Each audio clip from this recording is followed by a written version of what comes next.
for livelihoods and supporting resilience, including by working to strengthen early recovery projects and increase and the immediate, complete and unconditional lifting of unilateral coercive measures. Mr. President, Syria reiterates its demand for a Middle East zone free of weapons of mass destruction, in particular nuclear weapons, and to compel Israel to eliminate its arsenal of weapons of mass destruction, join relevant international treaties and conventions, and place its installations under international monitoring. Syria expresses its support and solidarity with Arab countries, especially those facing challenging circumstances resulting from foreign interference, natural events, or climate change.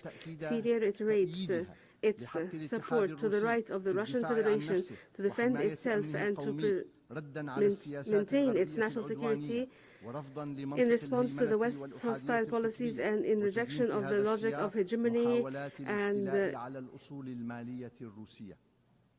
unipolarism. Syria also condemns the attempts to confiscate Russian financial assets. Syria expresses once again its full support to the Islamic Republic of Iran and its legitimate right to defend its national security and the peaceful use of nuclear energy, and we commend Iran's constructive and responsible approach in this regard.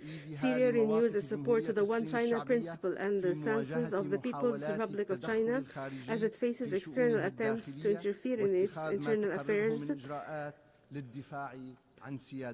and deems it necessary to defend its sovereignty and confront its sovereignty. Syria condemns the decades-long U.S. economic embargo on Cuba and rejects the issuance of the infamous list called the countries sponsoring terrorism. Syria calls for an end to the U.S. military drills and exercises on the Korean Peninsula as they contribute to raising tensions in this region. My country reiterates its solidarity with Venezuela in the face of the flagrant interference in its internal affairs and the hostile policies against it. Syria calls for the immediate lifting of all unilateral coercive measures imposed by Western countries on Russia, Iran, Venezuela, Belarus, Cuba, Nicaragua, and the DPRK, and Eritrea and others, as well as on my country, Syria. Mr. President, in conclusion, I would like to call on the countries of the world to summon the courage and make the right choice to guarantee a better present and future for present and future generations and save humanity from the scourge of all-out wars looming on the horizon by supporting the establishment of a more just and balanced through the reform of political and financial institutions to end the state of hegemony and unipolarity and better attempts to undermine the Charter of the UN and replace it with a so-called rules-based order. The Syrian Arab Republic, while looking forward to the current session of the General Assembly under your leadership, to be able to fulfill the promise of its theme.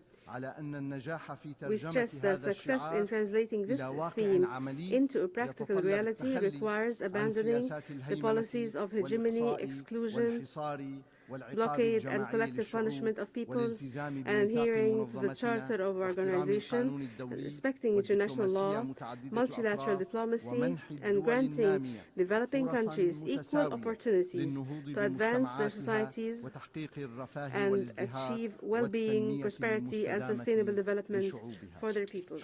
I thank you, Mr. President.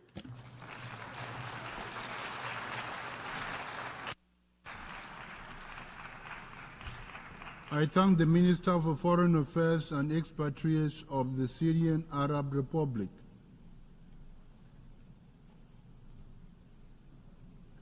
I now give the floor to His Excellency Ludwig Valdrak Ludwig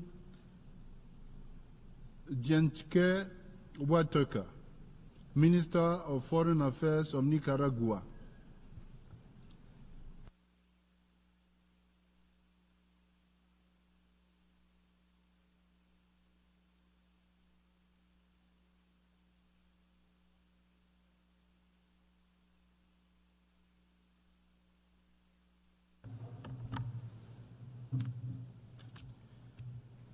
Gracias, señor presidente. Thank you, Mr. President. Ministros, Ministers, ministras, representantes. representatives, Después de escuchar tanto after hearing análisis, so much analysis, la descripción de the tantas description desgracias y of so calamidades, much misfortune, so many el detalle de los calamities, and holocaustos after que nos hearing afligen detailed como familia descriptions of the humana, Holocaust that afflict us as a después human de ver y family, observar el brillo after de tanta watching inteligencia, so much intelligence sparkle before queda our el eyes, silencio, we are left in el vacío, silence, contemplating porque the entre void, tanto que because sabemos o que whilst creemos we saber, have knowledge, or whilst no we think we encontramos, have knowledge, we do no not percibimos find, we respuestas cannot comunes a las detect fragilidades y common dolores de nuestras responses to the sociedades, weaknesses and pains a los that abusos beset y our aberraciones, society.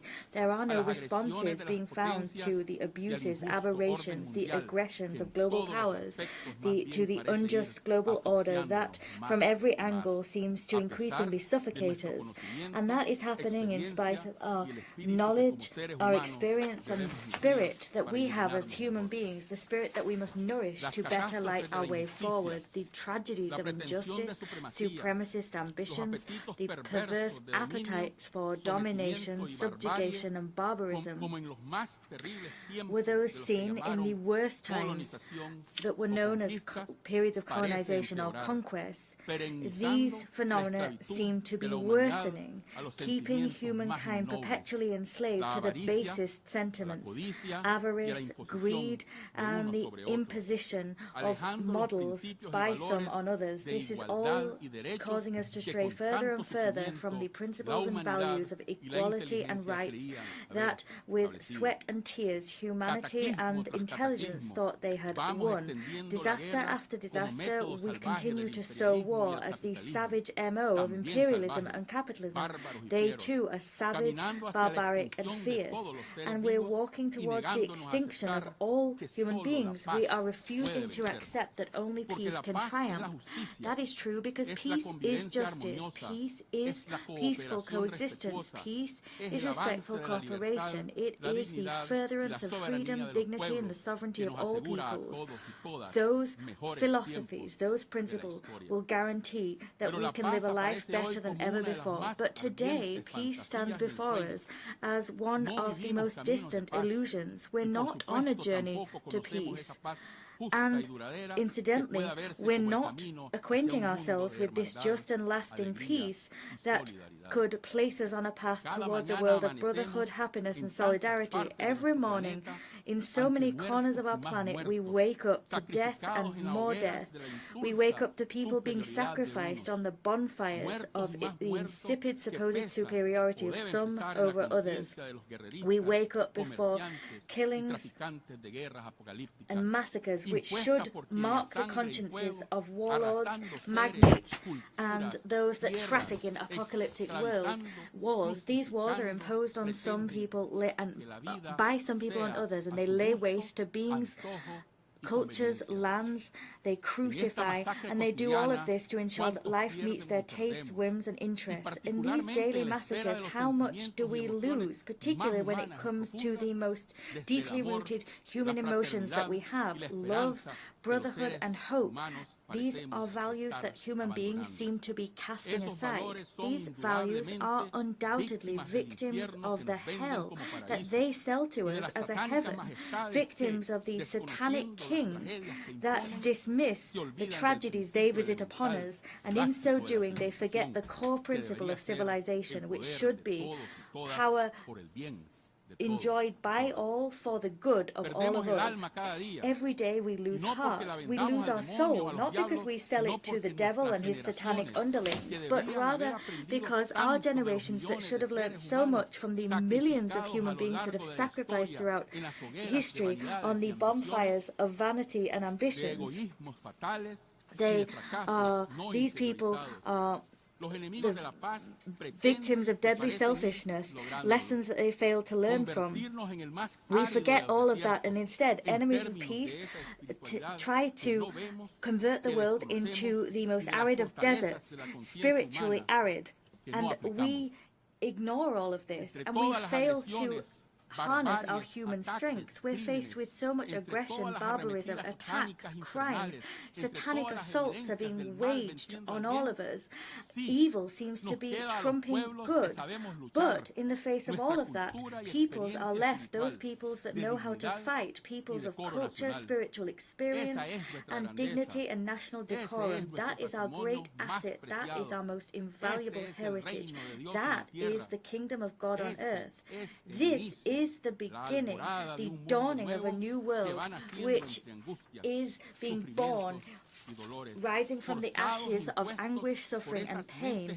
All of these things have been imposed upon us by sick minds that do not see, do not wish to see the arrival of this other good world. They continue to try and live in the past, centuries past, for their own benefit. They try to stay living in the old and blood-soaked world. How much pain, how many battles, how many chains, how much in slavery are we going to suffer? Because on the other hand, we have our human condition that goes from strength to strength, from truth to truth. We're increasingly waking up to the truth. We show more and more courage, more and more valor, and every day, in the face of suffering, we enjoy more glory. We see more and more victories of the truth, and our human spirit is prevailing, just as it must. No one can strip us of our certainty of a new world. No one can deprive us of the reality of a brotherly world, a world of understanding, solidarity, and respectful cooperation in the present and for the well-being of all. In the old world designed by the conquistadores, those conquistadores will remain with their ambitions thwarted, sad and alone. They will be condemned and rejected by those of us that have learned to revere love, learned to root out hatred and what it imposes upon us. We've learned to bury humiliation, indignity, and we've learned to dismiss terror, the fear that they use to pressure us and intimidate us, those as the evil of the earth. We will never yield. We will never bow to the enemies of peace or the enemies of common good. We will never be enslaved by selfishness and avarice, and we will never be blind to the atrocities committed by those who sow the mendacious narrative of their hypocritical acolytes, those that use artificial techniques and tactics, and who use technicolor film to sell us a childish world, a fictional world that pretend to be blind, deaf, and mute, paralyzed. And we will never bow to those that acquit those that are guilty of so many crimes against humanity. We will not be silent, ever. We denounce and condemn the genocide that the government of Israel and its First World allies have committed, commit, and continue to commit against the glorious people of Palestine, against the courageous people of Lebanon, and against so many other brave, valiant, dignified people. None of us will yield to brutality. We are not silent. We will never be silent. We denounce and condemn the aggressions against Syria, Iran, and against all other great peoples in their struggles. We stand with our brothers on all continents. We will never be silent. We denounce and condemn the occupation and hijacking of the rights of peoples such as Haiti. We are not silent. We will never be silent. We denounce and condemn the systematic policy of extermination of cultures and rights that colonial imperialist powers visit upon peoples, governments, and countries who, like Cuba, Venezuela, Bolivia, Nicaragua, are members of the Bolivarian Alliance for the Peoples of our America. ALBA is a strategic unit with which we defend our sovereignty, independence, and legitimate models of institutions, our models of self-governance and direct and participative democracy. We stand shoulder to shoulder with all countries and peoples affected by barbarism and the brutality which was unleashed and is being unleashed against our Mother Earth and our resources. That is causing what we know today as climate change. Climate change is none other than selfishness and the pillaging of our earthly resources.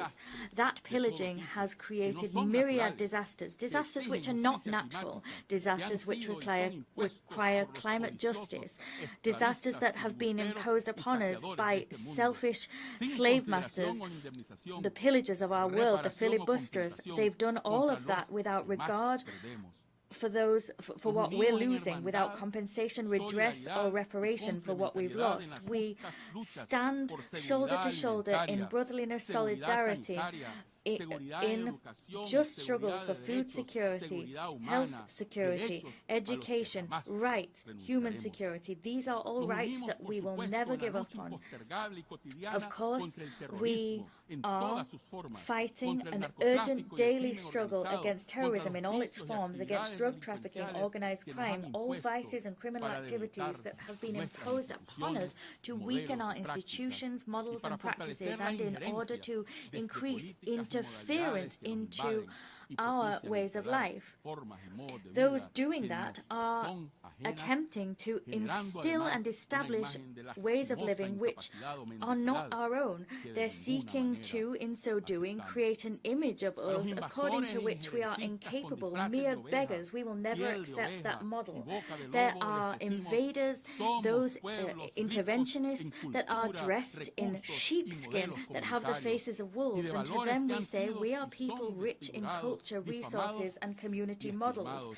We are rich in values that have been distorted, slandered or worn down. We will not allow ourselves to be converted into needy beggars, because we're not beggars, and we'll not allow you to pretend that we are just because you want to be falsely kind and generous.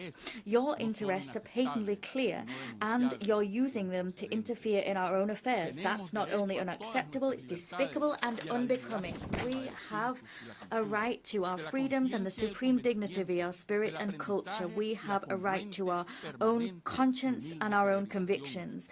We are allowed to learn and continue on our humble pilgrimage, a pilgrimage that means that we learn from everyone. We're able to incorporate the good into how we live, to cast aside and reject everything that seeks to make us into servile machines divided by the strategies of the imperialists of the earth. We defend our highest dreams. We do so alongside Bolivar, Martí, Sandino, Morazán, and alongside so many great figures that preceded us and led the way for our struggles so that we would win, vanquish, and triumph. Nothing is free in this world. We must become more aware, and our heart must grow bigger every day. We must be absolutely lucid, clear, and coherent in our action, because it is only the union of the peoples of the planet that will be able to vanquish the Earth's imperialists. It is only this union that will make them retreat, even though they continue to criminally machinate, and they do everything they can to distort us, but we will distort them. ALBA is a triumphant alliance, and we stand shoulder to shoulder with Chavez, Nicolás, and his great people. We are one with the Cuba of Fidel, Raúl, Miguel, and their dignified and fearless resistance. We are one with Bolivia and its laudable path forward. We are one with Honduras and its challenges. We are one with Mesoamerica and the challenges it faces. We are one with Asia, with the Arab peoples, with the peoples of that black Africa, the peoples that live among us. We are one with the Russian Federation in its major struggles against the beast of fascism, battles that we will win. About this, there can be no doubt. We are one with the People's Republic of China, a country that teaches us so much, that bestows upon us their wisdom and experience in developing their people's well-being. They bring to us lessons of global solidarity for a community of the future. We stand with all the fighters and warriors of the world, and with the strength and dignity that we've always had. And today, we will not allow ourselves to be crucified for these values. On the contrary, we will rise up with pride and happiness. We will fly our flags and standards proud, because we know that humanity and the human spirit must conquer all. We will prevail. It is only by prevailing that we will spread and preserve the highest, loftiest values of the humanity that we all inhabit. Our Nicaragua is blessed, dignified, always sovereign, Christian socialist solidarity based. And from that Nicaragua, we embrace you all of you in this world that want peace, affection, respect, rights, and well-being. We will always stand together, and together we will go forward. We'll build upon the legacy of our victorious General Augusto Sandino, and we will do so with the poetry of our great Rubén Darío in mind. And here I quote, "A great flight of crows stains the blue sky. A 1,000-year-old breath threatens plague. In the Far East, men are being murdered. Has the apocalyptic Antichrist been born? Omens have been witnessed and wonders seen. The return of Christ seems imminent. The earth is pregnant with pain so deep that the dreamer, imperious, lost in thought, suffers all the anxieties of the heart of the world. Executioners of ideals afflict the earth, locking up humanity in a shadowy pit, along with the brutes of hatred and war. Oh Lord Jesus Christ, why do you take so long? Why wait to spread your hand of light over these wild beasts and make your divine banners brilliant in the sun? It rises suddenly, pouring out life's essence over so many crazed, sad, or hardened souls, so in love with darkness as to forget your sweet dawn. Come, Lord, show us in all your glory.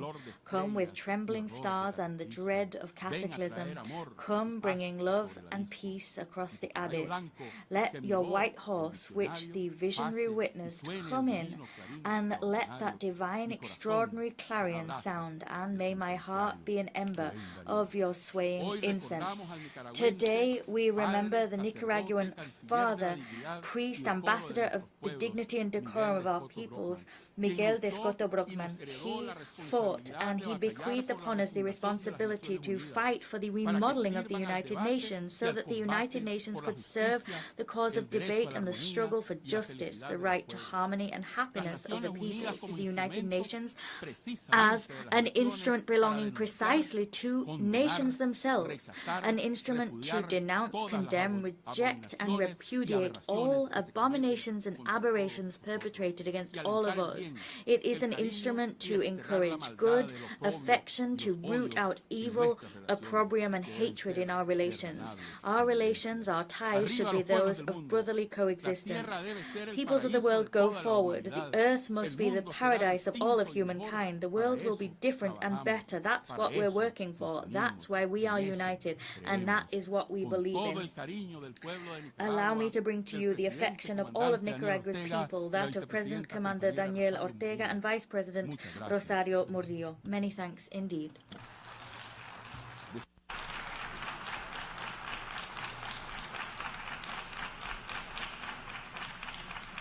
I thank the Minister for Foreign Affairs of Nicaragua.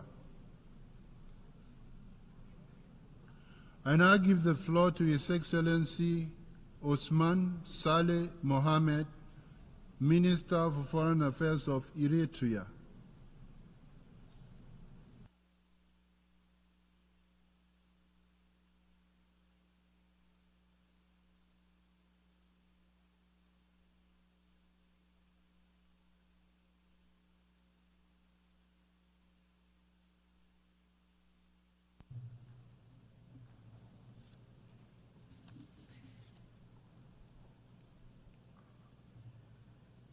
Your Excellency Philemon Yang, President of the 79th Session of the United Nations General Assembly, Your Excellency Antonio Guterres, Secretary General of the United Nations, Honorable Heads of Delegation, distinguished delegates, ladies and gentlemen. Mr. President, allow me to join previous speakers to congratulate Your Excellency for your election to the presidency of the 79th session of the United Nations General Assembly. The current session is taking place at a crucial juncture of transition in the architecture of global governance. Before delving into the main subject, allow me to digress a bit and dwell on some historical perspectives. As it will be recalled, maintenance of global peace was indeed the overarching mantra and proclaimed objective when the League of Nations was established 1 century ago in January 1920 in the immediate aftermath of the First World War. But in spite of the lofty pronounced objectives, the League of Nations could not fully measure up to the noble task and deter the eruption of the Second World War. 25 years later, in October 1945, the United Nations was solemnly established to prevent another world war and guarantee durable global peace, but it again, our global community was plunged into the era of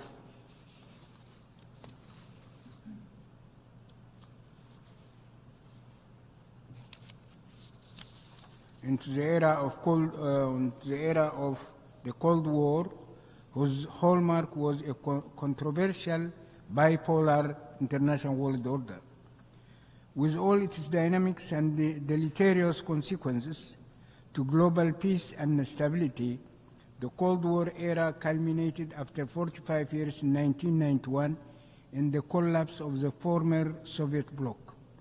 As it happened, this later phase ushered in a new precarious epoch of the unipolar world order, which was in essence bereft of any new ideology. As a matter of fact, the new dispensation represented a retrograde relapse to and revival of centuries-old colonialism and slavery, indeed the resources and wealth of others were usurped to mollify the insatiable greed of the few through force and other tools of repression.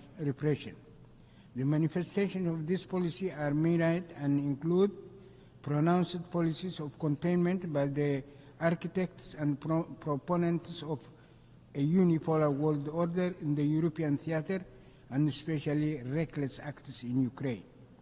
Provocative containment policies against China pursued in Asia for analogous objectives and considerations. Trends that these policies portend to global peace. In our neighborhood, the ramifications of this policy include the perilous war unleashed to stifle the Palestinian cause and evict them from their land, the commotion that it continues to engender, and the wider regional conflagration that it may trigger.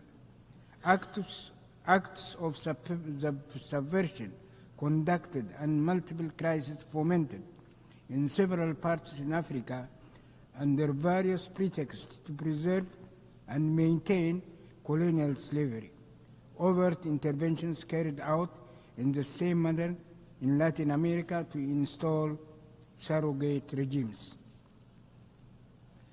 Various subterfuges conducted to stifle and roll back bargaining public protests in Europe and the United States against the backdrop of fragmentation of traditional coalitions.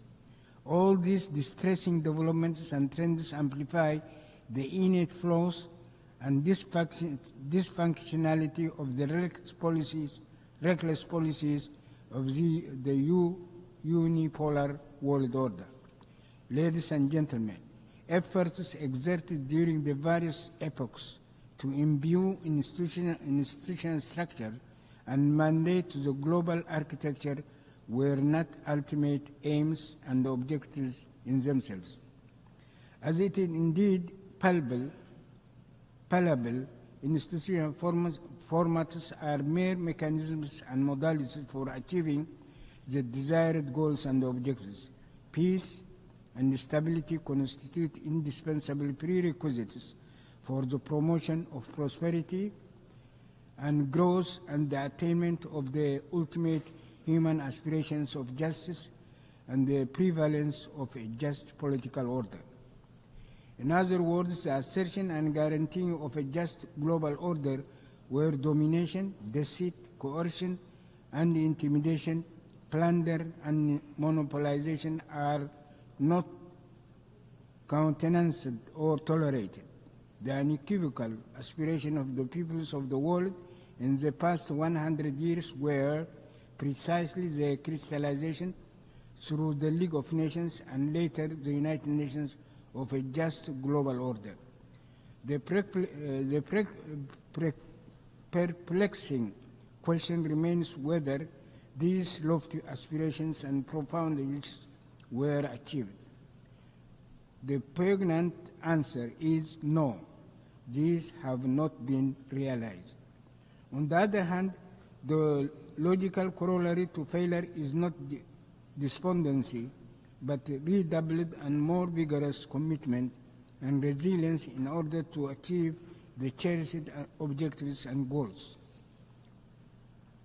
Ladies and gentlemen, allow me now to revert to the predicament of the Eritrean people, which epitomizes in all respects the typical ordeal of numerous other peoples. 3 generations of Eritreans were doomed to pay precious and inordinately huge sacrifices for almost 80 years since the end of the Second World War, merely because the Dallas brothers determined that Eritrea does not serve United States strategic interests. As it happened, the people of Eritrea were compelled to wage political and armed struggle of liberation for 50 long years. And even when they achieved their hard-won independence in 1991, they were denied respite and the opportunity to funnel their energies for nation building. Indeed, the same hegemonic policy, consideration, and defunct ploys were ramped up to foment unremitting crisis and instability by instigating border conflicts and other ruses. The suffering and the economic damage that was inculcated, the opportunity loss anchored, have been enormous by any standards. Still, and in the face of unwarranted onslaught, the resilience of the Eritrean people was not dampened, and yet the spiral of mindless hostility continued to intensify without let up. In 2009, Eritrea was subjected to sanctions on the basis of unsubstantiated and trumped-up charges.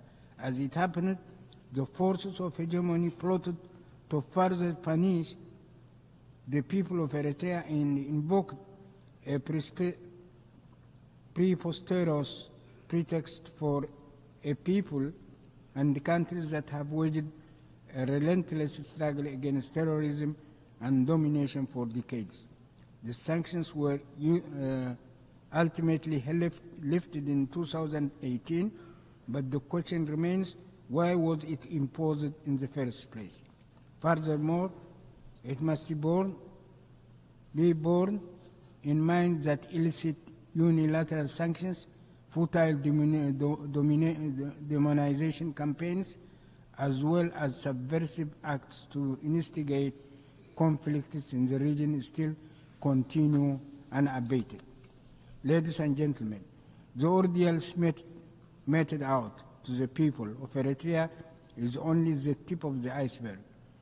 The tribulations imposed on other peoples in Africa, Latin America, Asia, Europe, and the Americas are severe indeed. In the event, we urge for the categorical lifting of the unilateral coercive measures and sanctions imposed on countries like Eritrea, Zimbabwe, Venezuela, and Cuba, imposed including the 60 years long embargo against Cuba and its unjust placement on the dubious list of state sponsors of terrorism. Meanwhile, we need to pause and ask what is the relevance and impact of the fundamental principles enshrined in the United Nations Charter against the backdrop of the law of the jungle that the hegemonic powers are bent on imposing. This precarious reality amplifies the imperative and urgency for the peoples of the world to strive with higher vigor, fortitude, and enhanced solidarity than what has transpired for 100 years, to install a global order that guarantees peace and stability. This is not an opinion that can be left to circumstances. The forces of hegemony must also be made accountable for their crimes for the dispensation of justice. Let me conclude my brief address by reiterating our best wishes for success in our current endeavors. I thank you.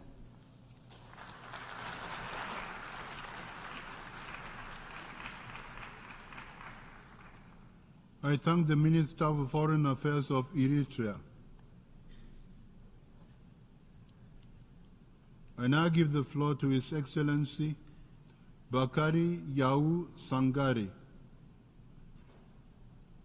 Minister of Foreign Affairs, Cooperation and Nigerian abroad of the Niger.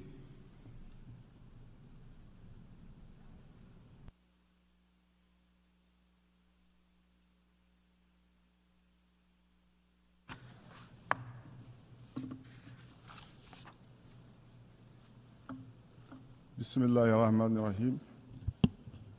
Monsieur le Président, Distinguished President, Excellences, distinguished Madame, Monsieur les chefs d'État et de heads gouvernement, of state and government, Madame, Monsieur les chefs de délégation, distinguished heads of delegations, Madame, Monsieur, ladies and gentlemen. je voudrais tout d'abord At the outset, adresser mes vives I would like to félicitations à warmly Monsieur congratulate Philemon Mr. Philemon Yang Yang pour son élection on his election à la présidence as de la President of the 79e 79th session de l'Assemblée générale of the des Nations UN Unies. General Assembly.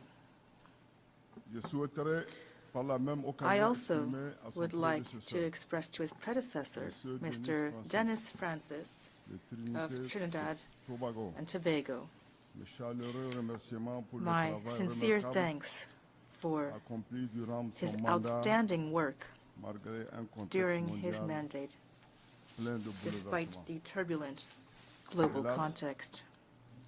Mes félicitations, je n'irai pas plus loin dans mes Unfortunately, félicitations et vous comprendrez I will pourquoi. not go any further in my congratulations, and Monsieur, you'll understand Il why. y a un an Ladies and exactement, gentlemen, exactly dans 1 cette year même ago, salle, in this same face à hall, sur cette même tribune, from this very mon pays, same le Niger, podium, my country, Niger, a été de façon was injuste unjustly et injustifiée and unjustifiably privé de deprived parole.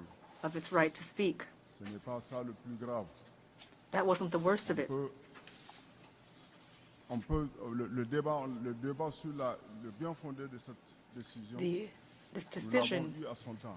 was debated Mais le at plus the grave, time, c'est qu'au même but the moment, worst was that at the les same time, représentants representatives from other qui countries sont dans la même in the same que le situation mien as we ont were été autorisés were à authorized prendre to la speak, parole et mieux, and they were even ils ont été reçus received avec les honneurs with honors par by le the Secretary secrétaire General des Nations of the Unies. United Nations.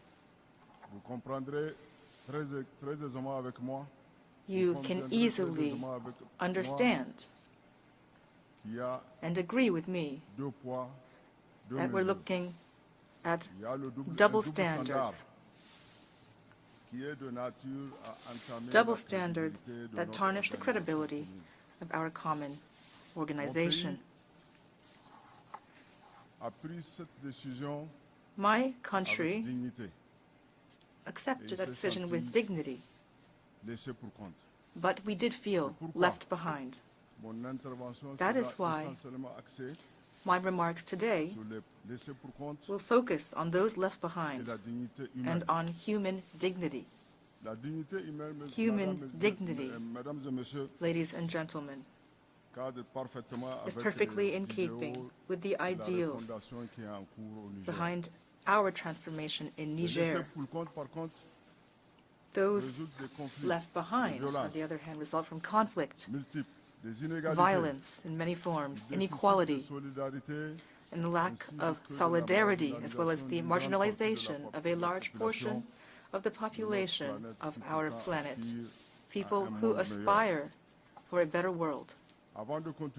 Before continuing, I would like to welcome into this session the presence of Palestine, which has been left behind. We hope that its presence, so richly deserved among us, will represent a decisive step toward the emergence of a free, independent, sovereign Palestinian state living in peace with its neighbors within the borders of 1967.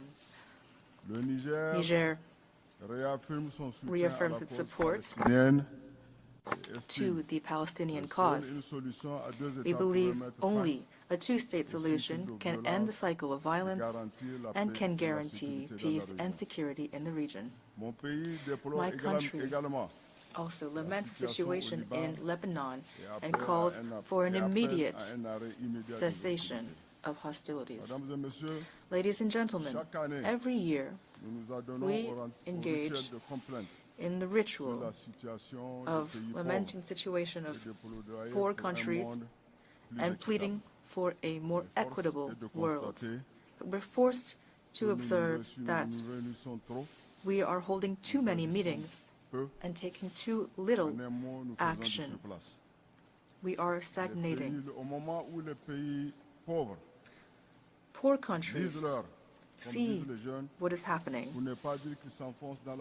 While they founder, the rich are lining their pockets with our resources, continuing to support corrupt and subservient regimes, regimes that rig elections and plunge their people into total suffering.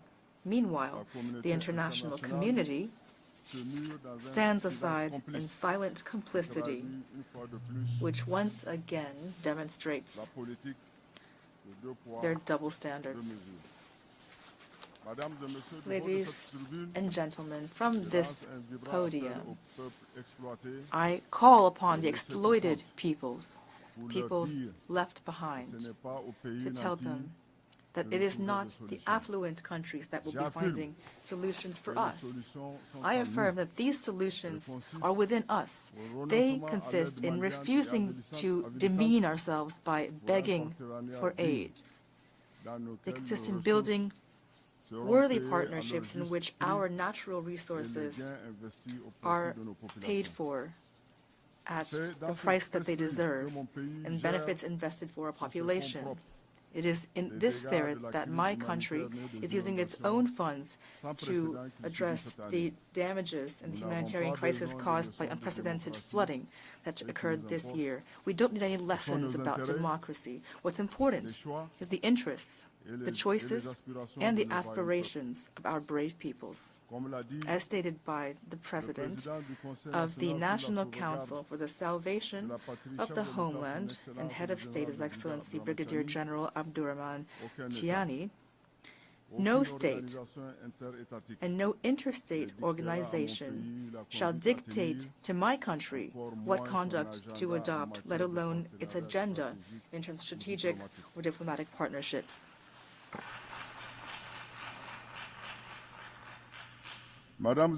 Ladies and gentlemen, as you know, the Sahel region, for more than a decade now, has been suffering a severe security crisis that jeopardizes the very existence of its states, and which represents an ignominious attack on international peace and security. To present a united front against the common challenges that we are facing, especially security challenges, the three states led by their excellencies, Captain Ibrahim Traoré, President of Burkina Faso, Colonel Assimi Goïta, President of the Transition, Head of State of Mali, and Brigadier General Abdurrahman Tiani, President of the National Council for the Salvation of the Homeland, Head of State of Niger.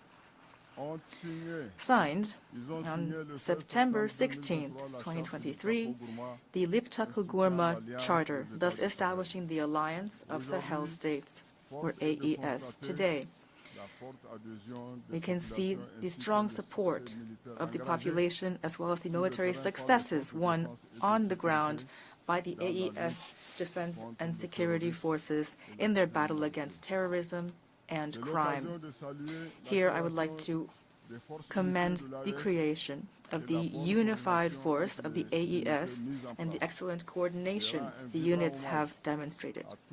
I pay a sincere tribute to all of the civilian and military victims of the violence in the Sahel. Ladies and gentlemen, at the historic summit of the heads of state of the AES held in Niamey on July 6, 2024, the alliance became a confederation based on 3 pillars, namely defense and security, diplomacy, and development. This new strategic framework for integration has the ultimate goal of becoming a federation. It boasts a wealth of natural resources to attain its goals. This wealth has caught the covetous eye of certain Western powers, which are financing and arming terrorist groups in order to destabilize our countries. Niger reaffirms its strong condemnation of these hostile acts and rejects all forms of support for terrorism, especially the active and public support of Ukraine for the terrorist coalition that perpetrated a cowardly attack on Tinzawaten in Mali.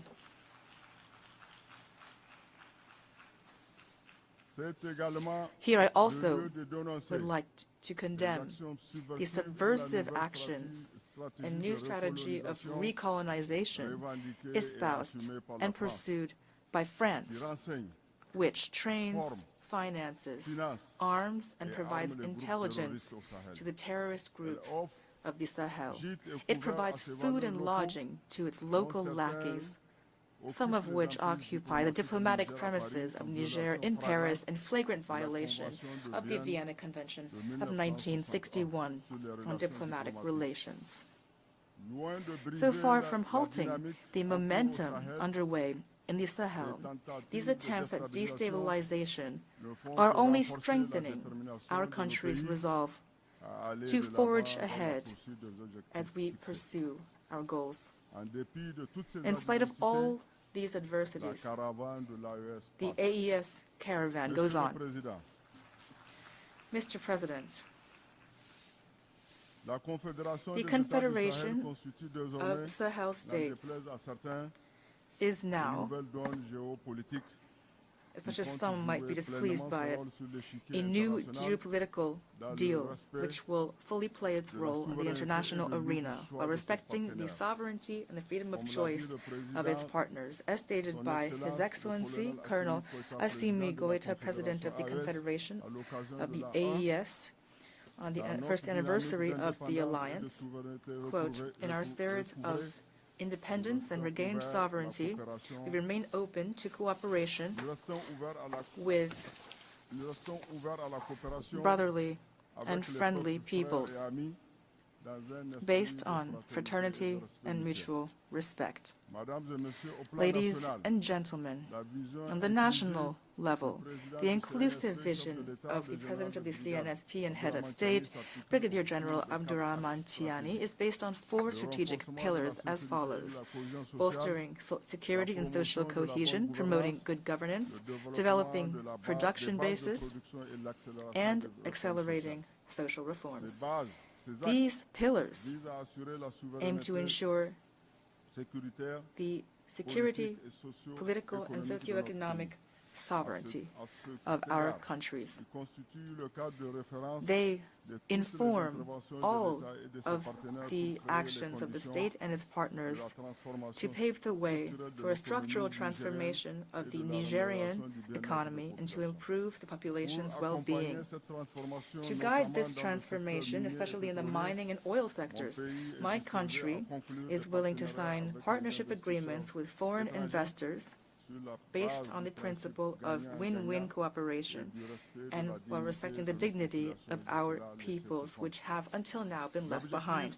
The goal is to make the Sahel a region of peace and prosperity, as affirmed by President Tiani. In closing, I would like to thank our brotherly countries, our friends, Burkina Faso, Mali, Togo, Morocco, Turkey, Russia, China, Iran, and all others who have supported Niger as it transforms itself. I would like to conclude by asking the diaspora of our countries, wherever they may be, to continue to pray for God to protect the AES, to protect our peoples and our governments. Long live solidarity between peoples. Long live the AES Confederation. Thank you. I thank the Minister for Foreign Affairs, Cooperation and Nigerian Abroad of the Niger. I now give the floor to His Excellency Karamoko Jean-Marie Touare, Minister of Foreign Affairs, Regional Cooperation and Burkina Bay Abroad of Burkina Faso.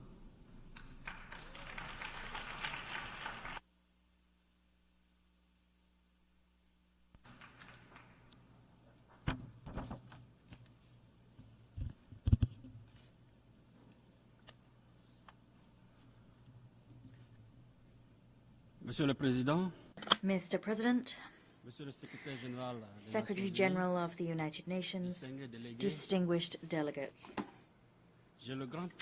I have the great privilege and the honor of conveying to you, on behalf of His Excellency Captain Ibrahim Traoré, President of Burkina Faso, Head of State, the brotherly and friendly greetings of the valiant people of Burkina Faso, a people who, in the face of adversity, namely the heinous acts of aggressors and enemies of peace, machinations and interference in its many forms, a people that, in spite of all of the above, have developed a resilience to continue its glorious journey towards inclusive social and economic development.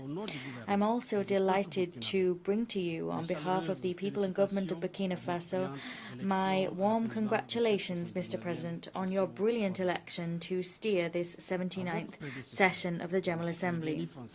I also wish to convey the congratulations of my delegation to Mr. Denis Francis, your predecessor, for the achievements garnered over the course of his mandate in an international context marked by deep division.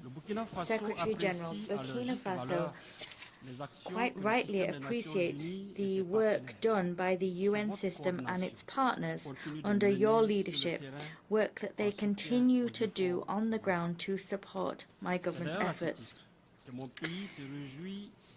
In this connection, indeed, my country is delighted at the choice of the theme for the 79th session of the General Assembly, which calls us to action. It is leaving no one behind, acting together for the advancement of peace, sustainable development and human dignity for present and future generations. How evocative that title is. By referring to that theme, allow me, first of all, to convey to you the aspirations of all strata of Sahelian society in general and the aspirations of Burkina Faso's people in particular. One account reads as follows: I am a peasant from Burkina Faso. I look to protect traditions and customs. I passionately farm my land that's been bequeathed to me by ancestors to feed my family and guarantee their well-being. I want to live free, proud and in dignity. Another account reads, I am a woman, a mother, a dignified descendant of the Yenaga Gwimbi Ouattara princesses. Like other brave Sahelian women, I have an unparalleled strength of character. I would give my life to guarantee that my children, my brothers and sisters, and my compatriots can survive and thrive in a society of peace and love. I wish to live free, proud, and in dignity. Another account reads, I am a young Burkina Faso citizen. I am a farmer, a livestock rearer, a trader, a civil servant, an artist, a craftsman, a student. I am a young person. I am one of the young people from many regions with many different backgrounds. I come from a brave group of young people, a strong, struggling group of young people, and I am committed to contributing to Burkina Faso's development. I wish to live free, proud, and in dignity. Another account, I am a child. I might be a girl or a boy from towns or villages, internally displaced person sites. I want to live free, proud, and in dignity. Someone else, I am a young citizen of Burkina Faso living abroad. I am a conscientious, courageous, honest worker from the land of honorable people. Far from my beloved homeland, I wish to enthusiastically fight for the stability and peace of my country and my sub-region. I want to live free, proud, and in dignity. Another account, I am a soldier from Burkina Faso, Mali, Niger, or a volunteer for the defense of the homeland, a husband, a mother, a son.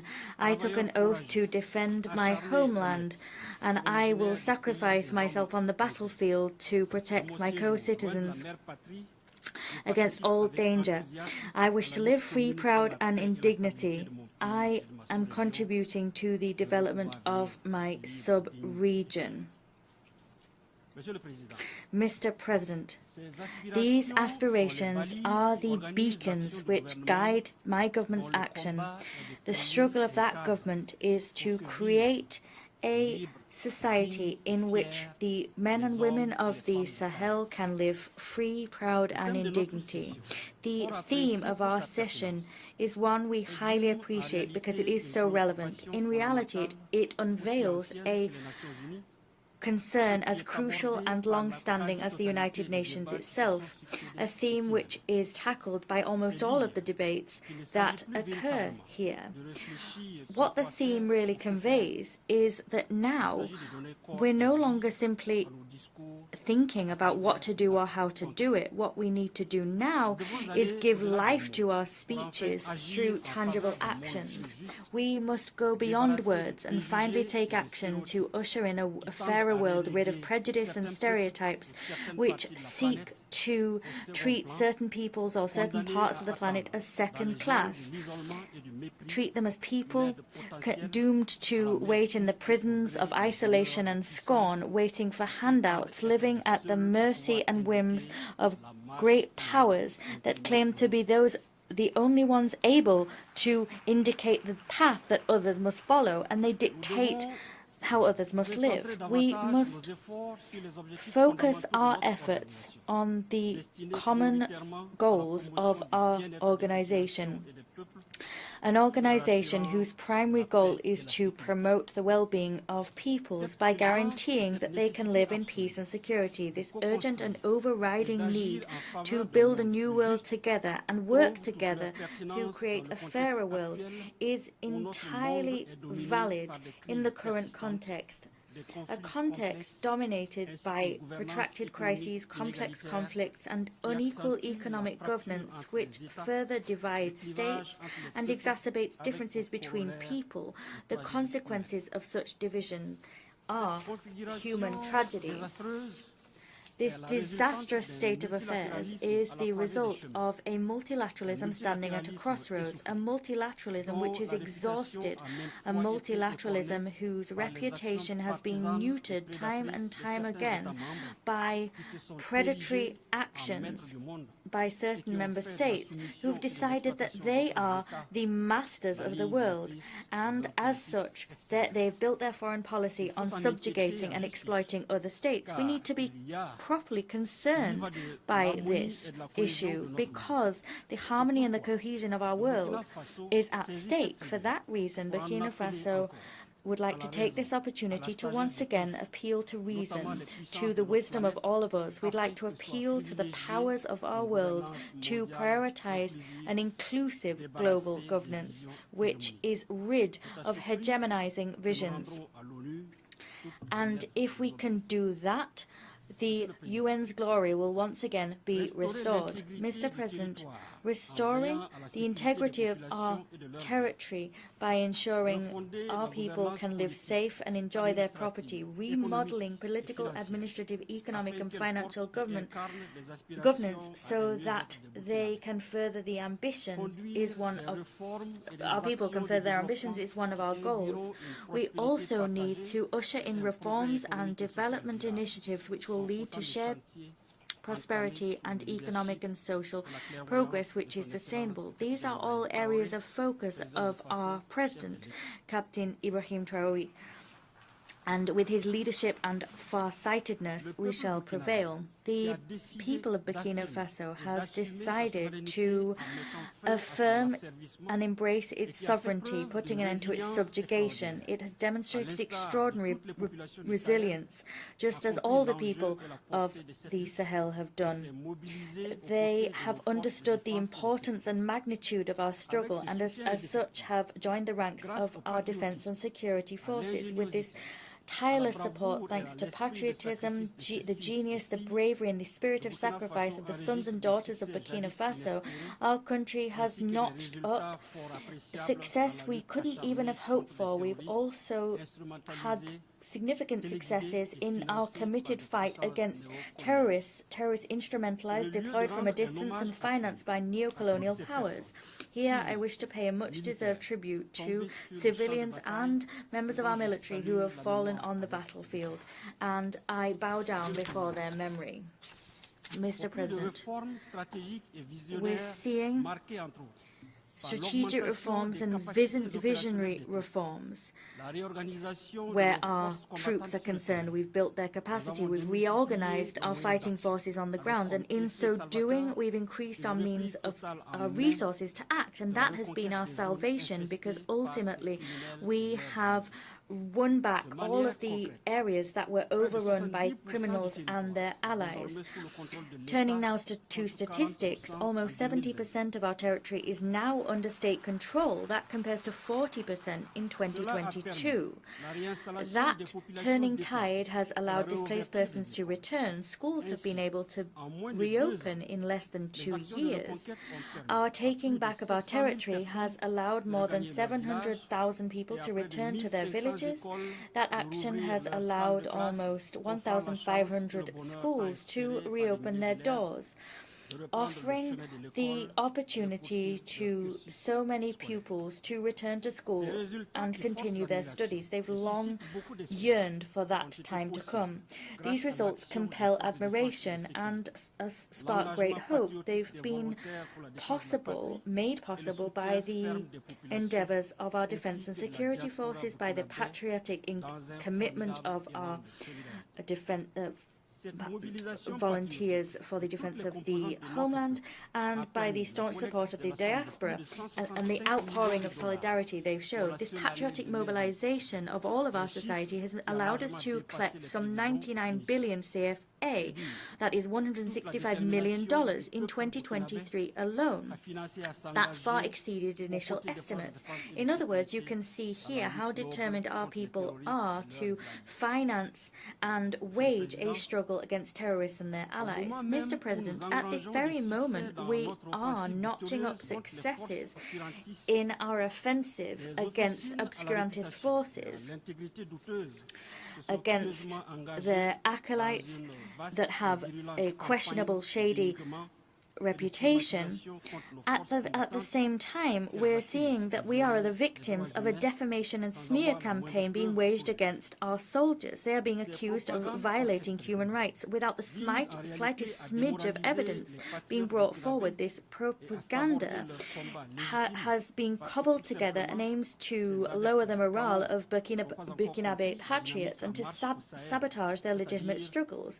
And that's happening quite simply because The acolytes of chaos have not yet understood the dynamic underway.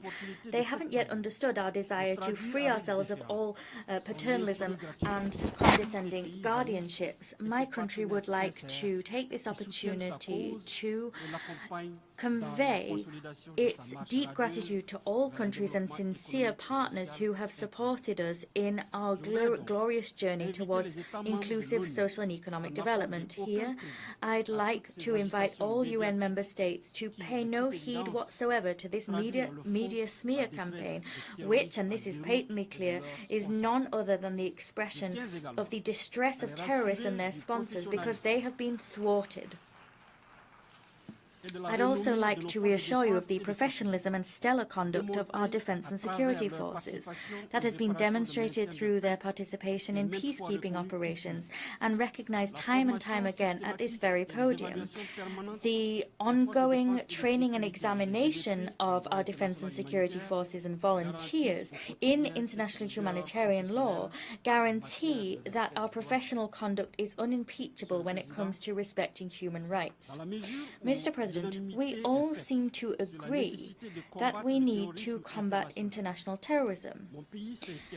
And as such, my country is deeply concerned by the support which state entities seem to be granting to terrorists. This sponsoring is something we have decried time and time again. Some people say that it's a simple matter of perspective, but this sponsoring has been brought before the eyes of the world recently through the paradoxical attitude shown by Ukraine, a member state of our organization. Indeed, Ukraine has unambiguously confirmed its involvement in the terrorist attacks which claimed the lives of members of the Malian Defense and Security Forces in Tizawaten in Mali last July. Ukraine has confessed that it supports international terrorism, particularly in the Sahel, and as such, this country has shone a light on the subversive activities it wages in the Sahel, following in the footsteps of other states who have made betrayal their bread and butter.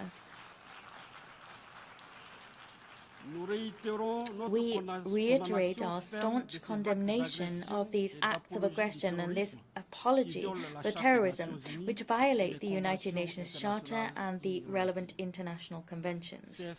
These particularly serious events reveal desires and whims which have time and time again peppered the history of our continent: balkanization, the killing of leaders, interference in the domestic policies of African states, and with the ultimate aim of getting hands on our resources. What means to achieve these nefarious ends range from the manipulation of national leaders and regional and sub-regional organizations, the waging of proxy wars, as is the case in Sahel and Ukraine, and other countries financing and arming terrorists with total impunity. I am vindicated in this interpretation by the worrying proliferation of military bases in our sub-region, and this interpretation also explains how it is that criminal gangs are coming into possession of sophisticated weapons. This is a new type of terrorism, and as such, the stability and very foundations of our states and our organizations are imperiled. So we need to take resolute action. Turning now to the Ukrainian aggression, and in light of it, the countries of the Confederation of Sahel States already referred this matter to the Security Council. We did so on the 20th of August, and we await an unequivocal response. Mr. President, there is a need to ensure security in Sahel. As such, Burkina Faso, Mali and Niger took the sovereign decision on the 16th of September 2023 through the Lipto-Gourma Charter to create the Alliance of Sahel States. This is a military alliance. It is a military alliance for collective defense and mutual assistance to combat terrorism and organized crime across our territory. To also appropriately address the complex challenges of development, the countries of the Alliance of Sahel States, the AES, have decided to extend their cooperation to other key areas. It was with this in mind that in Niamey in Niger on the 6th of July 2024, we held the first summit of the heads of state of the AES. Following this historic summit, Their Excellencies Captain Ibrahim Traoré, President of Burkina Faso, Colonel Assimi Goïta, President of the Transition, Head of State of Mali, and Brigadier General Abdourahmane Tiani, President of the National Council for the Protection of the Fatherland, Head of State of Niger, adopted the treaty creating the Confederation of Sahel States, the aforementioned AES. The enthusiasm sparked by the creation of the AES can be explained by the fact that sub-regional institutions and mechanisms have proven unable to respond to the legitimate security concerns harbored by our people. The creation of this organization will be our salvation, and its primary aim is to protect the people of the Sahel, who have already been dealt such a heavy blow by the security and humanitarian crises. Deadly measures have already been taken by others to exacerbate their suffering in this regard, and that's why they place such hope in the AES. This session calls upon us to leave no one behind, and nevertheless, the international arena, alas, remains marked by increasingly rife tensions which seriously threaten peace and security, and the UN is standing impotently by. We've always called for diplomacy to prevail in order to peacefully resolve disputes. We remain convinced that by ensuring that the spirit of the UN Charter prevails, we will manage to extinguish the flames of tension wherever they occur and however fervently they may burn, in Africa, Europe, the Middle East, Asia, or America. With this in mind, in the vein of the United Nations Charter, Burkina Faso reiterates its support for the political process underway in Western Sahara, led under the aegis of the UN Secretary-General, with a view to reaching a mutually acceptable and negotiated solution as recommended by the relevant resolutions of the Security Council. In the Middle East, Burkina Faso reaffirms its solidarity with the Palestinian people that are in the midst of an unprecedented tragedy. The two-state solution, having Israel and Palestine living side by side with good neighborly relations, remains the only objective alternative that Burkina Faso continues to support. We accept Palestine as a member state of this organization, and that stance is a natural continuation of our beliefs. There is unspeakable suffering being visited upon the most vulnerable peoples by unilateral coercive measures which are imposed by states. These must be forbidden if we wish to give real meaning to and achieve the goals of this current session. Consequently, we call for the immediate lifting of economic, commercial, and financial sanctions imposed upon certain states. The only thing these states have done wrong is seek freedom for their peoples. That's the case of Cuba. It's also the case for the Bolivarian Republic of Venezuela, Nicaragua, Iran, and many other countries. Turning to development issues, Burkina Faso wishes to recall that, however worthy they may be, development initiatives taken here by the United Nations will have no chance of succeeding if everyone does not get involved and show good faith.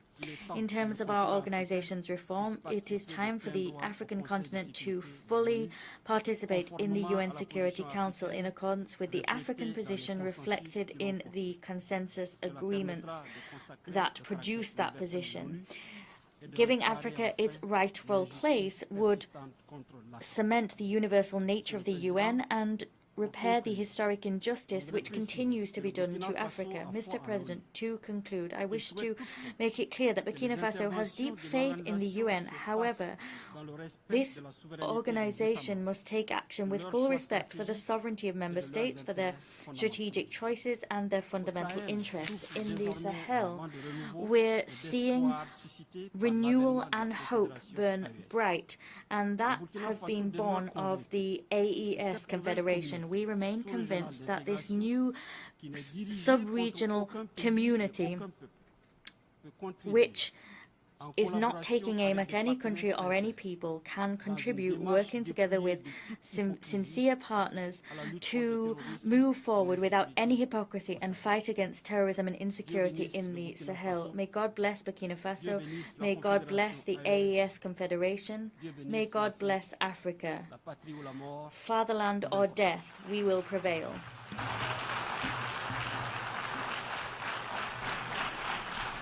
I thank the Minister of Foreign Affairs, Regional Cooperation, and Burkinabe abroad of Burkina Faso.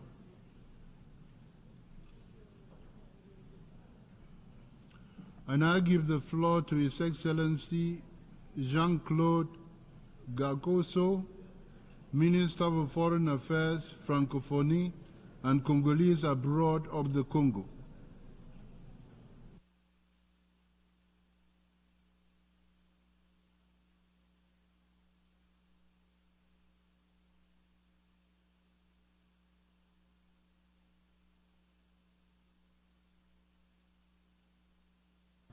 Monsieur le Président de l'Assemblée générale, President of the General Assembly, Secretary General of the United Nations, Mesdames et Messieurs les chefs d'État distinguished et de heads of gouvernement, state and government, Mesdames et Messieurs les ministres, distinguished Mesdames et ministers, Messieurs les ambassadeurs, chers amis, ambassadors, dear je friends, voudrais first and avant foremost, tout propos I would like exprimer ma grande to admiration convey my deep pour Monsieur admiration Philemon for Yang, Mr. Philemon Yang, personnalité a man de grande of great renommée renown sur le continent on the africain, African continent, brillamment élu who was so brilliantly à elected la présidence as de notre president Assemblée of our assembly et que nous avons vu and diriger who notre has débat led our avec debate dextérité. with outstanding Monsieur le skill. Président, notre Mr. monde, President, la plupart des orateurs our l'ont dit, world, à as cette most speakers tribune, have said from this notre very monde podium, est effectivement is à indeed la croisée des standing chemins.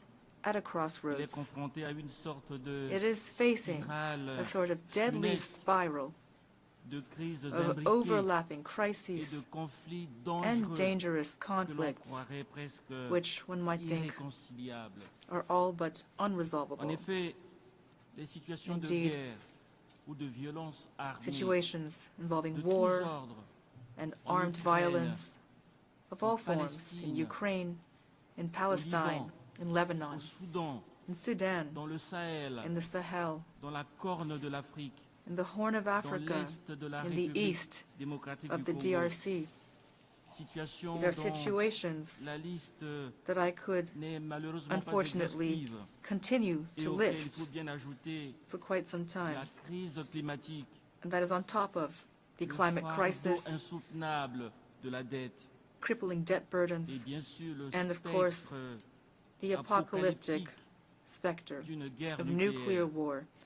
These sont autant are de all défis existential existentiels challenges, pour le président, Mr. President, qui interpellent that will aujourd'hui require ce qui what reste de la remains sagesse of our human humaine wisdom et qui interroge and sur will ce qui nous demonstrate reste what de la remains to us conscience du of bien our et du mal. understanding of good and evil. Toutes ces situations, All these chacun de nous situations, dans cette salle le sait, all of us in sont this hall know it, largement révélatrices, are profoundly en même temps qu'elles revealing sont tributaires at the same de time la that they are vanité enthralled humaine. to human vanity. Elles sont le reflet They fidèle faithfully de reflect la propension the irrepressible irrépressible desire de certains of some d'entre of nous us à to dominer dominate absolument, absolutely à and posséder to absolument. possess absolutely.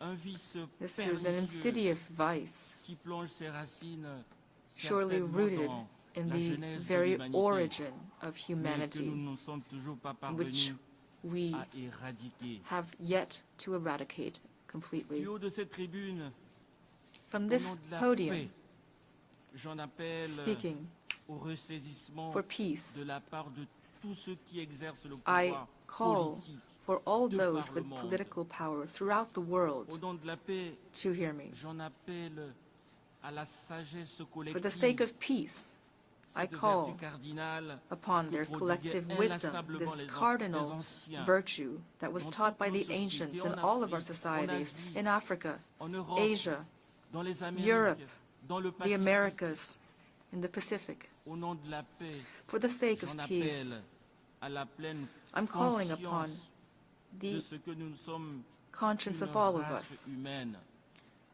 embarquée to dans awaken le to the même fact that we navire, are one single liés human par race, une communauté de destin, traveling on the same ship, tenus par des obligations linked as a community of réciproques. destiny, bound by et des devoirs reciprocal partagés. obligations and by shared J'en appelle duties, tout simplement à la I fraternité call humaine, upon cette universal utopie fraternity, généreuse, human sublimée fraternity, au temps des this Lumières, generous et qui a utopia nourri that en emerged during the 1948 Enlightenment and which in 1948 led to the Universal Declaration of des Human droits de Rights, l'homme, devenu which le has become credo the de tous les credo of humanistes. all humanists. Monsieur le Président, Mr. President, notre monde our world a vitalement is besoin in dire de need renouer avec of la paix. rediscovering peace. Sinon, Otherwise, il court droit à sa perte.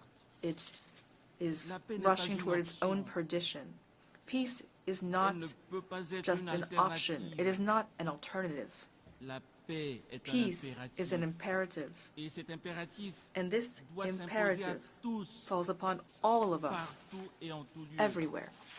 C'est précisément cet It impératif is de paix, Monsieur le this Président, imperative qui porte toward aujourd'hui peace, Mr. les efforts de President, médiation that de l'Union drives africaine the mediation en Libye, efforts today of the African pays Union in où le Libya, président Denis Sassou Nguesso, a au nom country de qui je where prends la President parole, Denis Sassou où le Nguesso, président on behalf Denis of whom Sassou I Nguesso speak, s'investit has sans compter been depuis des années striving pour un apaisement tirelessly for years général, pour une for réconciliation general peace inclusive. and for inclusive À force de reconciliation. persévérance et Through d'opiniâtreté, perseverance and le force comité of de haut will, niveau de l'Union the High-Level africaine sur la Committee of Libye, the African qu'il Union préside, on Libya, est parvenu which he à presides, faire asseoir autour has de la been même able table to les bring frères these ennemis d'hier. enemy brothers Ce around comité the les same a table. encouragés à se parler. This committee encouraged them Il to les a speak to each incités other, à se encouraged them pardonner to forgive et each il les other, a persuadés and convinced de donner them la to yield prépondérance à la to justice, justice, soubassement de that l'état de droit foundation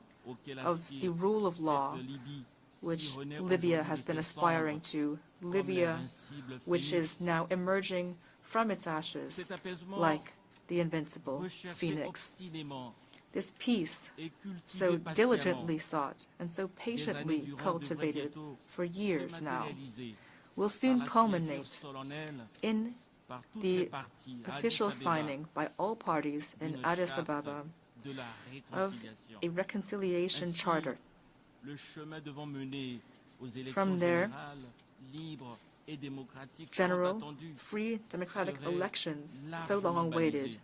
will be held. Monsieur le Président, le Mr. renouveau President, du the renewal of multilateralism, sous-jacent au which pacte de underlies the l'avenir Pact for the que nous Future, venons which we d'adopter, just adopted, passe bien évidemment par clearly l'affirmation will d'un monde require the multipolaire, affirmation of a multipolar parangon world, de la diversité a des paragon expressions of the culturelles. diversity of Il cultural passe par un monde expressions. juste, It will require stable et a équitable, just, où stable, cohabitent tous equitable les peuples world du monde, in which all sans peoples distinction can aucune, coexist on an ni de equal race, footing, race entre without guillemets, discrimination based ni de on race, tradition, ni de tradition, religion. or D'où religion. l'impérieuse nécessité de réformer Whence the les urgent institutions need to internationales reform international issues de la institutions Seconde Guerre mondiale, that emerged after à the commencer Second par World le War, Conseil de sécurité beginning with the des Nations UN Unies, Security Council, qui doit épouser which must le visage reflect cosmopolite de notre our monde modern par une cosmopolitan représentation plus world juste des through peuples. a more just representation C'est of the world's ici peoples. le lieu de rappeler Here, le plaidoyer repeat légitime de l'Afrique Africa's pour 2 sièges legitimate de membres demand permanents avec for droit de 2 veto au sein de seats ce among the Conseil. permanent members of the Security À ce Council propos, with veto rights. mon pays réaffirme My country la centralité reaffirms et la the central pérennité and de la lasting position role commune africaine of telle the qu'elle a été African common consignée position dans le as laid consensus out des Unis in the et la Ezzelwini déclaration de Consensus Sirte. and the Sirte Declaration. Le moment est venu, Mr. President, the time has come Monsieur le Président, Mesdames et Messieurs, pour que l'Afrique for Africa prenne toute to sa take place up its dans le rightful concert des place nations. in the community of À nous donc, nations. And thus, représentants des Nations Alliées, it is up to us, ici présents, representatives of the de allied faire le nations choix de present l'honneur, here, to à nous choose d'entrer dans l'histoire to make the par la honorable grande choice, porte, to enter history through the front door and to once and for all eradicate medieval prejudices and obsolete stereotypes on Africa. It is up to us to consolidate and magnify our many convergences, those same convergences that light the true paths in the history of man. Mr. President, there can be no sustainable development on any continent if our country, if our planet is not protected from the destruction of the environment.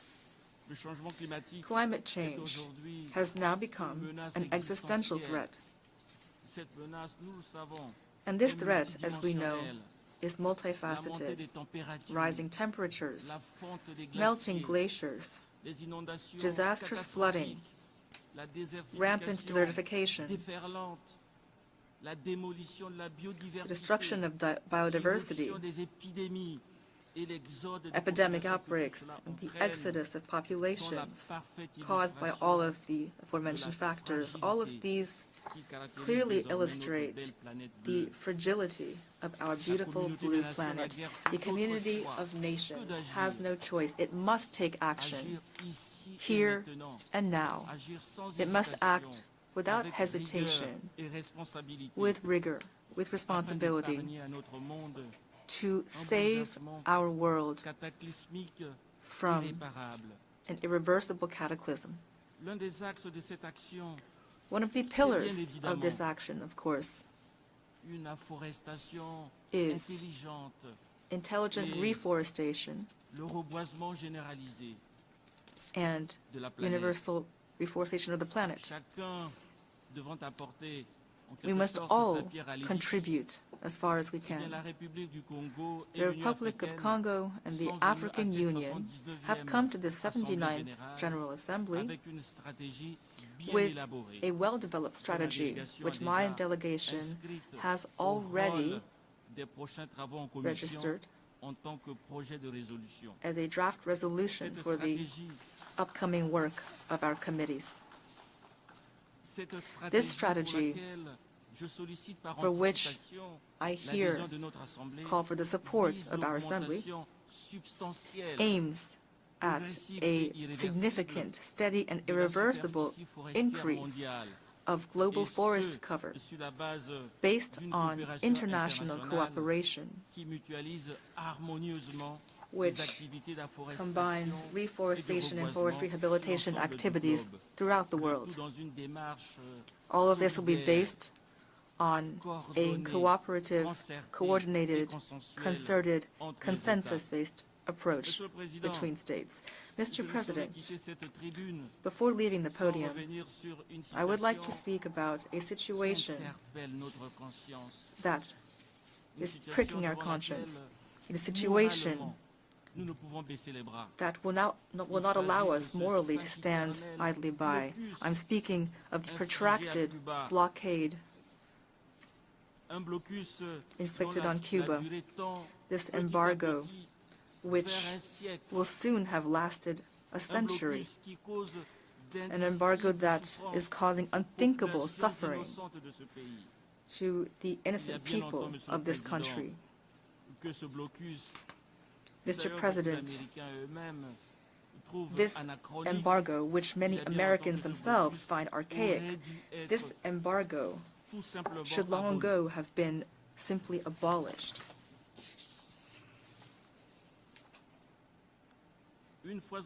Once again, I would like to call upon the wisdom of the people and leaders of the United States, most of whom, as we know, have had nothing to do with this lingering phantom of the Cold War. I urge the government of the United States to once and for all turn the page on this painful history of two peoples both born of a melting pot, the miraculous cultural osmosis between Europe and Africa. In closing, Mr. President, ladies and gentlemen, I speak on behalf of all the peoples of the world in hoping that we can staunchly fight for the emergence of a new humanity, a peaceful humanity, which turns its back upon war and death, and which stands side by side with each other. An authentic humanity which tirelessly combats endemic poverty, a poverty that is ravaging developing countries, which is a real cancer upon our global society, which is one of the root causes of the frustration and violence that is darkening the horizons, our horizons of hope. A fraternal humanity, as imagined in this very city by the great artist John Lennon. And lastly, a humanity as rainbow, as dreamed of from the depths of his prison cell by the great Nelson Mandela, standing tall and proud as a baobab tree. Thank you. I thank the Minister for Foreign Affairs, Francophonie and Congolese abroad of the Congo. I now give the floor to His Excellency Ahmed Attaf, Minister of Foreign Affairs and National Community abroad of Algeria.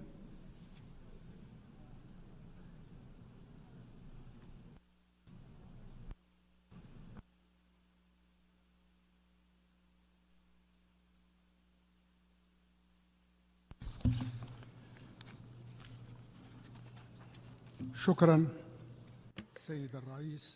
Thank you, Mr. President. نجتمع مجددا في رحاب منظمتنا We are once again meeting at the United Nations, and our world is at a critical, sensitive and dangerous juncture. A juncture characterized by the accumulation of conflicts, crises, wars, and a widening gap of development disparities between the North and the South, as well as worsening climate change and environmental risks of all kinds. A juncture that reveals the magnitude of the shortcomings that have afflicted the collective security system in light of the tendency to resolve differences by force and the excessive and selective use of unilateral punitive measures. The failure to fulfill the commitments undertaken and the disregard for international legitimacy, as well as the increasing polarization and accompanying absence of the role of the Security Council and the erosion of multilateral international action as a whole. Last but not least, it is a juncture that puts at stake the entire system of international relations with the rules, principles, and controls that has been codified in the Charter of the United Nations, and the mechanisms, structures, and institutions that it is based on that have been put in place to serve the aspirations and purposes and ambitions that bind our countries. From this perspective, looking ahead to the 8th decade of the United Nations organization must be an opportunity to renew our commitment to the system that brings us together, that is based on the rule of law, not the rule of force, that is based on the power of the law, not the law of power, that is based on the power of reason, not the logic of power.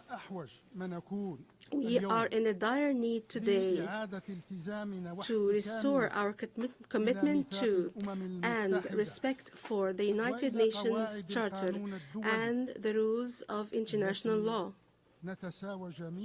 before which we are all equal.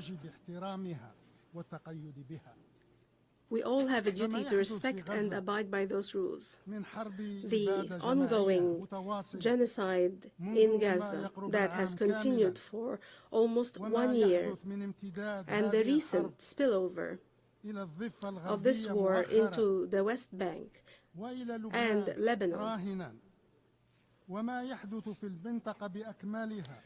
and the sharp, multifaceted, multi-front Israeli escalation in the entire region, all of which could not have happened if the international community at the time had taken a firm stand that forces the Israeli settlement occupation, what has been imposed on others, namely punitive and deterrent measures, as set forth in the Charter of the United Nations under Chapter 7.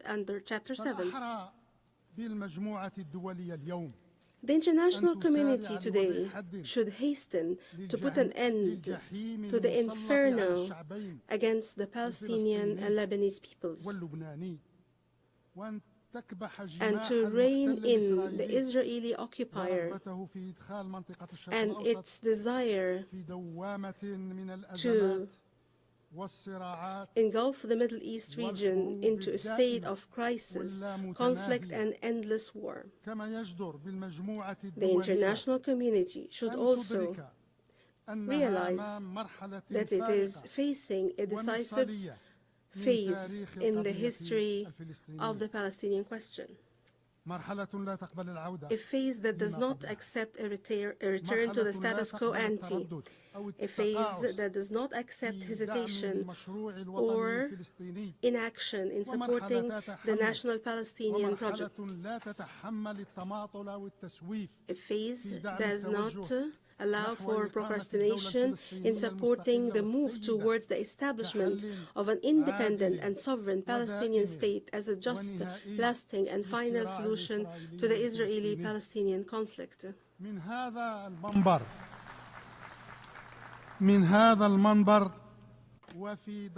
From this podium, at its previous session, the President of the Republic, Mr. Abdulmajid Tebboune, appealed to our United Nations organization to expedite the admission of the full membership of the State of Palestine.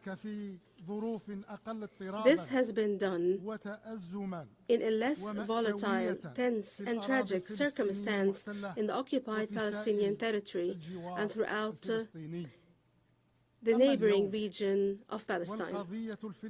Today, the question of Palestine is at its darkest historical chapter ever. This approach is inevitable and urgent and self-evident. The full membership of the State of Palestine in this organization remains a crucial step towards the preservation of the two-state solution, towards addressing what the Israeli occupation is gearing up to thwart, a step towards safeguarding the tenets of resolving the Arab-Israeli conflict and the pillars of security and stability in the region. With regard to developments in our regional neighborhood, Algeria's conviction remains firm that in order to address the diverse challenges facing the states and peoples of the region require an international support and global commitment to address the different challenges that weigh heavily on our Pan-African space.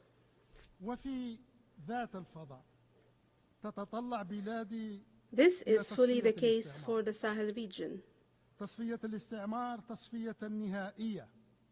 Apologies, the interpreter notes. In this same vein, we look forward to ending colonization by turning the last page of colonization, which we see on the territory of the Western Sahara.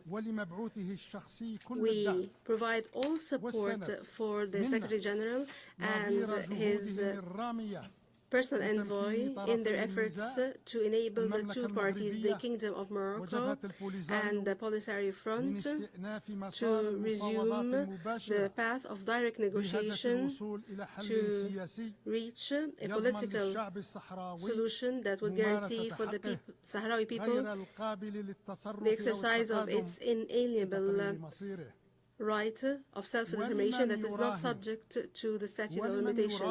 And as for those that seek to entrench the status quo of colonization by falsifying the clear facts and through desperate maneuvers to distract attention from what is clear, we would like to reaffirm that colonization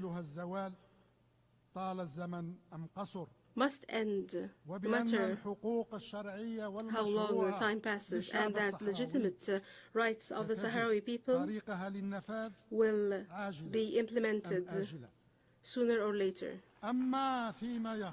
As for Libya,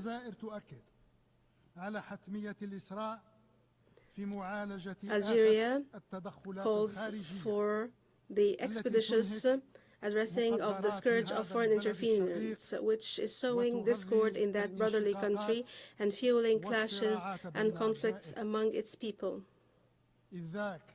Only then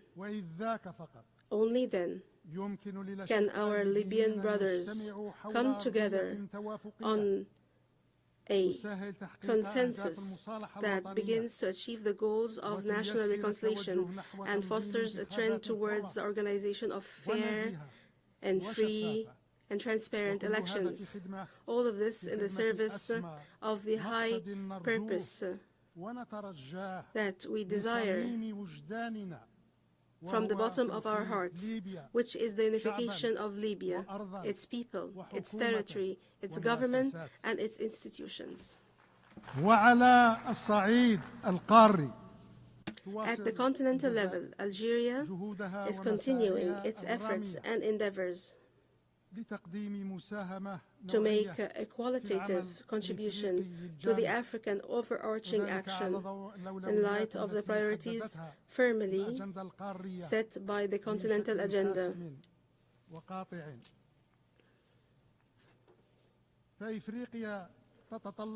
Africa, first and foremost, looks forward to the activation of African-led solutions, as well as development and implementation to put an end to conflicts and to address the different crises and conflicts afflicted that the different peoples and countries of the continent are afflicted by. Further, Africa looks forward to addressing economic development and join the revolutions in artificial intelligence, digitization, and renewable energy. Third, Africa is looking forward to advancing its strategic priorities, which are at the heart of the reform of international financial, monetary, and banking institutions, to improve African representation at these institutions, as well as the structural reform of global indebtedness, as well as international financing that is appropriate to the requirements of development at the continental level. 4. And finally, Africa looks forward to correcting the historic injustice imposed on it at the Security Council and enabling it to occupy its rightful place at this central body of the United Nations as It is currently, as it has recently joined the G20 as a permanent member. With the same commitment at the continental level, Algeria continues its endeavors to establish a balanced, beneficial, and meaningful partnership in the Sahel region, which is currently undergoing a fragile situation as countries in that region are suffering from an escalation of political unrest and an increase in the threat of terrorism and the absence of sustainable development, as well as the spread of the phenomenon of climate change. Algeria, in the face of all this, reiterates its solidarity with the peoples and countries of the Sahel region. We stress our firm belief that our security and stability and prosperity is part of that of the security, prosperity, and stability of its neighboring African region. لقد تفوه ممثل دولة A representative of a country from this region and from this space have, in brazen language, attacked my country with base language that should not be dignified with a reply of this level should not be becoming of this noble podium.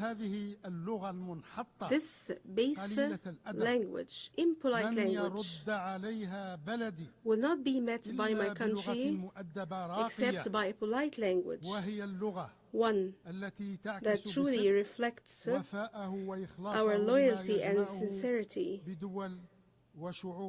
to the deep-rooted, unwavering bonds and deep-seated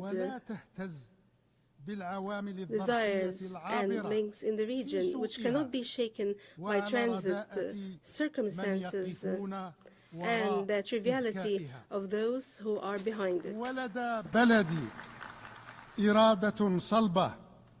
My country has a firm and long-standing will, and our hands are extended to our brothers as we seek to build with our brothers a Sahel edifice that enjoys security and prosperity. Algeria today is taking firm steps on the clear path set forth by our President Abdelmajid Tebboune to enhance political stability and institutions and to build a strong and diverse economy that would end our dependence on the oil sector and to promote the social character of our state and as a solid legacy of our noble revolution of liberation. This approach has yielded its first results in the consolidation of the country's security and stability and consolidation of its democratic course, particularly during the recent presidential elections, as well as by laying the foundations for a comprehensive economic renaissance, which has restored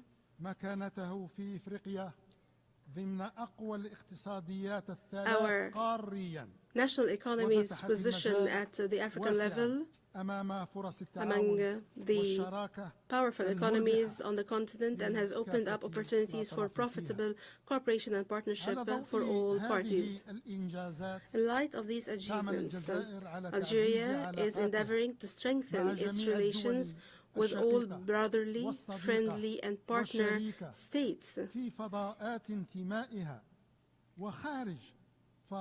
in and outside these areas of affiliation. My country also seeks to continue to work closely with all member states of our United Nations, which share our same commitment and concern to uphold the principles and values enshrined in the Charter of the United Nations. Although the current situation in our world is difficult and dangerous, which breaks the strongest of wills and erodes the most solid of determination, we are very confident that hope will survive and that ambition will remain available. From the womb of crises, opportunities are born, and from the depths of suffering, wills are sharpened, and from the heart of hardship, hope is born. We hope from the bottom of our hearts that we will have a better world for present and future generations. I thank you, Mr. President. I thank the Minister for Foreign Affairs and National Community Abroad of Algeria. I now give the floor to His Excellency Albert Shingiro, Minister of Foreign Affairs and Development Cooperation of Burundi.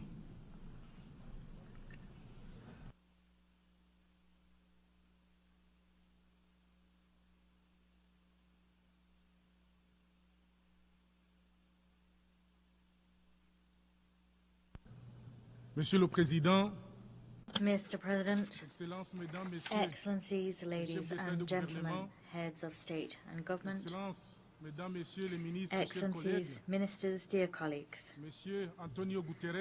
Mr. Antonio Guterres, Secretary General of the United Nations, distinguished guests, ladies and gentlemen, all protocol observed.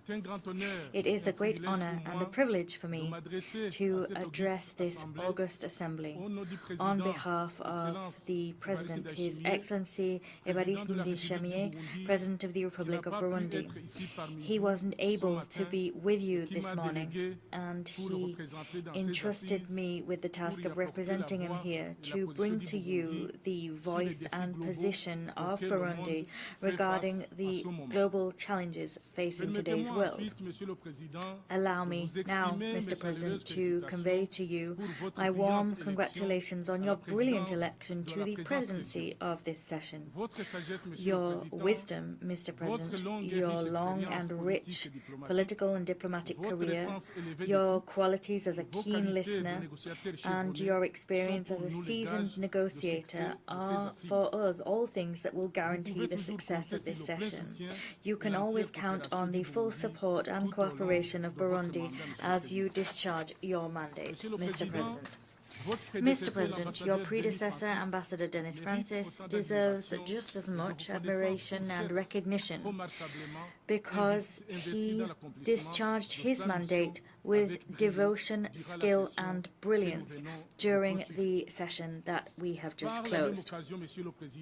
Allow me also, Mr. President, to pay equally deserved tribute to the Secretary General of the United Nations, Mr. Antonio Guterres, for his service to humankind, service rendered through his courageous action, still underway to make the United Nations an organization close to the peoples of the world, despite the complex global arena in which the organization works. Mr. President, the theme chosen for this session, namely leaving no one behind, acting together for the advancement of peace, sustainable development, and human dignity for present and future generations, is particularly fitting given that today's world is hurtling full throttle towards fragmentation, and we're seeing values of peace, solidarity, and mutual comprehension being called into question. This fragmentation seems to go hand in hand with a new form of radicalization, which is drawing member states further and further away from reaching an understanding about how to address the global challenges facing us in a spirit of compromise and mutual trust. Today, more than ever before, Mr. President, it would seem that the majority of us act as if we were alone in this world. We act as if others did not exist or did not count. Solidarity has become a rare commodity at the very moment where we need it the most. Positive values are being eroded throughout the world. And yet we know that all conflicts, be these direct or proxy conflicts that the world has experienced, are born of the same seed. That is the denial of others, others' interests, whether those interests, that identity, be cultural, religious, or civilizational. In other words, all conflicts arise from the loss of trust, geopolitical jostling, and deliberate misinformation. All of these polarize countries and paralyze societies in a situation which is increasingly worrying. As is only right and proper, Mr. President, my country staunchly condemns all of those who wish to impose their points of view, their practices, or their values or schools of thought upon others. Using the diplomacy of might is right. We condemn all of those who attach political conditions to development aid, whilst at the same time, Mr. President, forgetting that the world is multipolar, that difference in diversity is a driving force for development, economic growth, and the very thriving of our societies. If embraced as the asset that it is, diversity in all its dimensions is a mine of opportunity, possibilities, and a source of great inspiration. Many points of view, in all their richness, experiences, and practices, create a wealth of ideas, knowledge, understanding, and tools to accept the other. All of these can significantly increase a society's ability to prosper, to understand the various points of view in today's world, and allow us to consequently live in peace and in harmony with our environment, be this our immediate neighborhood or further afield. As you know, Mr. President, cultural diversity and the diversity of values are a powerful lever to create ties that are stronger than our differences. Cultural diversity brings people together and as such supports social cohesion, peace, security, and peaceful coexistence. Despite its unifying power, the unifying power of culture, the last 20 years have been marked by a growing instrumentalization of culture and values in order to sow tension and division. Precisely because it is so heavy with meaning and intrinsically bound to people themselves, cultural diversity and the values which we hold dear have increasingly been placed on the front line of conflict and used as a tool of division, even a weapon of war, used first and foremost, Mr. President, to subjugate weakened societies, particularly in the most fragile regions of our world. This narcissistic exploitation of culture and values has contributed to extending crises and conflicts, but it's also led to human rights being eroded, namely economic, social, and cultural rights. Today, more than ever before, narrowing the divide between cultures, values, and civilizations is urgent and necessary in order to establish peace, stability, solidarity, and allow inclusive development which leaves no one behind. Mr. President, the world that we live in today needs now more than ever before a consensus-based approach to major challenges such as the conflicts which continue to rage, natural disasters, climate change which is worsening, poverty and inequality which are omnipresent, mistrust and discord which are dividing the world.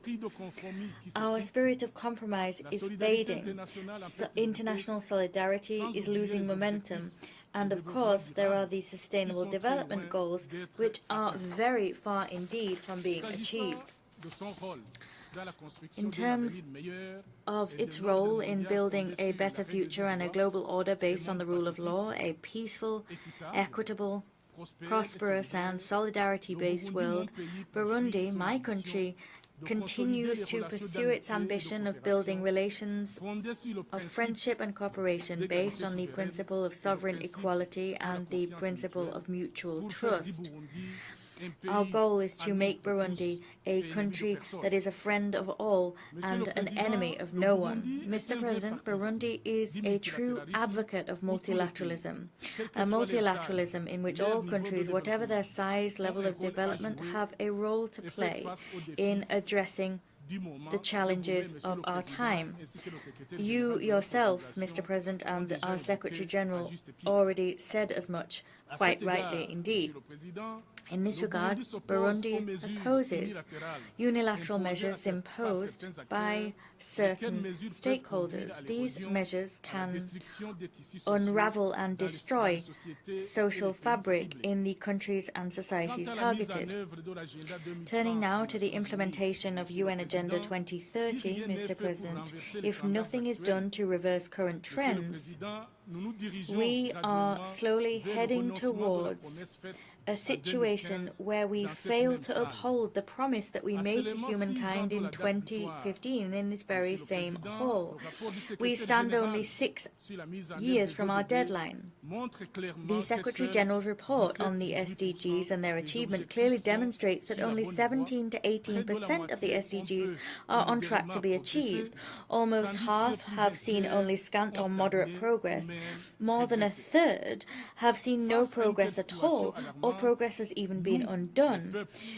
In the face of such an alarming situation, we the people have no time to waste. We need to act together and quickly to save future generations who will judge us by our actions or by our inaction as appropriate. Mr. President, it is crucial that the international community step up efforts to address the various challenges and meet the needs that exist, with particular effort being made to assist countries in special situations such as LDCs, landlocked developing countries and small island developing states. The goal here should be to reverse current trends and leave no one behind, as we collectively agreed to do in 2015 through the UN Agenda 2030. Mr. President, nationally, Burundi, like all other nations, is working night and day to significantly improve its people's quality of life. The people of Burundi firmly believe that the only path towards genuine political independence involves economic independence. And to achieve that, Mr. President, the government of Burundi, under the leadership of the President of the Republic, has implemented an ambitious vision, but a feasible one. That vision looks to make Burundi an emerging country in 2040 and a developed country in 2060. The goal sought in the reference document of our President here is to build a nation where its population enjoys full well-being. Our goal is to see a sustained continuation of production and structural changes leading to longer life expectancy and the meeting of fundamental needs. We're also looking through this document to reduce unemployment and poverty in all its forms and manifestations. By 2040, Mr. President, Burundi intends to stand as a country of peace, a country in which everyone lives in decent conditions, where no one dies from preventable diseases. We will be a competitive economy driven by the agro-food sector and our industry, which will be high in added value. We'll also be driven by mining for the benefit of our people, and all of this will be done whilst protecting our natural environment and by paying due attention to equity and gender balance. Burundi will always stand on the side of solutions, and we reiterate our commitment to the peaceful resolution of disputes throughout the world, using tools which preventive diplomacy makes available to us, namely dialogue, cooperation, joint work and negotiation. You are, of course, aware, Mr. President, distinguished delegates, that no developing country, or rather, says the Speaker, no development is possible without development, and peace cannot be possible without development. Peace without development is a mere pipe dream. Peace and development are two sides of the same coin. The terrorist threat, Mr. President, and the dangers linked to violent extremism have increased greatly in number in recent years, and this is having an ever more bitter impact at a local, regional and international level. In the face of this existential threat, Burundi has committed to continuing and strengthening its cooperation with other nations to prevent and combat terrorism and violent extremism. We're doing this by making a substantial contribution to peace operations and counter-terrorism operations, namely in Somalia, Central Africa and in the east of the DRC. Our goal is to support these three brotherly countries in their legitimate efforts to restore state authority across the full extent of their territory. Mr. President, the climate crisis is pummeling our planet before our very eyes, and sustainable solutions are taking their time because of a lack of financing and climate action in order to help the countries of the global south to face this three-pronged planetary crisis, namely climate change, pollution and biodiversity loss. Burundi, like all other nations in the sub-region, is increasingly affected by climate change, despite the fact it contributes only minimally to global greenhouse gas emissions. The frequency of adverse climate phenomena such as floods, landslides, droughts, the rising levels of Lake Tanganyika are all demonstrations of how we're facing climate change. These events are affecting agricultural cycles, causing harvest loss, food insecurity, and the erosion of local ecosystems. We're calling for quicker progress to be made to allow countries gravely affected to receive green financing to limit the adverse effects of climate change on the implementation of the SDGs. Mr. President, in order to do its part to stop climate change, Burundi, like other nations that signed the Paris Agreement, made a commitment through its nationally determined contributions document, a commitment to incorporate environmental protection, building resilience to climate change and food security into national policies and the vision of Burundi as an emerging country in 2040 and a developed country in 2060. As you are aware, Mr. President, climate change do not only have an impact on our physical environment, it also affects the health of our people. With that in mind, Mr. President, Burundi has established healthcare measures and public health measures and incorporated these into our climate change mitigation plan. And we beat the record set in the recent report of the Global Alliance for Climate Change, because we're now at the top of the list in terms of countries that have given the most attention to their population's health in their mitigation plans. Mr. President, several initiatives to protect and restore landscapes have also been taken, namely a far-reaching national reforestation program called Ewu Burundi Arambaye, or Covered Burundi in French. This plan looks to promote agroforestry and the tracing of forest cover, and this plan seeks to involve all sectors of society. I'd like now to look at human rights, one of the challenges to be addressed. For Burundi, Dignity, as referred to in the theme of this session, begins by promoting and protecting human rights.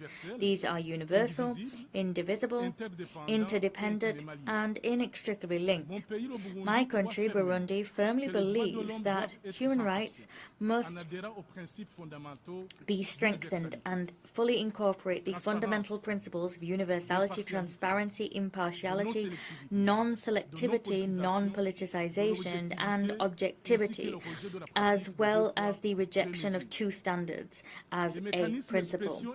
Special mechanisms sometimes imposed to deal with geopolitical tensions in certain areas of the world must be sacrificed in favor of dialogue and cooperation. And in this connection, Burundi must be given fair treatment within the Human Rights Council in Geneva. We call upon certain stakeholders to avoid continually clobbering us with special mechanisms that are political in nature and have no added value in terms of ensuring the enjoyment of human rights in all of their facets. Here, I encourage those who champion such projects. They know who I'm talking about. I ask them to withdraw the initiative to extend the mandate of the so-called Special Rapporteur for Human Rights in Burundi. That project should not be renewed. The mandate should not be renewed because the attitude of this mechanism creates useless tensions and avoidable tensions, and those that initiate these projects are politically motivated, cynical, and immoral. International migration is a global reality, a phenomenon that has existed since the dawn of our planet.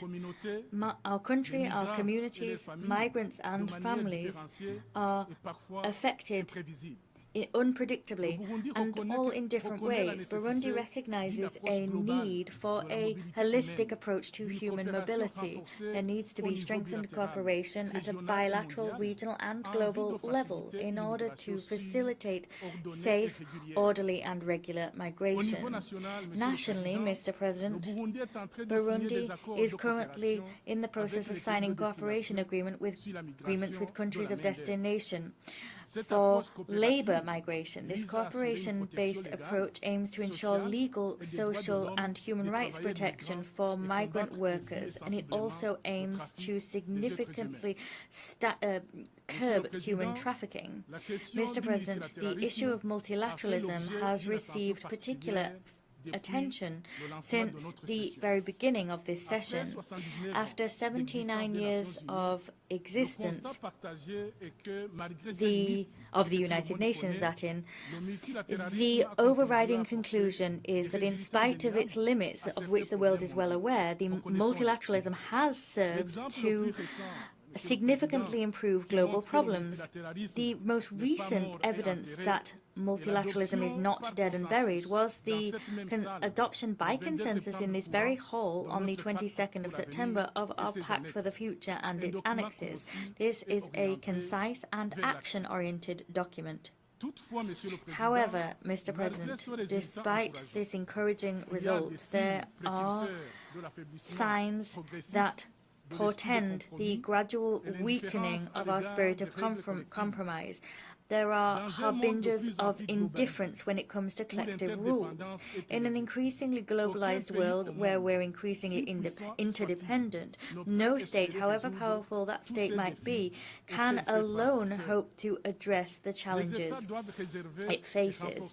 States must strengthen mutual commitment, must adopt a coordinated approach based on fair rules of the game to avoid unilateral actions which, as you are aware, take the form of clear interference in the domestic affairs of other countries in clear violation of the principles and values of the UN Charter. Mr. President, I wish to turn now to Security Council reform.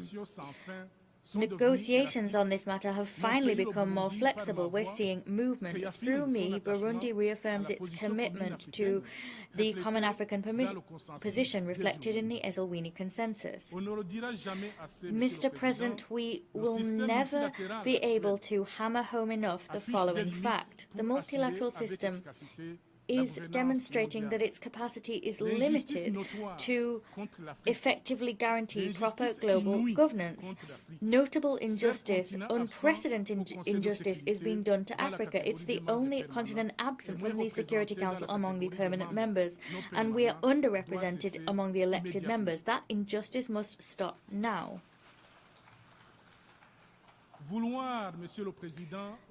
The desire to perpetuate the exclusion, Mr. President, of more than 1,200,000,000 inhabitants from the table around which we take our major decisions is quite simply unacceptable. Mr. President, universal, equitable and affordable access to information as well as to information infrastructure is also one of the major challenges of our age. The Internet can be a tool to bring peoples and spaces together, and that's why it was designed. However, the spiderweb, as we seem to call it, prioritizes rich countries, whilst at the same time developing countries have low levels of Internet connectivity. This is particularly true in Africa. Today, in our world, our trade and our exchanges are becoming increasingly digital, Mr. President, and as such it's vital that all countries have access to Internet, including AI, that is revolutionizing our world. There is a growing, gaping gap between the countries of the global north and the global south, and that's meaning that many people in the global south are losing out on social, scientific, and economic opportunities. Leaving no one behind is one of the pillars of the UN actions. And so, as a matter of absolute urgency, this digital gap must be closed in the interests of current and future generations.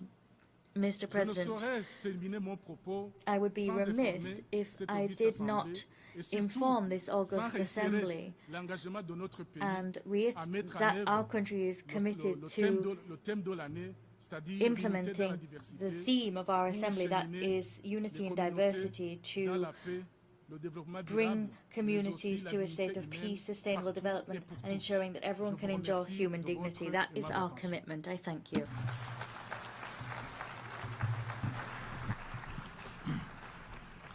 My thanks go to the Minister for Foreign Affairs and Cooperation of Burundi. I now give the floor to Her Excellency Mélanie Joly, Minister for Foreign Affairs of Canada.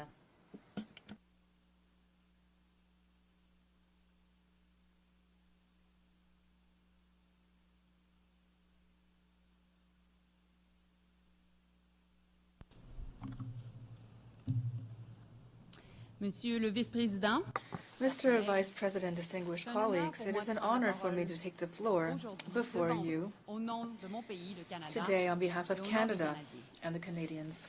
I'd like to underscore that I am meeting with you here on the traditional territory of the Lenape people. This recognition is important because today in Canada we are celebrating the National Day of Truth and Reconciliation, during which we recognize and commemorate the Indigenous peoples who were here before us and continue to live among us. We recognize the pain caused by decades of abuse, negligence, and racism. Here as well, we would like to commit to doing better and to rectifying the errors of the past so we can move forward together. Ours is a country based on the rights and freedoms that are enshrined in our constitutional charter. A core reason Canada is a prosperous society is that beyond offering the freedom to pursue a better life for you and your family, it is also a way for us to provide freedom from the barriers that prevent you from enjoying a better life. Freedom from fear, violence, intimidation, and discrimination. freedoms that foster a sense of inclusivity and belonging, freedom that protects the vulnerable and builds stronger communities. Far too often, though, some of the loudest voices claiming to speak for freedom are the ones trying to redefine that word for their own purposes. They claim freedom as an excuse to do as they wish without any regard for the freedoms of others. This is certainly not how we should define freedom. They hide behind the word to tell us everything is broken, to spread disinformation and parrot the lines fed to them by those who wish to interfere in our elections and undermine our democracy. They weaponize the term freedom to further marginalize those in the most vulnerable situations, to justify spreading hate, and even deny people their right to make choices about their own bodies, including limits on reproductive rights. At the end of the day, through all of the noise, what they really mean to say is freedom for some, not freedom for all. Often, the people who claim to speak for freedom are the same people who want the government to decide who people can love, who they are, or even what they can wear. We see it in our country. We see it around the world. At the international level, we see it when groups or countries declare that international law doesn't apply to them. In Afghanistan, we see it taken to its extreme as the Taliban continue to impose inhumane rules against women and girls, banning them from being in public so they are invisible, robbing young girls of the fundamental right to an education. How is that respecting human dignity? How is that protecting the best interests of their people? They need to be held accountable. Last week, Canada joined Australia, Germany, and the Netherlands with the support from 22 other countries to take steps to hold Afghanistan accountable under the Convention on the Elimination of All Forms of Discrimination against Women. The Taliban cannot make international law disappear through simple decrees. Canada is a country that values freedom from oppression, not the freedom to oppress others. There should be nothing controversial about protecting human rights, including the dignity of all men and all women alike. On Haiti, the world cannot sit idly by as people suffer. La violence des gangs et la corruption incontrôlée. Gang violence and unchecked corruption in Haiti have created a disaster for the population, which has plunged into deep insecurity, with civilians being shot and children dying of hunger. Canada has always maintained that this crisis must be resolved by Haitians, for Haitians. Therefore, the Presidential Council for the Transition and the Government of Transition is striving to restore order, but they can't do so alone. The Haitian people needs a multinational support and security mission that works together with the Haitian National Police, not only to help the police restore order, but also to meet the population's basic needs. That is why Canada has invested more than $100 million to support that mission. It is doing its part. We must show the Haitian people that we will not abandon them. The UN Security Council must send a clear message to this effect, and I'd like to thank them for their decision today. I also would like to thank CARICOM and Kenya for the crucial role they are playing in the response to this crisis. Together, we can bring about lasting peace and stability in Haiti.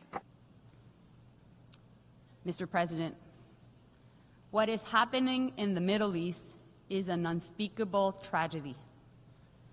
Thousands have been killed in Israel, in Gaza, and in Lebanon, including many Canadians. This is a senseless war that goes against the dignity of human beings. The suffering on all sides must end. What the world continues to witness is a repeated cycle of violence where civilians pay the heaviest price. Canada is joining those urging Israel and Hezbollah to accept an immediate ceasefire. We need to create space for peace talks and save lives. There cannot be war in Lebanon. Full stop. UN Security Council resolutions must be respected. Families in southern Lebanon and families in northern Israel must be able to safely return to their homes. We have and always will insist that civilians be protected wherever they're from. Next week marks 1 year since the terrorist attacks by Hamas against Israel. And last March, I visited Kibbutz Kfar Aza, one of the communities attacked on October 7. I met Ayelet, a mother grieving her son who was brutally murdered in the attack, and he died protecting his fiancée. Ayelet recounted the terror of that day, the search for loved ones in burned homes. As she spoke about the horrors of October 7th, we heard the bombs as they landed in Gaza nearby and felt the ground shudder. In that moment, the duality of the tragedy befalling the Israeli and Palestinian people was profound, and it is a moment I will never forget. The situation in Gaza is inhumane. The level of suffering is unacceptable, and it must stop. Innocent Palestinians, women and children cannot pay the price of defeating Hamas. It must end. And a ceasefire is needed immediately. Hostages must be released. This requires both sides making real efforts. Mr. President, for lasting peace, Canada has long advocated for a two-state solution. We believe both Israelis and Palestinians have the right to exist. We all know a negotiated agreement is the best chance for Israelis and Palestinians to live side by side in peace and security. Unfortunately, Hamas, a terrorist organization, continues to operate in Gaza, refuses to release hostages, and refuses to lay down its weapons. And meanwhile, the government of Israel is against the creation of a Palestinian state. Violence against Palestinians by extremist settlers and expansion of settlements by Israel in the West Bank continue unabated. And this is unacceptable. Canada supports the creation of a Palestinian state. That is why we are providing security and development support to Palestinians themselves. We will officially recognize the state of Palestine at the right time, when it is the most conducive to building a lasting peace, and not necessarily as the last step of a negotiated process. More than anything, this conflict has led to unspeakable pain. Communities are hurting. People have the right to protest peacefully, but nobody has the freedom to intimidate others. Polarization is a real problem, and division is real. We have a collective responsibility to bring people together. Mr. President, it's now been 2.5 years since Russia launched its illegal invasion of Ukraine. The human cost continues to grow. No country has the right and the freedom to invade its neighbor, and there's no freedom to impose your will on others. This aggression is a blatant violation of the UN Charter. Russia needs to get out of Ukraine now. And the Ukrainian people have the right to be free from fear and from aggression. They have the right to decide what their own future should be. And Mr. President, we all know that if Russia's aggression goes unchecked here, it will continue. Many countries in the region and the hemisphere are wondering if they will be next. And the world must not back down in denouncing this unjustifiable aggression, and Canada will not back down from its support for Ukraine. At the end of October, Canada will host a conference co-organized with Norway and Ukraine on the human dimension of Ukraine's 10-point peace formula. We will focus on the return of children to their families, as well as deported civilians and prisoners of war. Everyone, those affected by this war, is entitled to freedom from violence and from being forced from their home. Mr. President, the issues I've just spoken about have to do with massive challenges, and this institution has a key role to play to bring us toward solutions together. The UN's detractors accuse it of being unable to resolve the problems that the world is facing today. And worse, some, one might call them conspiracy theorists, even think that the UN is the cause of some of these problems. Both of these groups are ignorant of reality and the strength of this organization. The UN is a unique platform allowing us to come together and speak to each other on an equal footing, to try to reconcile our differences, sometimes profound, through discussion and through seeking consensus. And that is why Canada supported the adoption of the Pact for the Future during the Summit of the Future held last week. The Pact is a starting point, allowing us to work together to ensure the lasting place of this organization. The UN is not perfect, true, but progress is possible. As said by Secretary General, we simply cannot build a future for our grandchildren with a system built by our grandparents. So let us build that future together. Mr. Vice President, for almost 80 years now, no woman has occupied the post of Secretary General. That is unacceptable. Last week I had the great honor to with my colleague from Jamaica to host in Toronto about 15 women ministers of foreign affairs from throughout the world. Our intention is clear. The next leader of this great institution must be a woman. It is high time for us to be able to say proudly from this podium and throughout the world, Madam Secretary General.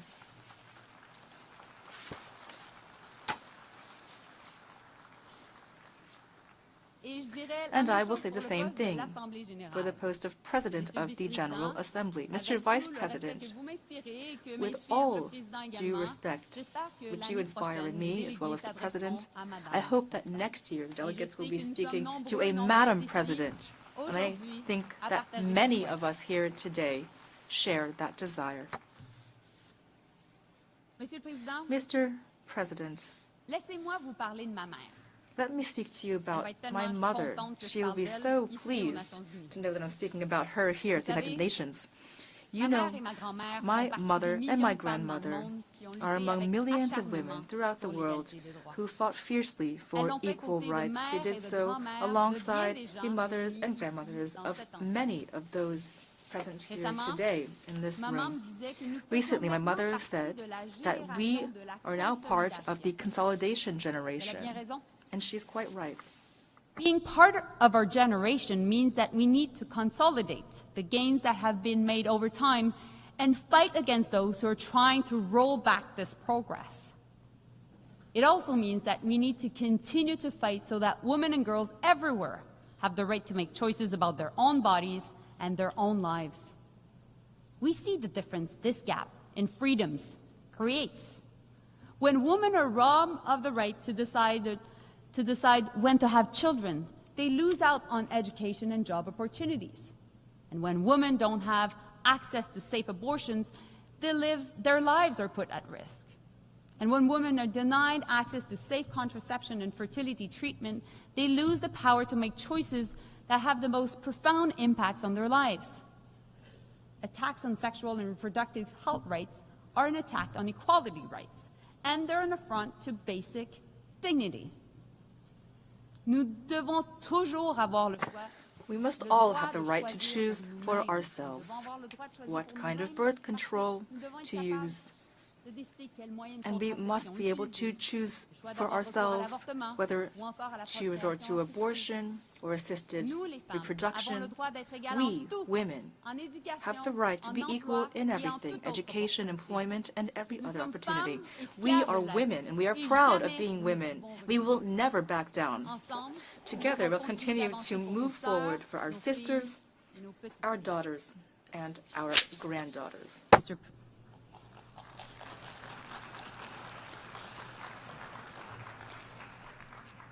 Mr. President, 2 years ago, I stood here and said countries around the world were faced with a choice. And we still have that choice today. We can choose a world where rules can be broken by the powerful, bringing us back to darker times of tension and conflicts. Or we can choose a world to uphold human rights, opportunities for all, peace and prosperity, where people work together to solve problems. Canada will work with partners to move us beyond this moment of crisis. A new future is being shaped. We must not fail. Thank you. Merci.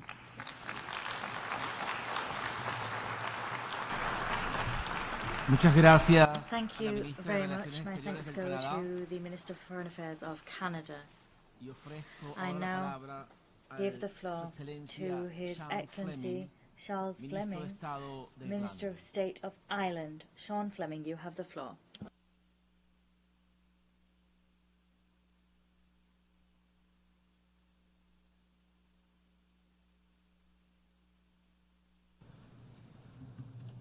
President of the General Assembly, distinguished heads of state and government, Secretary General and Excellencies, we gather here at a very important moment. World leaders have agreed a pact for the future, which charts a way forward to meet the challenges facing us as a global community. To do so, we must honour existing commitments, including the Sustainable Development Goals and the 2030 Agenda, and be ready to adapt to new and emerging challenges. It requires us to address the interlocking crises of climate change, conflict, hunger, injustice and underdevelopment. And it requires us to protect the means to achieve progress.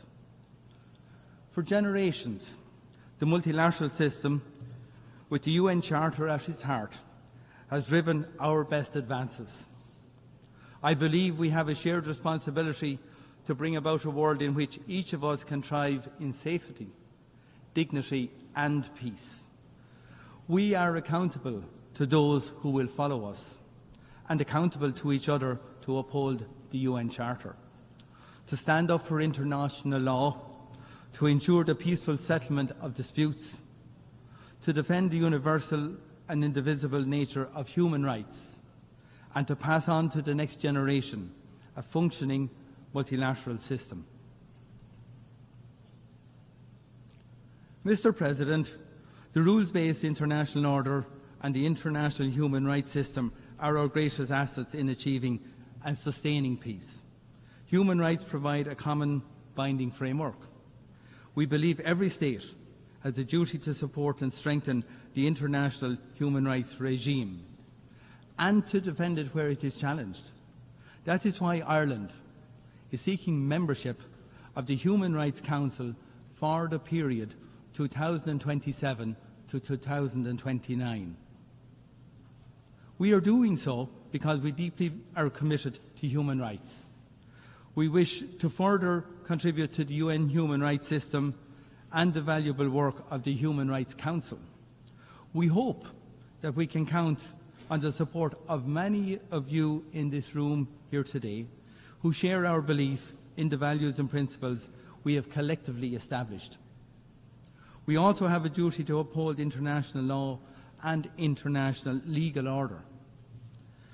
Ireland is fully committed to supporting the essential work of the International Court of Justice and calls on all states to abide by its rulings. Ireland is also wholly committed to the international criminal justice system.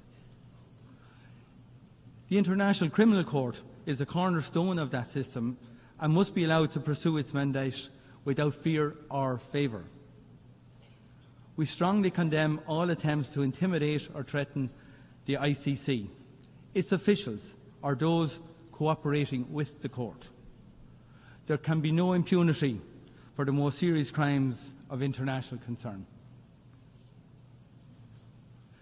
Mr. President, we're seeing a global backlash against the human rights of women and girls. The gender persecution in Afghanistan stands out for its cruelty and must be denounced. In too many parts of our world, we see hard-won progress threatened and even reversed. We cannot accept this. Our commitment to gender equality must be non-negotiable. We must also address the unacceptable rise in attacks on the right to life, liberty and security of LGBTQI people in all corners of the world. And we must unequivocally condemn all forms of racism, intolerance and hatred, including anti-Semitism, anti-Muslim hatred and the persecution of Christians. Mr. President, we are already seeing the destructive impact of climate change. It is clear that climate change is the driver and multiplier of instability and conflict. Ireland worked hard to address this during our recent term on the Security Council. Climate change threatens each and every one of us. From small island developing states in the Pacific and the Caribbean and elsewhere to countries in Africa, Asia and Latin America. Those who have contributed least to climate change are among the most vulnerable to its impacts. This is an enormous injustice. As we approach COP29, we must do everything we can to reduce fossil fuel emissions. As a fellow island state, Ireland is working to support adaptation and loss and damage activities. We need collective action at speed and at scale to avert the most catastrophic impacts of the climate crisis. Ireland and our EU partners will play our role. At the UN last year and again at the Pact for the Future, we have recommitted to the Sustainable Development Goals. Now we need to act with urgency as progress on these targets falters. Ireland's international development budget is at record levels and per capita. We are one of the strongest providers of humanitarian assistance on this planet. We are firmly committed to global solidarity and to reaching the furthest behind first. We will maintain our focus on action to end hunger and malnutrition, and especially the needless global scandal of child wasting and stunting. We will remain champions of gender equality and the empowerment of women and girls. Mr. President, we face the very real prospect of a regional war in the Middle East. I am deeply concerned at the spiralling violence and the situation in Lebanon. Hezbollah has long been a malign actor in Lebanon and in the region. We have consistently condemned its attacks.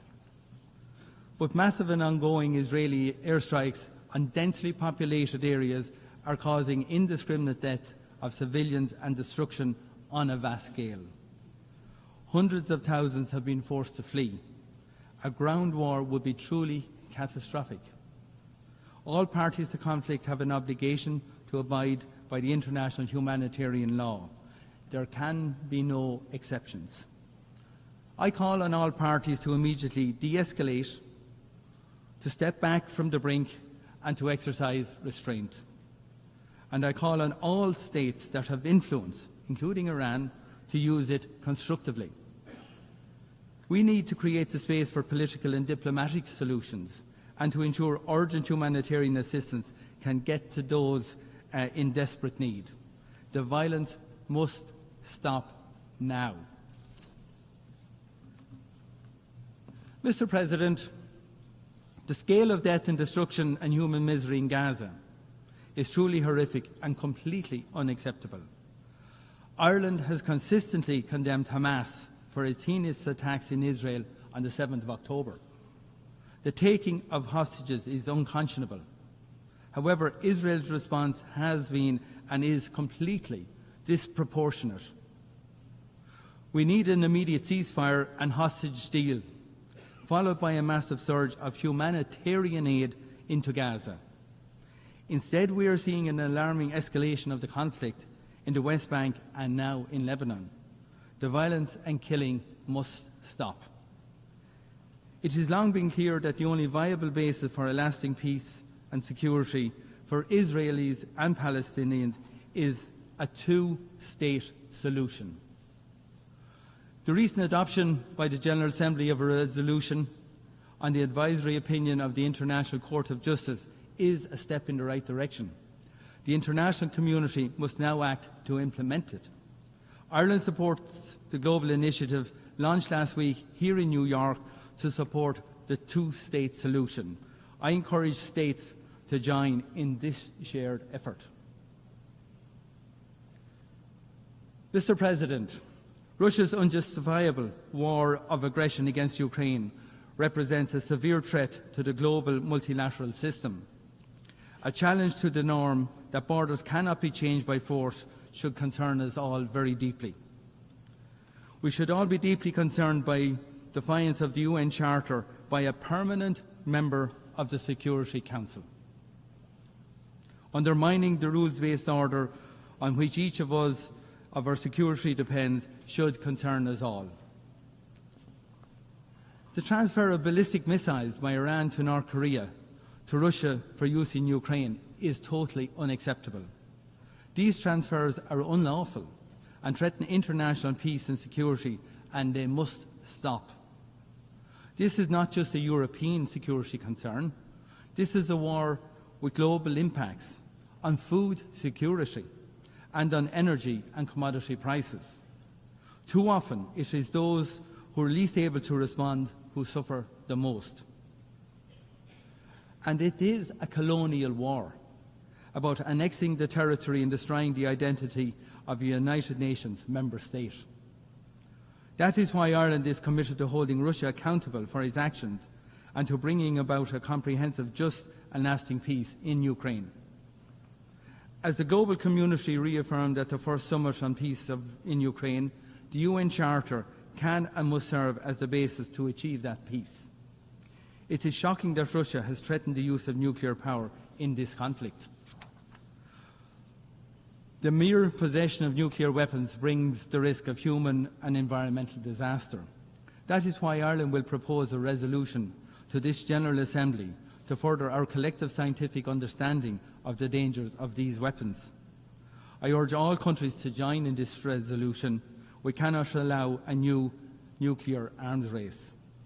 We must also act to prevent another arms race for weapons beyond human control, and to do so urgently, given the pace of technological development. Ireland supports the Secretary-General's call to conclude a treaty on autonomous weapon systems by the end of 2026. Mr. President, the Horn of Africa and the Sahel region are beset by multiple overlapping crises, from food insecurity, drought and flooding to actual conflict. Addressing them means working for sustainable development and human rights. The situation in Sudan is appalling. 12 million people forced from their homes. Widespread reports of abuse against civilians, particularly against women and girls. 25 million people face crisis levels of hunger and are now facing famine. We need to see urgent action. We demand a ceasefire, humanitarian access, protection of civilians, and accountability for human rights abuses. We must do whatever it takes to pressure the parties to come back to the negotiating table and to bring an end to the destructive cycle of violence. And we need to see accountability for those who have committed these atrocities. Mr. President, as we witness these harrowing conflicts, we must not accept this situation. The world as it is now is not the world as it should be. We have seen what can be achieved by cooperation through this organisation.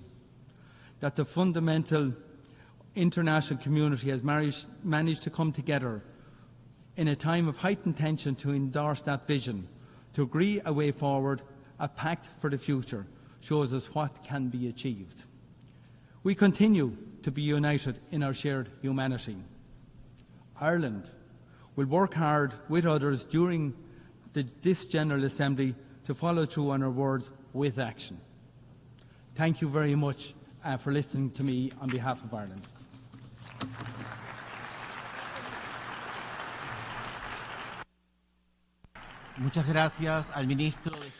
I thank His Excellency the Minister of State of Ireland, and I now give the floor to His Excellency Mr. Manuel José Gonçalves, Deputy Minister for Foreign Affairs and Cooperation of Mozambique.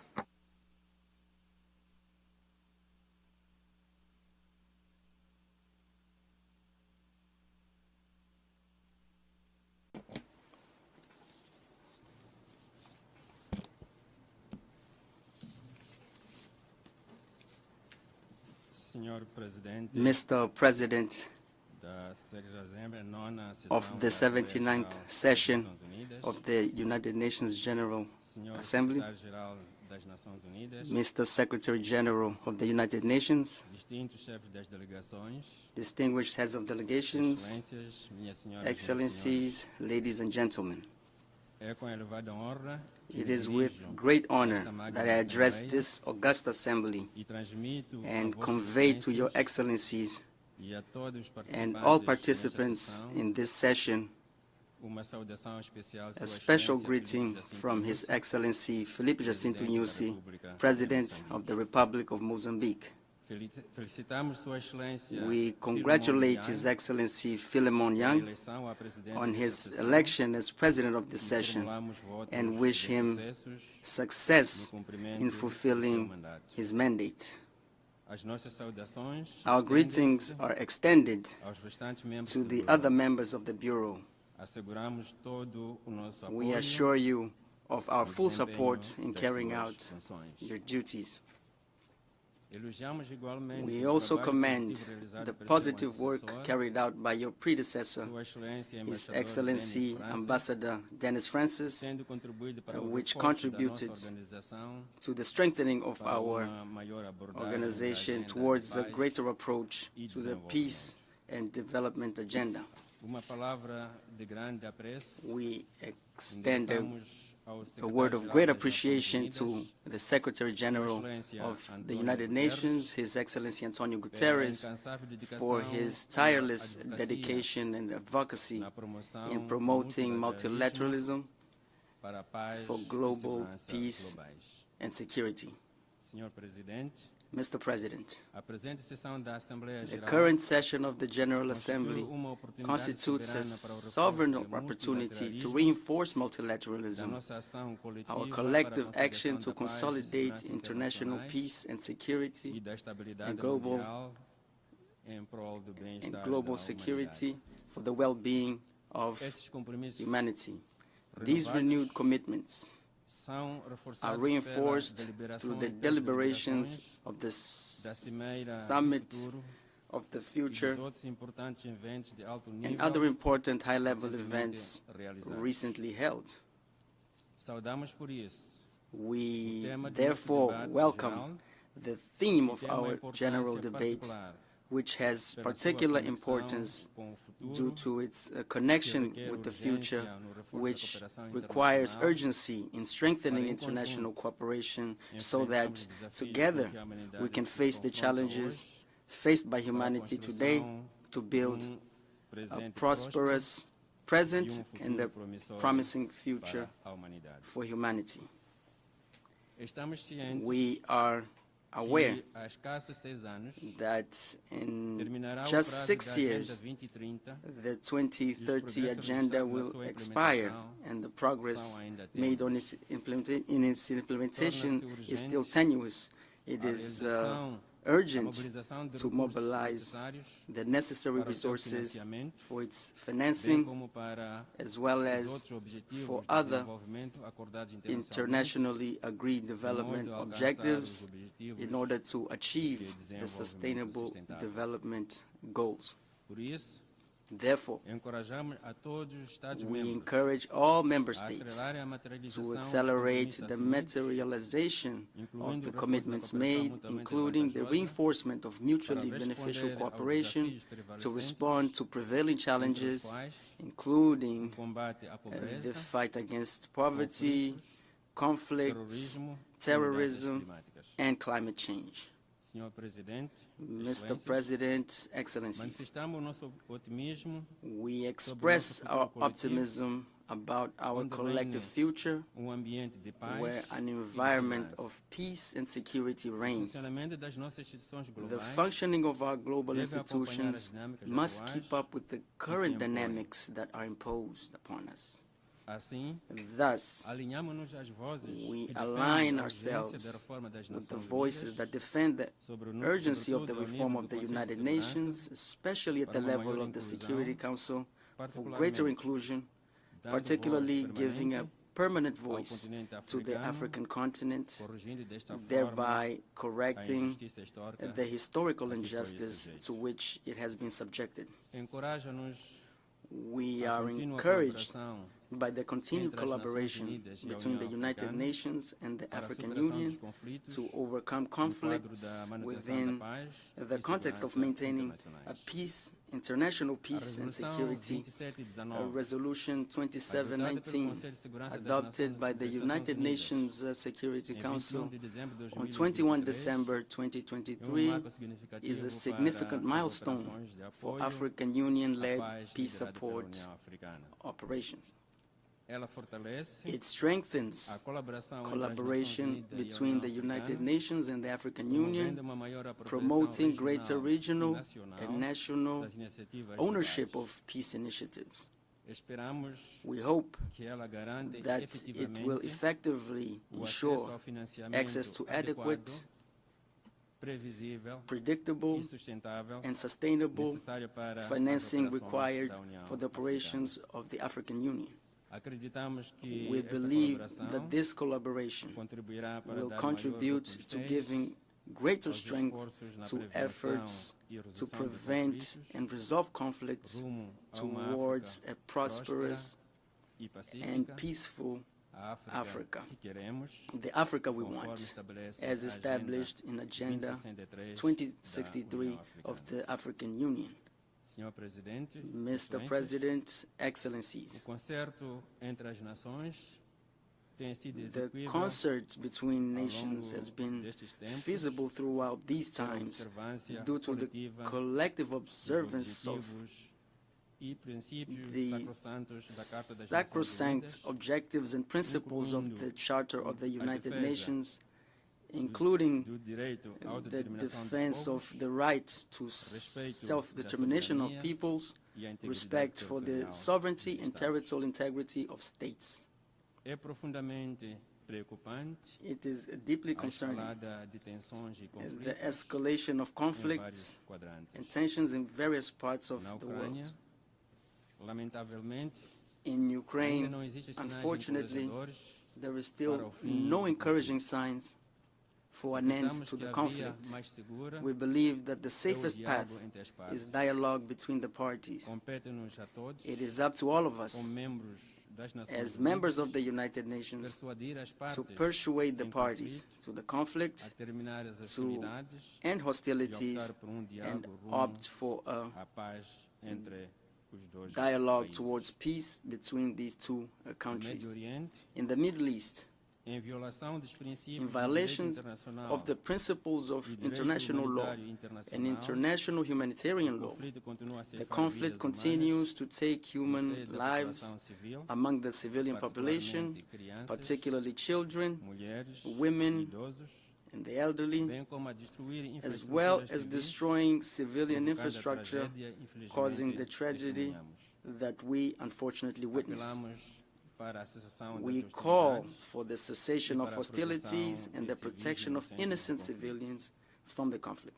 The vision of the existence of two sovereign states, Israel and Palestine, as full members of the United Nations, is the fairest formula that will ensure sustainable peace and stability in this region. In Africa, we are also concerned about the conflict in Sudan, which has killed thousands of innocent civilians, including refugees, causing an unprecedented humanitarian disaster.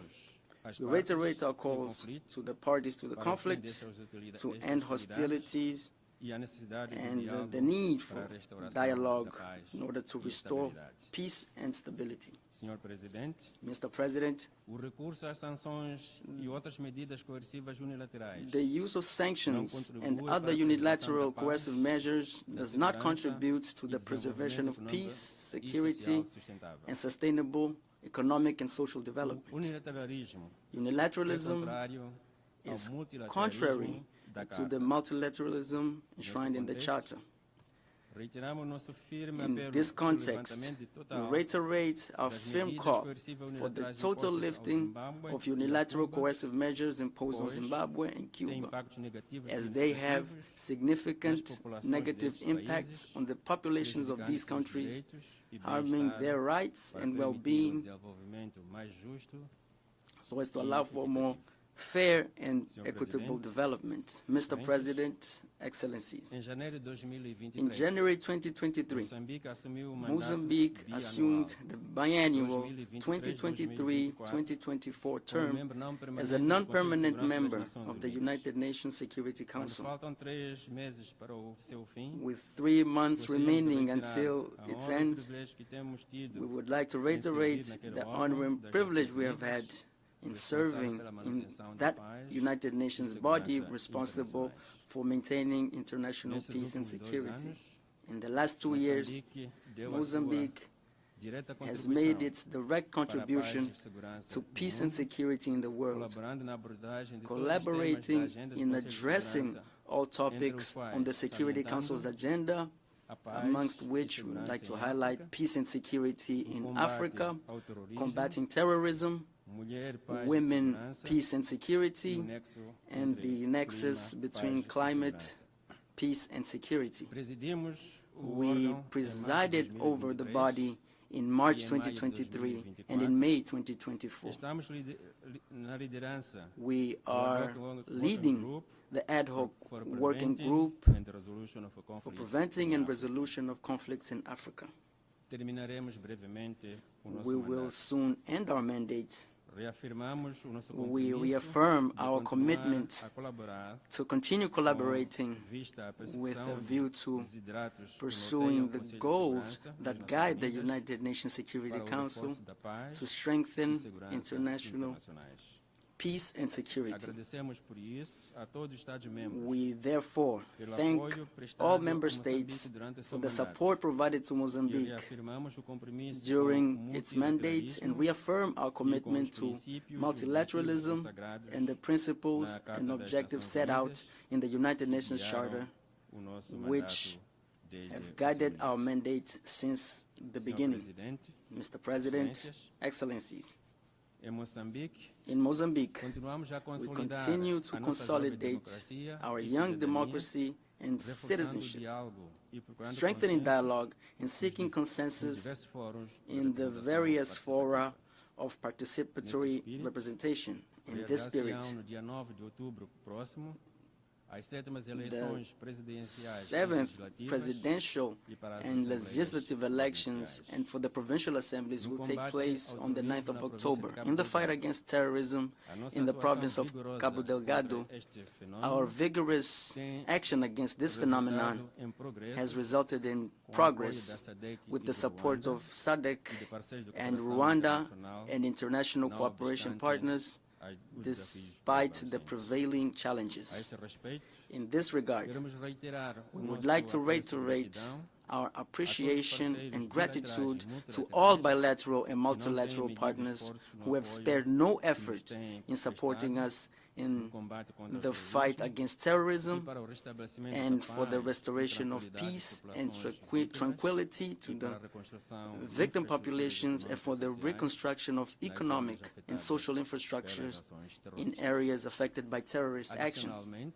Furthermore, our country has faced multiple and complex challenges that include exposure to risks associated with climate change, such as cyclical cyclones, droughts, and floods. These phenomena cause, on average, economic losses of around 1.1% of GDP per year. Mr. President, Excellencies, finally, we reiterate the commitment of the government of the Republic of Mozambique to international peace and security, which are essential factors for the well-being of humanity and a prosperous world. I thank you very much.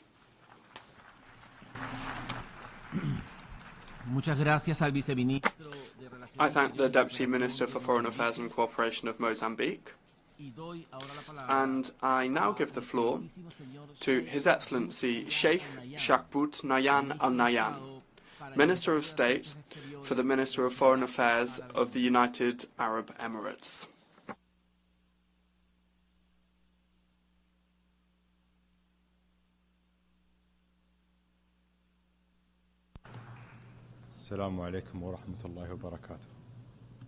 May the peace, mercy, and blessings of God be upon you.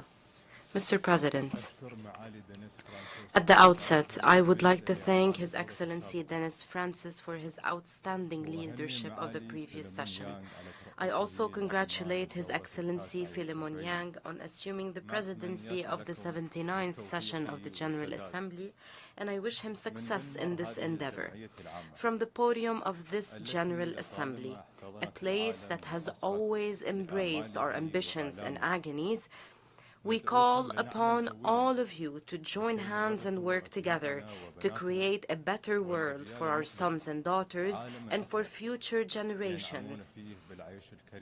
A better world in which they can enjoy a decent, prosperous, and stable life.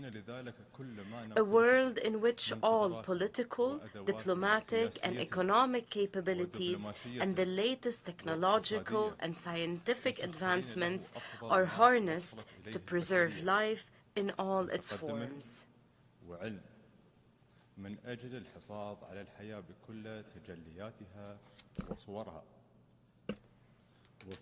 In the United Arab Emirates, we have focused on this vision. We have unleashed the wheel of progress in every field, from development, economy, and education to technology and industry. Since its inception, the UAE has adopted a transparent foreign policy based on credibility and building balanced relations with all countries. This includes supporting regional and international efforts aimed at achieving stability and reducing escalations, encouraging dialogue and building bridges, as well as resolving crises instead of merely managing them. As our world stands at a dangerous crossroads, we must redirect the compass of our international action to focus on a set of fundamental and non-negotiable principles. Most importantly, we must stand united in the face of contentious issues, support all peoples without applying double standards, ensure the protection of civilians, uphold the rule of law, as well as commit to human rights and respect the principles of good neighborliness. Returning to these basic principles has become more urgent than ever, particularly with the serious violations committed in conflicts raging in our region and around the world. These violations have deepened human suffering, erased decades of progress, and caused widespread displacement, creating massive refugee crises. This has also increased the burdens on concerned and neighboring countries, particularly with the ongoing bloody wars on the Gaza Strip, the wars in Sudan and Ukraine, and the crises taking place in Yemen, Syria, Libya, Sahel, Afghanistan, Myanmar, Haiti, and other countries. It must be recalled that even wars have rules. Parties must respect international law, including international humanitarian law. In Gaza, an immediate and lasting ceasefire must be reached. Rapid, full, and unimpeded access of humanitarian assistance at large scale must be allowed, and the hostages and detainees must be released. The relevant Security Council resolutions must also be implemented. We must act wisely in response to the rapid developments threatening our region. It is evident that what we have warned about is now unfolding beyond our control. We regret to see the war spread to Lebanon at a time when we were hoping for an announcement about reaching a deal to end the war on Gaza. It is unacceptable to ignore the decisions and advisory opinions issued by the highest judicial body of the United Nations, namely the International Court of Justice. This includes the provisional measures issued by the court regarding the war on Gaza. In this context, we call for maintaining the security and safety of people. We must safeguard regional and international stability, including the security of international navigation, trade routes, and energy supplies. This is especially crucial in light of continued attempts by terrorist and extremist groups to exploit people's suffering for their own political goals. In the Sudan, the warring parties must stop the fighting immediately and permanently and allow unhindered and sustainable access to humanitarian assistance across borders and conflict lines.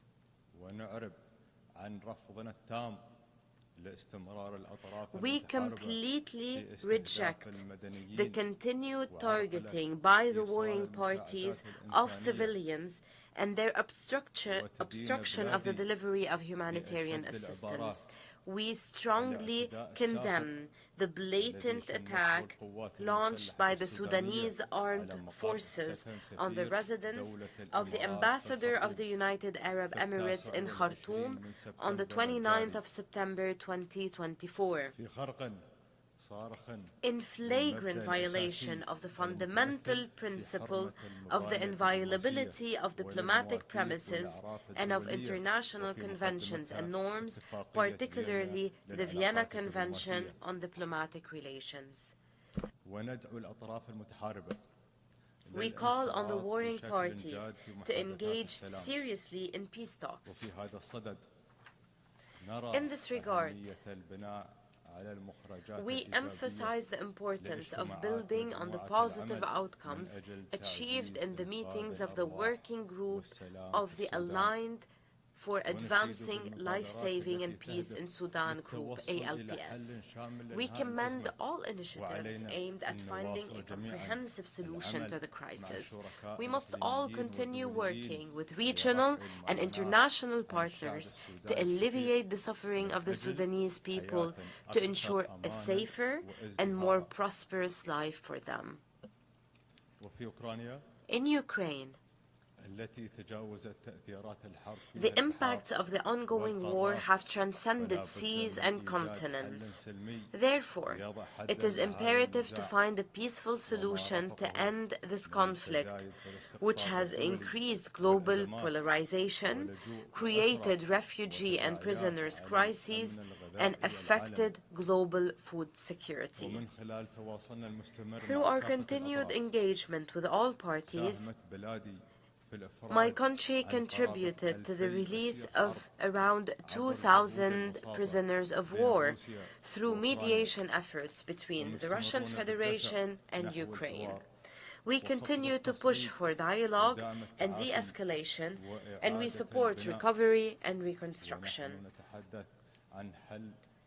As we speak of resolving protracted crises, we must reiterate our full support of Morocco's sovereignty over the Moroccan Sahara region, as well as for the Autonomy Initiative to maintain the territorial integrity of the Kingdom of Morocco. Mr. President,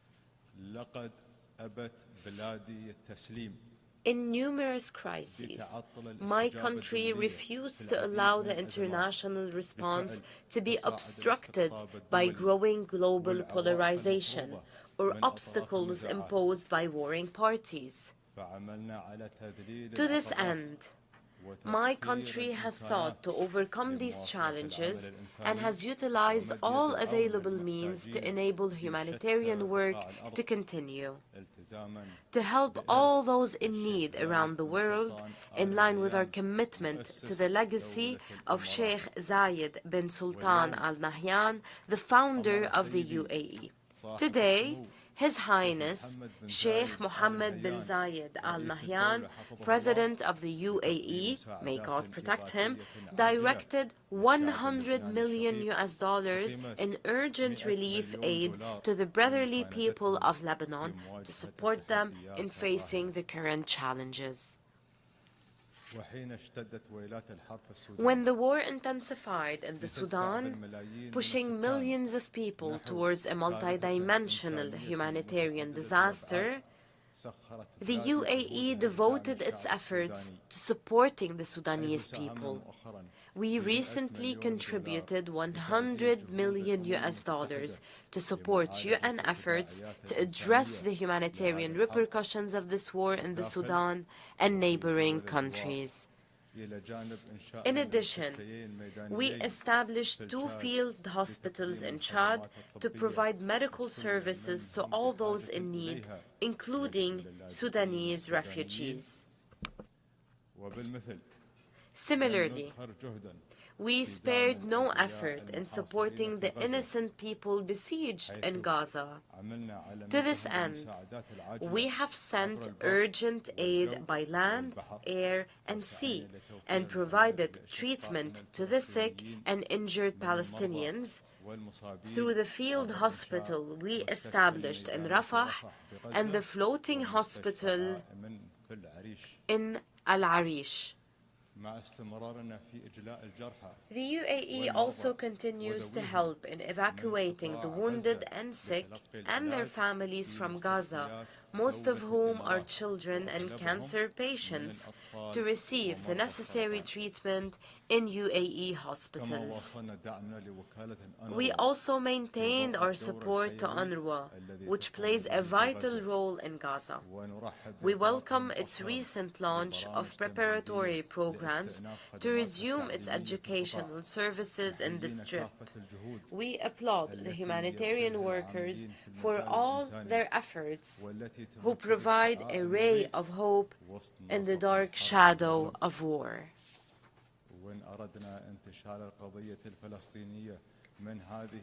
If we want to bring an end to the 7-decade-long vicious cycle of the Palestinian issue, then we must take concrete steps towards the establishment of an independent Palestinian state with East Jerusalem as its capital, based on the two-state solution.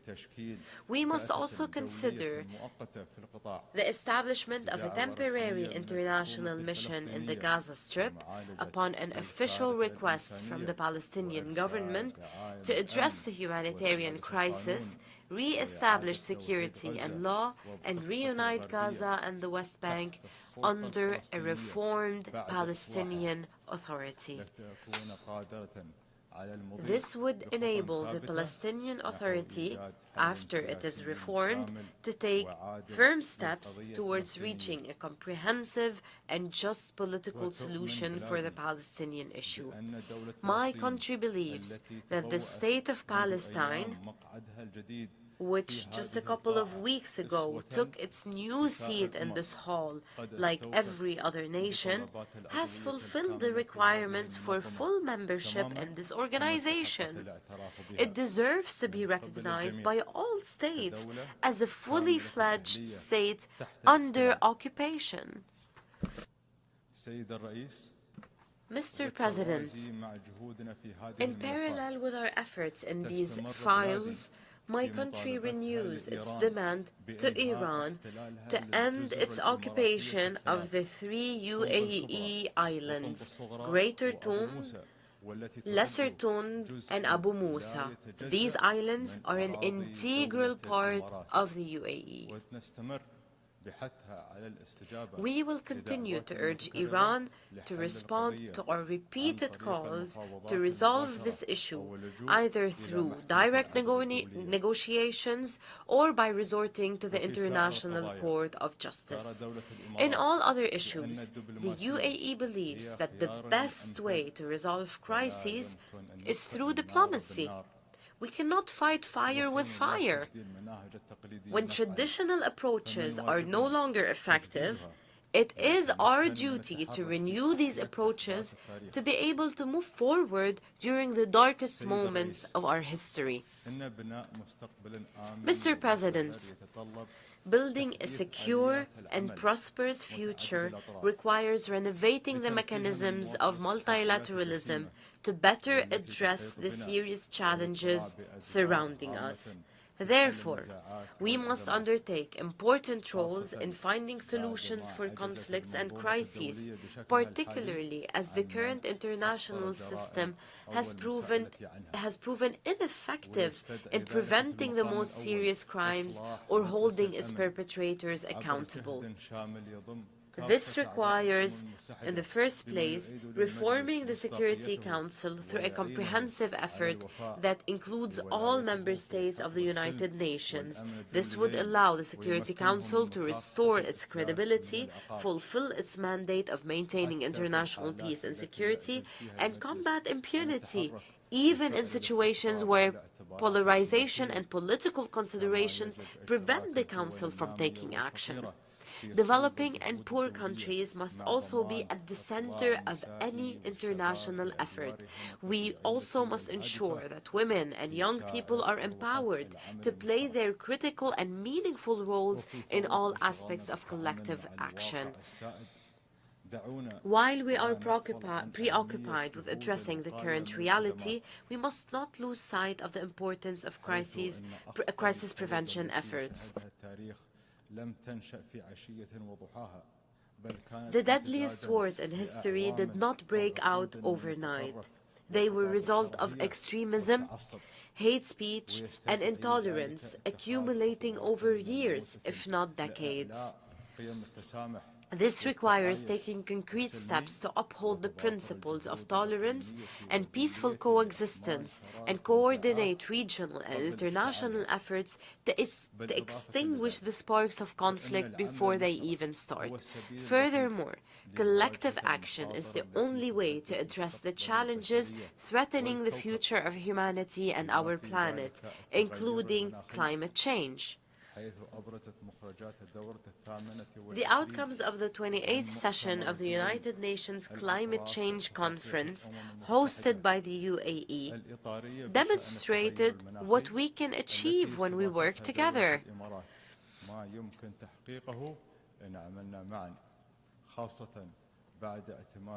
The historic UAE consensus, adopted by 198 countries, embodies a global consensus on developing measures to prevent global warming above 1.5 degrees Celsius and operationalize the Loss and Damage Fund to compensate the countries most affected by climate change.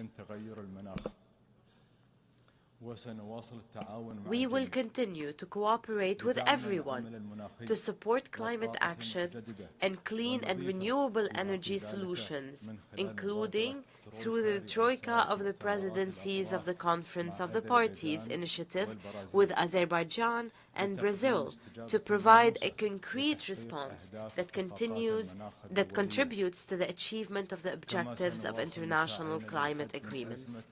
We will also continue our efforts to address the issue of water scarcity and provide sustainable clean water for all, including through the UN Water Conference, which we intend to host in the UAE in 2026 in partnership with Senegal. Our other initiatives in this field, most notably, our other initiative in this field is most notably the Mohammed bin Zayed Water Initiative launched this year. With this forward-looking spirit, we seek to explore and harness the potential opportunities provided by advanced technologies, as well as transform emerging technologies, such as artificial intelligence, to find innovative solutions for our businesses, lives, and government services.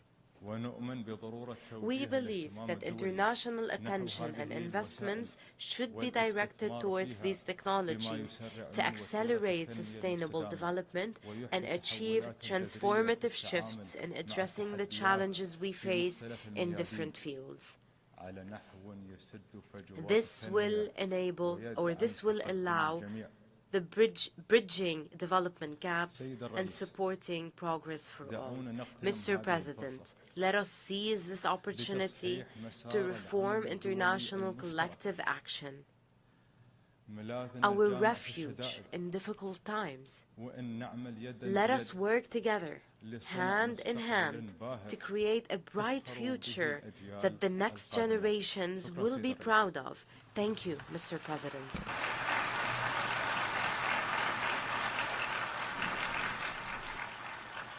I thank the Minister of State for the Ministry of Foreign Affairs of the United Arab Emirates. I now give the floor to His Excellency Peter Mohan Maitre Perez, Head of the Delegation of Sri Lanka.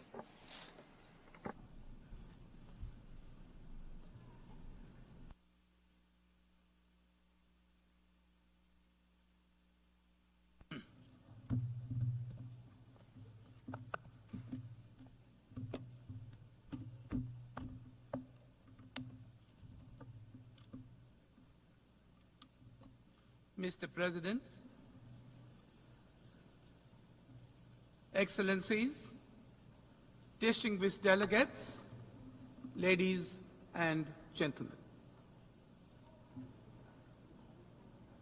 Sri Lanka felicitates His Excellency Philomene Young of Cameroon on his election as the President of the 79th session of the United Nations General Assembly.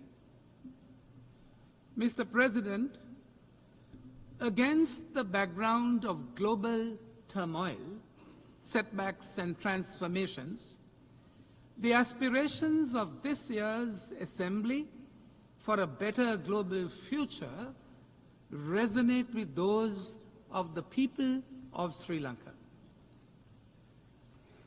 On the 23rd of September, following a transparent and peaceful electoral process and a dignified transition in keeping with our decades of democratic practice, His Excellency President Anura Kumara Dissanayake was sworn in as the 9th Executive President of Sri Lanka. The people of Sri Lanka have vested in him the mandate to realize the people's aspirations for the future and to build a sustainable foundation for future generations. His Excellency President Dissanayake has outlined to the nation his determination to put in place a united Sri Lanka and a transformed ethical political culture. A political culture echoing the wishes of the people. His future trajectory combines nation building based on public trust in governance and in the political system through accountability, integrity, and the elimination of waste and corruption. In the words of His Excellency President Anurakumara Dissanayake, quote, "We are launching a unified Sri Lankan nation that respects diversity, fully ending an era of division based on race, religion, caste, and class." Close quotes. In order to achieve these objectives, the government has recognized that it is crucial to reinforce stability and confidence in the economy and stimulate growth.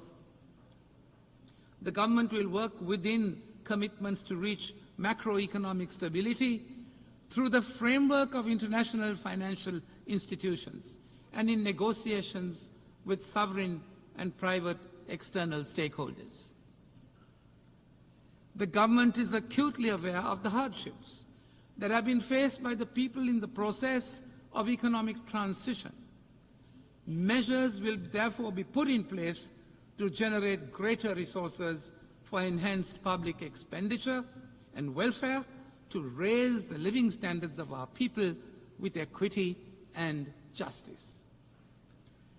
Mr. President, the recent vote for change by the people of Sri Lanka presents us with a renewed opportunity, and we are determined to succeed, including with the support of our friends in the international community.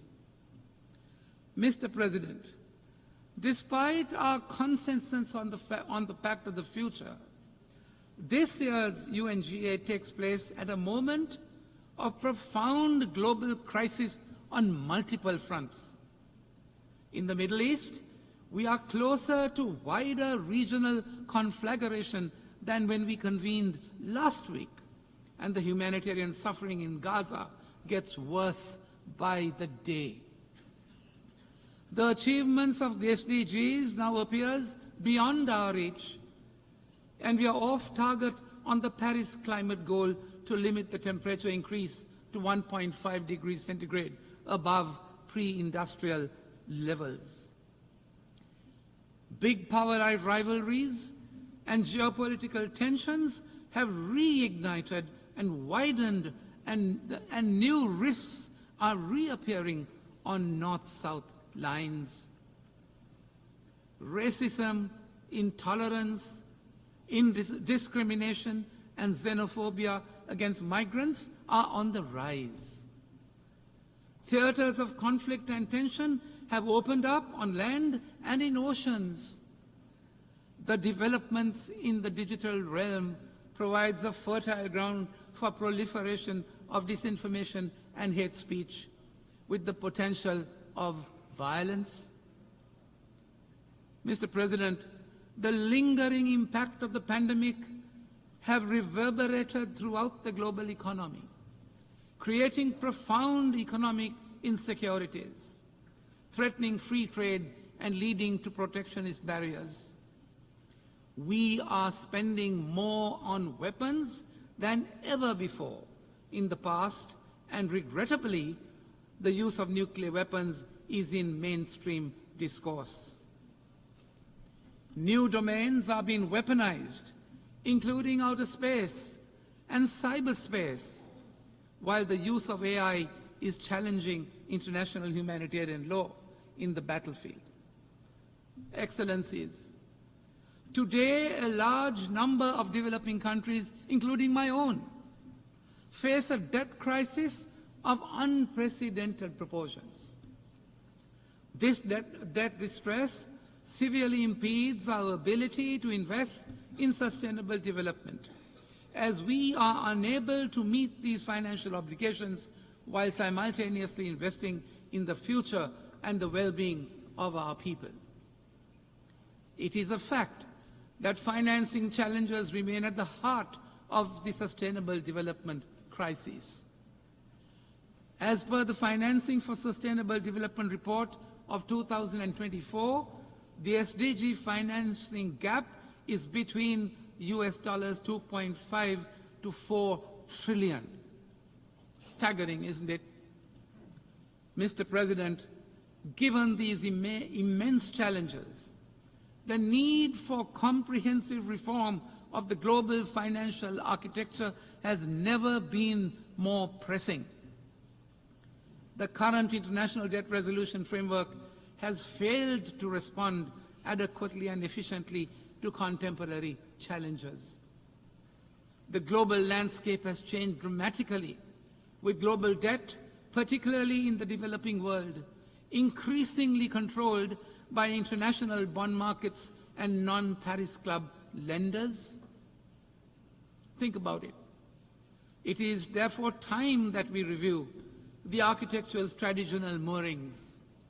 We must urgently reform this system to reflect the new economic landscape. It is therefore necessary, we say, to find a more efficient, comprehensive, and equitable way to address the debt crisis. Mr. President, other institutions of global governance that reflect the world of the past century need to be reformed to meet the challenges of the present and the future. The composition of the Security Council must be expanded to be representative of current global diversity and decision-making. In parallel, the role of the United Nations General Assembly, the most representative primary organ of the United Nations, where all countries have an equal voice, must be strengthened and revitalized. Mr. President, Sri Lanka's commitment to maintaining global peace and security has been unwavering.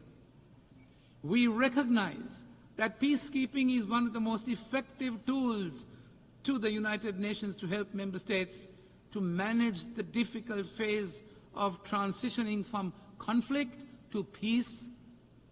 Sri Lanka has been contributing to United Nations peacekeeping operations in some of the most hostile and demanding deployments. Over 23,000 men and women from Sri Lanka, armed forces and police have contributed to ensuring international peace and security under the UN banner over the past 6 decades and has been commended for high-caliber service.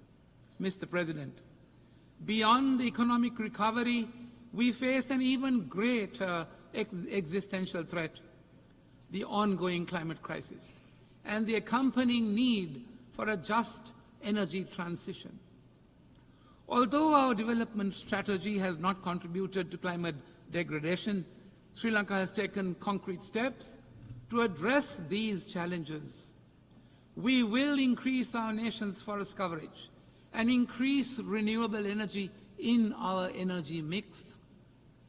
It is time for developed countries, Mr. President, to fulfill their obligations and assume their fair share of responsibilities under the principle of common but differentiated responsibilities.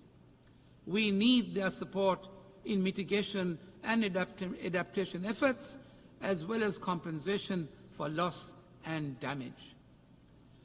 Without a concerted international effort, Mr. President, to bridge the climate financing gap, the burden of climate impacts will continue to fall most heavily on those least responsible for the crisis. Sri Lanka is committed to phase out coal by 2040 and reach net zero carbon emissions by 2050.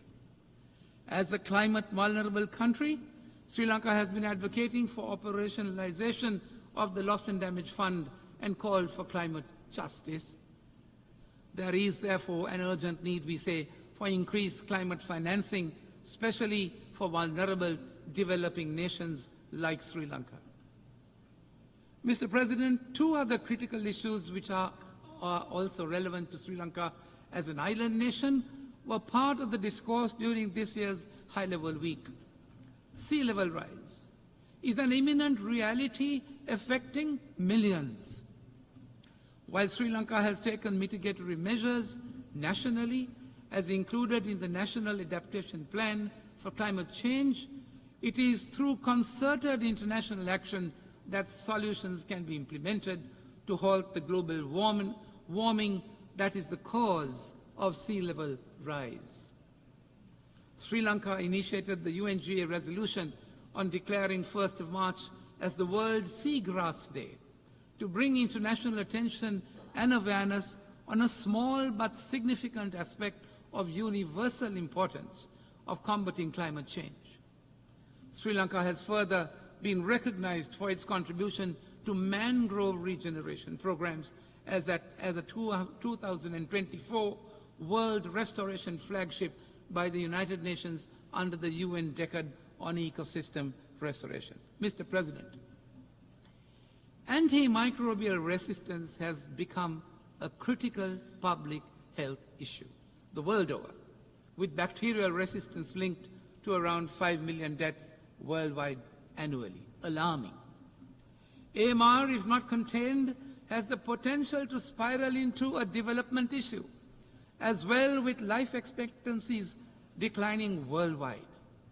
We welcome the target of mobilizing US $100 million through the Antimicrobial Resistance Multi-Partner Trust Fund to ensure that 60% of countries have funded action plans by 2030.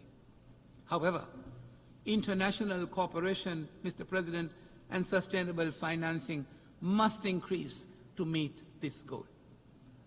Mr. President, as we seek solutions to global challenges, we must harness the power of technology and innovation. Digital technologies and artificial intelligence offer unprecedented opportunities to accelerate sustainable development.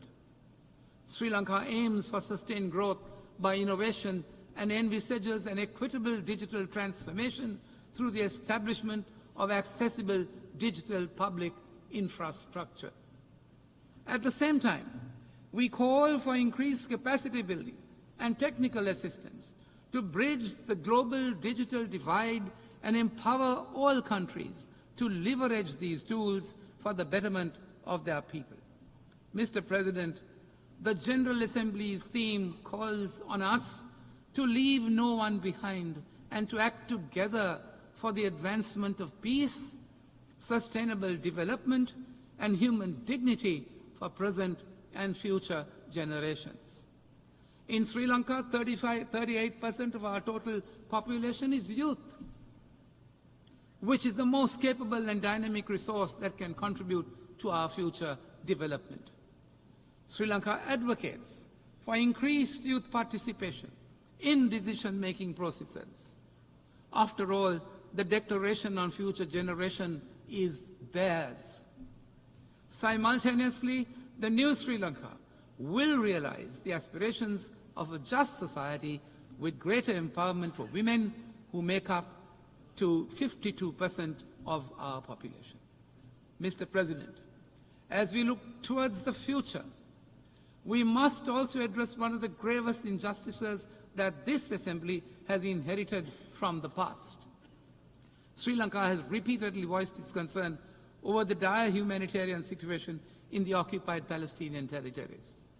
We reiterate our support for the recognition of the legitimate and inalienable right of the Palestinian people to statehood and join the call for a two-state solution based on the 1967 borders in line with all UN resolutions. As a country, Mr. President, that has suffered separatist terrorism for decades, we condemn the terrorist attacks in the Middle East and elsewhere in the world. Sri Lanka calls for complete and unconditional lifting of all unilateral coercive measures imposed against any country, as they hinder free trade, right to development, and have unintended humanitarian consequences. Mr. President, as an island country, we are concerned about the present environmental and geopolitical aspects relating to the oceans. We want our oceans to be free of rivalry, free of conflicts, free of pollution, and to be able to sustainably manage our marine resources. The UNCLOS, with its cohesive and universal nature, provides us with a say in shaping the global maritime system. Sri Lanka remains committed to the balance and collaboration embedded within the treaty, enabling freedom of navigation and sustainable use of the oceans, respecting the sovereignty of the coastal states. Mr. President, we must recognize that global challenges demand global solutions. In our interconnected world, no country can solve these complex problems in isolation. We must strengthen our international institutions, enhance knowledge sharing, and foster strong relationships. We must work together equitably, ensuring all voices are heard in shaping our shared future. It is encouraging, I say, that several developing countries are on the cusp of becoming the leading economies of tomorrow. We must bolster South-South cooperation to foster economic growth, social progress, and sustainable development among us. However, South-South cooperation is not a substitute, we appreciate, for the responsibilities of the Global North as set out in the Addis Ababa Action Agenda and the Paris Agreement. Mr. President, in conclusion, as Sri Lanka embarks on a path of national unity, ethical governance, and economic recovery, and growth with justice and equity under a new leadership, we reiterate our commitment to multilateral cooperation in pursuit of peace, of prosperity, and of sustainability. We must harness the power of international solidarity, my dear friends, to confront the interconnected challenges before us, as well as to explore durable solutions to the generations to come. I thank you, Mr. President.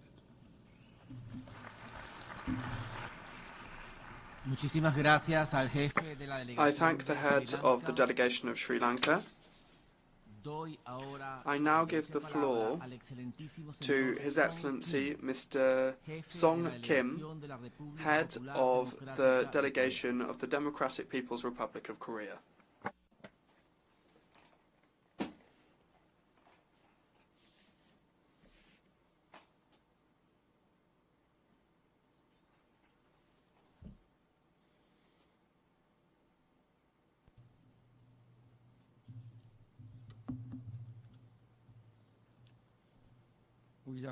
Mr. President, Mr. Secretary General, distinguished representatives, allow me first of all to congratulate you, Mr. Philemon Yang, on your election as President of the 79th session of the UN General Assembly.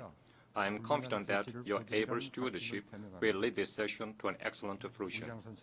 Mr. President, the current session of the UNGA is convened at a time when the existence and development of humanity is faced with unprecedented serious crises and challenges. Armed conflicts and bloodshed continue unabated in various parts of the world, with the situation in Gaza still going on for almost a year, taking the lives of the tens of thousands of innocent civilians and creating the most appalling humanitarian crisis since the World War II. To make matters worse, ever-worsening abnormal weather conditions, like extreme high temperature, drought, torrential rain, and flood, cause massive human and material losses, coupled with such problems as food and energy crisis, unemployment and poverty and social inequality. In addition, confrontation, bloc forming, and unilateralism prevail over the spirit of cooperation, unity, and multilateralism, which run through the UN Charter, thus creating obstacles to tiding over international crisis. Therefore, I expect that this general debate, true to its theme and spirit, will serve as a significant occasion in overcoming the challenges and crises threatening humanity's existence and development, defending the UN-centered multilateral system, and promoting peace and advancement of the present and future generations.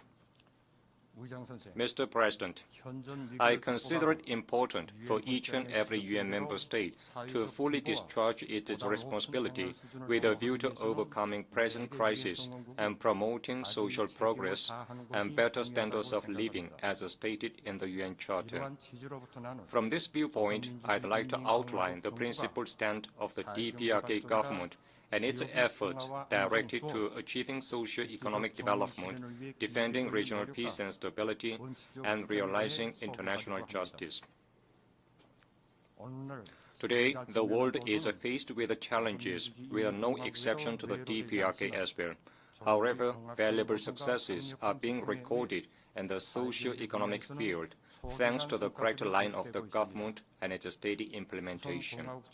First, the DPRK government puts it as the primary state policy to keep supplying the children under school age with dairy products and provide the school children with essential stationery at the state's expense.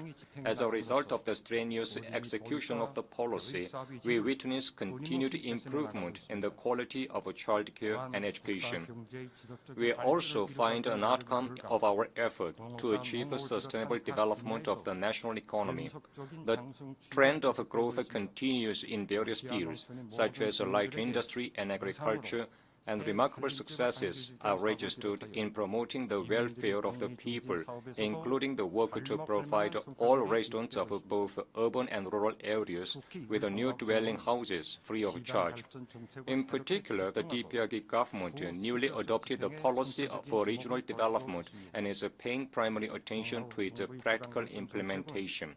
The DPRK government's regional development policy aims to effect epoch-making enhancement in socio-economic, material, and cultural standards on a nationwide scale by bridging the gap between the capital and provincial cities, between urban and rural areas, and develop all sectors and regions of the country in a balanced and simultaneous way within a 10-year time frame. This will be an effective contribution of the DPRK to the attainment of the SDGs on achieving sustainable development for everyone, ensuring no one is left behind. The DPRK's regional development policy is firmly assured of its feasibility, as it is based on scientific accuracy and justness. In 10 years' time, the world will witness a completely changed development of the DPRK. Mr. President, aforementioned work for socio-economic development in the DPRK is never done in a peaceful and normal security environment. Peaceful and stable external environment is very dear to us, who aspire to overall development and prosperity of the state. And yet, the security threat forced upon us from the outside is all the more increasing with the passage of time. Last year, I stated on this podium that the situation on the Korean Peninsula was nearing to the brink of a nuclear conflict. 1 year has passed since then. Now the security landscape of the Korean Peninsula is quite different from that time and becoming much more acute. From the beginning of this year, the U.S. and its allies have staged joint military exercises one after another with various code names such as Freedom Shield, Freedom Edge, and Combined Air Drill in the vicinity of the DPRK, thus heightening military tension and hostile atmosphere in the region. Much more serious is the fact that the anti-DPRK nuclear war machine, Nuclear Consultative Group, engineered by the US and ROK last year, is now in full operation, and simulation nuclear war drills are conducted to put into practice an actual attempt to use nuclear weapons against the DPRK. Joining here are the member states of NATO, which is an outside force beyond the region and an exclusive military bloc. They are strengthening military cooperation with the US and RK, abusing the signboard of a UN command, which should have been dismantled decades ago in accordance with the UNGA resolution. They are storing up military confrontation still further by deploying warships and aircraft in the hotspot region of the Korean Peninsula. Such being the case, they blame us for threatening them and the peace and stability of the region and beyond with the nuclear weapons. Then who had developed and used nuclear weapons against humanity for the first time in history? Who has introduced nuclear weapons into the Korean Peninsula in the last century and posed a nuclear threat to the DPRK over the century? Who on earth is talking unhesitatingly about the end of regime of a sovereign state and maintaining first use of nuclear weapons against the DPRK as its national policy? It is not that the DPRK's position of nuclear weapons makes the U.S. hostile towards us. The truth is that the U.S. hostility and nuclear threat to the DPRK for over 70 years compelled us to make a historic decision to possess nuclear weapons.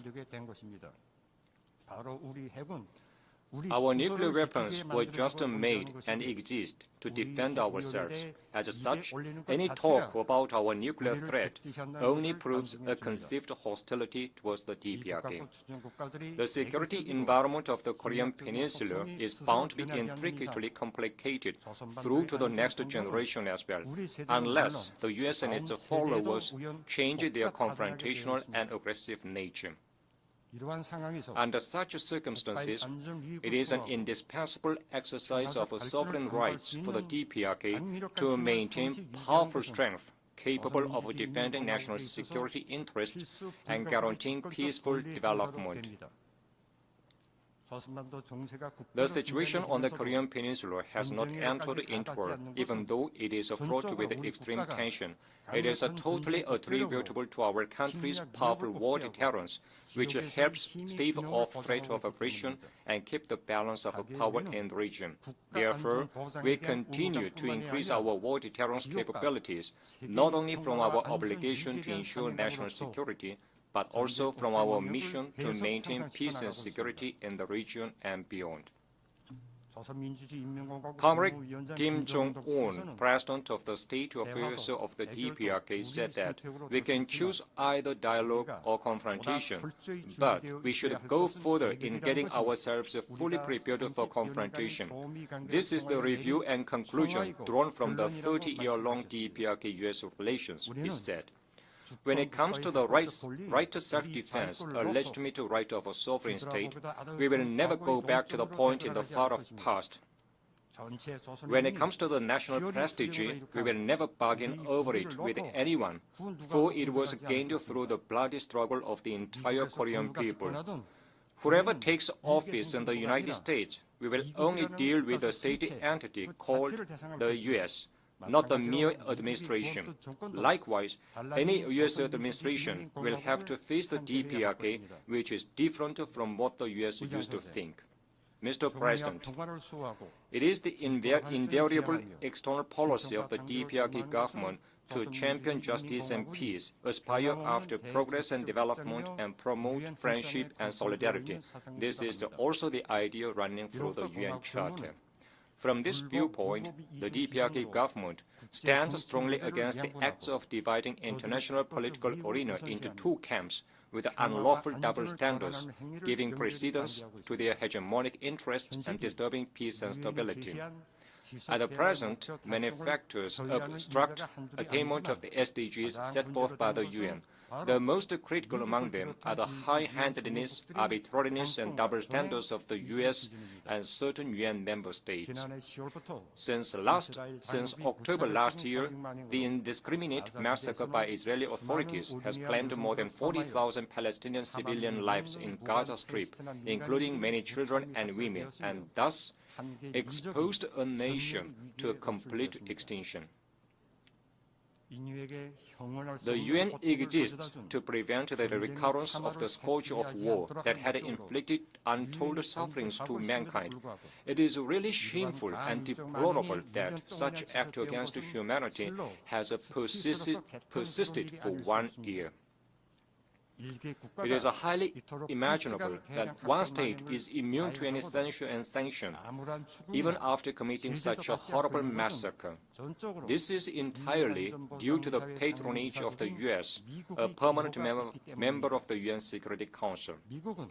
The US has vetoed UNSC resolutions on bringing peace to the Middle East on as many as 5 occasions, overriding the wishes of the international community to see the ethnic cleansing stopped by its ally.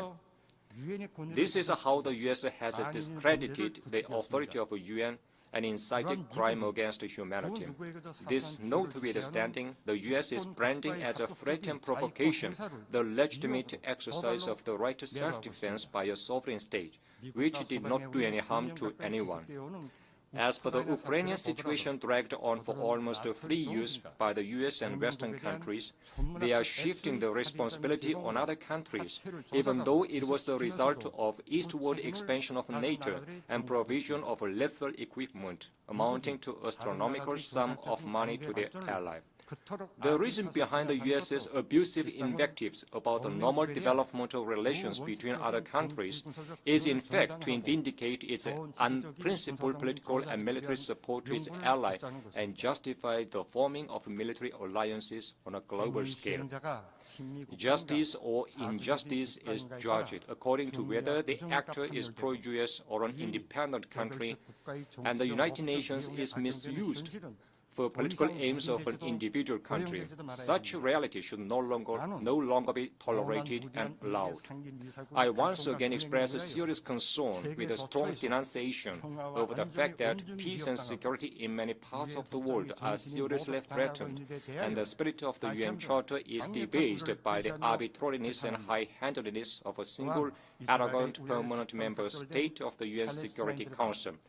I also express deep condolences to the Palestinian victims of the Israeli genocide and their bereaved families, and extend unchanged support and solidarity to the Syrian people in their struggle to regain the occupied Golan Heights and safeguard territorial integrity. Mr. President, the reform of the present global governance regime should be oriented to realizing impartiality, equity, and justice. The United Nations will regain its sacred image only when it strictly adheres to the principles of sovereign equality, non-interference in internal affairs, impartiality and objectivity, and eliminates high-handedness and arbitrariness, as well as biased double standards practices in all activities in conformity with the purposes and principles enshrined in the UN Charter. Mr. President, a just, peaceful, and prosperous world remains the desire of the DPRK as ever. It is the consistent stand of the DPRK government to make a positive effort with independence against imperialism as its immutable first national policy to realize international justice based on the respect for sovereignty, non-interference in internal affairs, equality and mutual benefit, and establish a new international order. The DPRK will in the future to cooperate with all the countries and nations which oppose and reject aggression, interference, domination and subordination, and aspire to independence and justice, transcending differences in ideals and systems. We will also develop diversified exchanges and cooperation with the countries that respect our country and take a friendly attitude to us. Thank you. I thank the head of the delegation of the Democratic People's Republic of Korea.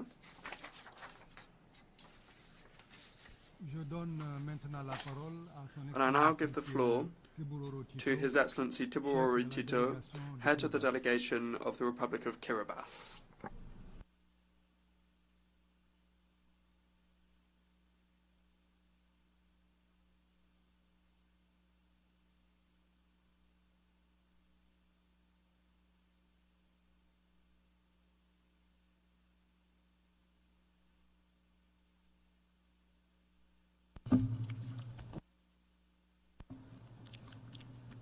President of the General Assembly, Secretary General of the United Nations, Excellencies, ladies and gentlemen, I'm happy to greet you all on behalf of the President, the government, and the people of the Republic of Kiribati. At the outset, I wish to join other delegations in congratulating Your Excellency, Mr. Philomena Yang, the government and the people of Cameroon on your election as the President of the 79th session of the United Nations General Assembly, and to assure you of Kiribati's full support and cooperation as you steer our work over the next 12 months. We also acknowledge with gratitude the effort and work of the outgoing President of the 78th session, His Excellency Dennis Francis of Trinidad and Tobago, for his leadership for the past year.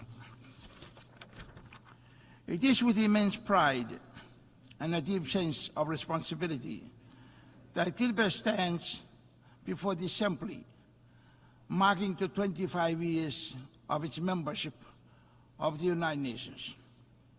A quarter of a century ago, on 14 September 1999, Kiribati joined this esteemed body and became the 186th member of this UN family.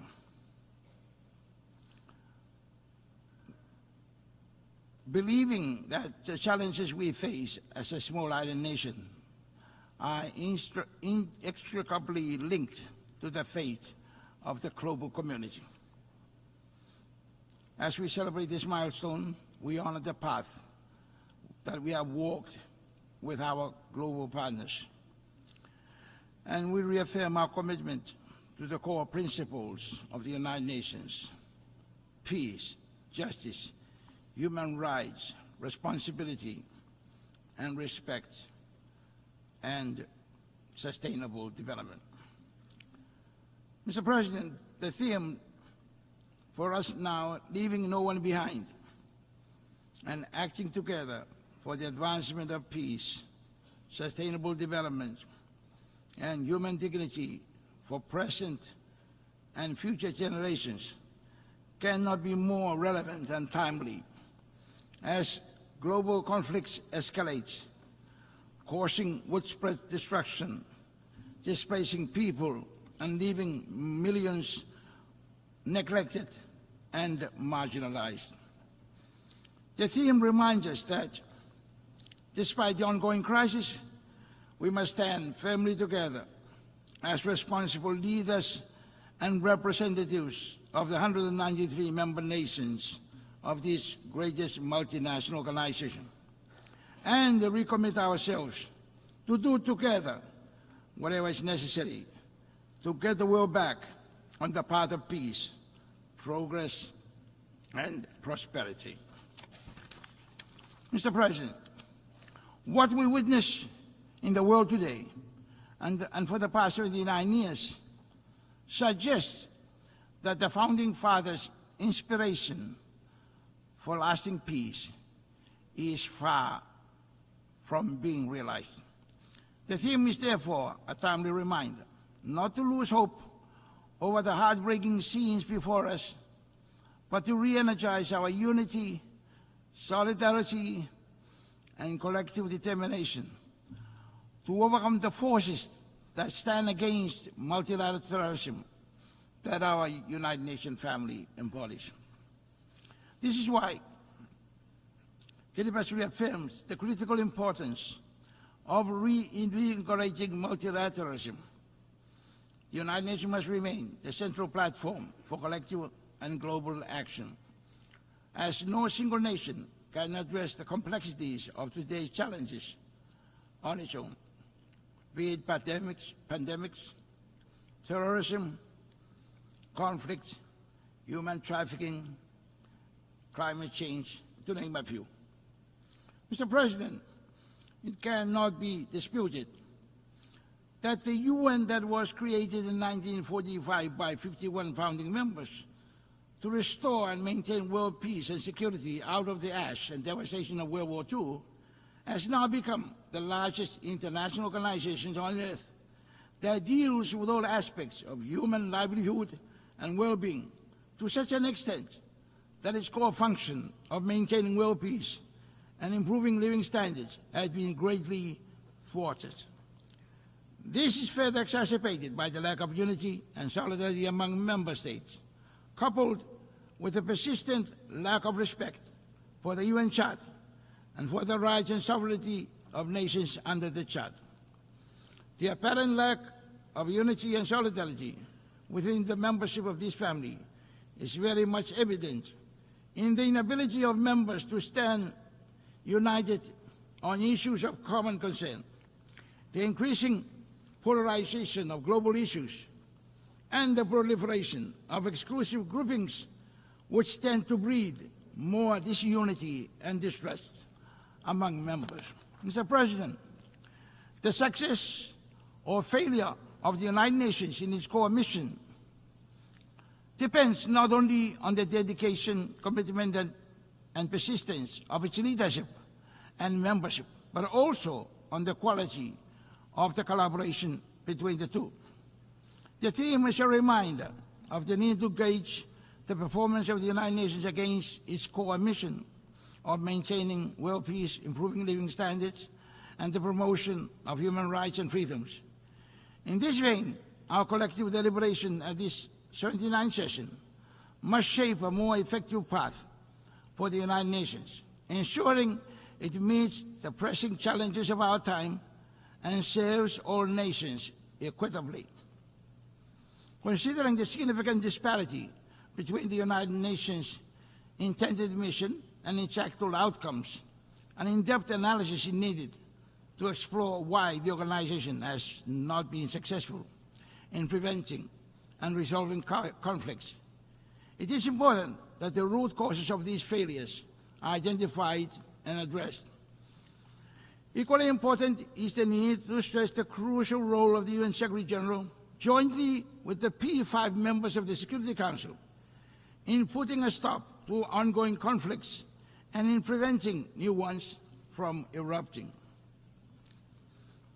On the Security Council reform, Mr. President, in order to make the United Nations fit to deal effectively with new and complex challenges confronting humanity at this time, Kiribati supports the call for an overdue reform of the Security Council to ensure that it reflects the realities of today's world. We believe that permanent membership of the Council should be expanded to be more inclusive and representative, including allowing seats for small island developing states and the other vulnerable countries, so as to ensure that the perspectives and needs of the most vulnerable nations are heard and addressed. Mr. President, my country firmly believes that members' respect for the UN Charter and for each other's rights and sovereignty is key to the peace of the world and to the efficient and effective functioning of the United Nations multilateralism. It is therefore paramount importance that each one of us recommit ourselves now to fully respect the Charter and each other's rights and sovereignty. Of equal importance is a renewal of faith and trust in each other as members of this United Nations family.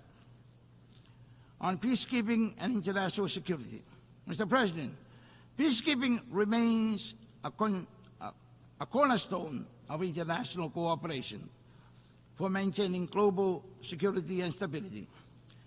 Kiribati is grateful to have contributed to this effort by deploying police personnel to support the United Nations peacekeeping mission in South Sudan. Kiribati remains steadfast in its belief that global peace can only be achieved through collective action, and we will continue to play our part in this regard. Mr. President, Kiribati firmly believes that a country without peace as is now seen in the case of countries that are currently devastated by wars and conflicts, cannot undertake any meaningful development while their people are deprived of enjoying a normal way of life and forced to live in refugee camps or as homeless people surviving through charity and humanitarian donations. People living in such dire conditions have no way of becoming economically productive in order to feel a sense of human pride and dignity, and cannot voluntarily free themselves out of such a predicament until the conflict has been resolved.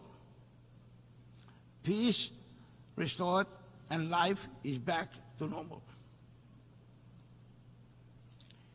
In other words, development and human dignity are not achievable without peace. Peace must be achieved first. On the Treaty on the Prohibition of Nuclear Weapons, Mr. President, Kiribati's unwavering commitment to global peace is deeply rooted in the tragic history with nuclear weapons. As a nation that has witnessed harsh and destructive and long-lasting consequences of nuclear testing, Kiribati remains steadfast in our support for the Treaty on the Prohibition of Nuclear Weapons, a landmark agreement that represents a collective effort to eliminate the threat of nuclear weapons from our world through complete nuclear disarmament. And we stand in solidarity with the other states in advocating for a world free of nuclear weapons. Mr. President, Kiribati recently launched its first ever foreign policy during its 45th National Day celebration on 12 July this year. This landmark document principally seeks to enhance the policy objectives that the core pillars of Kiribati's vision for 20 years. It captures the way forward on how we seek to engage effectively and strategically with our partners in areas of shared and mutual interest. And it seeks to develop our nation and people, while at the same time protecting our right to self-determination over our huge ocean and airspace territory. Mr. President, let me at this juncture highlight Kiribati's views and perspectives on some pertinent issues for small islands, such as climate change and sea level rise, the 2030 Sustainable Development Goals, marine conservation and protection, and the Pact of the Future, and on the crucial link between peace, sustainable development, human dignity, and the concept of leaving no one behind, as highlighted in the theme. Mr. President, Kiribati's designation as a least developed country reflects not only our economic challenges, but also our acute vulnerability to climate change. Kiribati's geographical isolation from world major markets, coupled with the volatility of global commodity prices and the increasing frequency of extreme weather patterns, exacerbates our development challenges. The high cost of imports, limited export opportunities, and reliance on fluctuating external markets further strain our efforts to achieve sustainable growth and development. Our graduation status from the LDC category, which had been deferred to a later date, remains at the back of our minds and what it would mean for us in the future, given these unprecedented challenges. It is for this reason, Mr. President, among others, that we recognize the Multi-Dimensional Vulnerability Index, MVI, potential as a more fitting measure of vulnerability for all developing states. On climate change, Mr. President, we believe that humanity must be well informed about the riches and the resources of the planet that are finite and must not be overexploited to the extent that the planet's Earth's health and wealth is compromised, as is now evident in the climate crisis caused by the overexploitation of the planet's resources during the past century of industrialization. While the international dialogue on climate change has been extensive, Kiribati urges that we move beyond words to concrete action. The commitments made in the international forums, including the COP meetings, must translate into tangible results on the ground. As we continue to advocate for mitigation, it is clear that adaptation and resilience building are critical for low-lying atolls like Kiribati. Coastal protection remains a priority for Kiribati, and while adaptive measures such as the planting of mangroves and demarcating of seagrass continues, there is a dire need for interventions in hard infrastructure such as resilient seawall. Climate change is undeniably the driving force behind sea level rise. Kiribati continues to grapple with the challenges posed by sea level rise, which endangers our land, agriculture, and our way of life.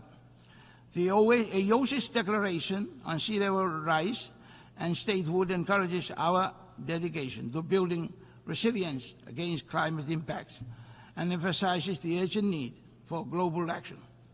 The United Nations recognition of the profound impacts of climate change and sea level rise through the establishment of high-level platform to address sea level rise during this session is a notable and welcome step.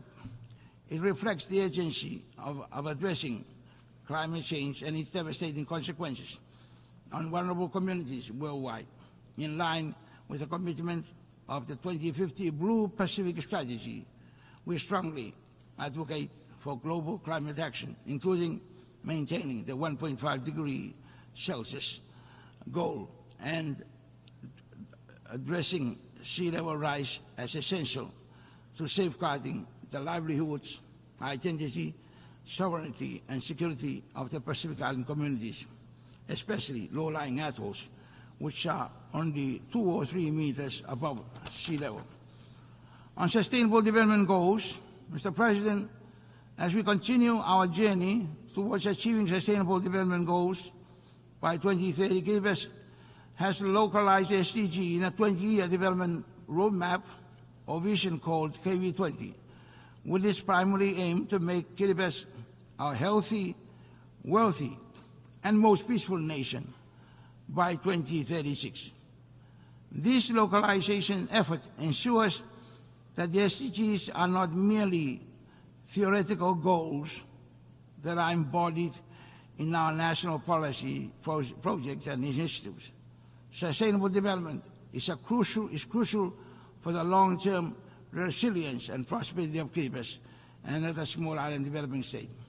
However, the realization of these goals require enhanced capacity development, technology transfer, and stronger data support systems to better meet the unique and special circumstances of vulnerable countries.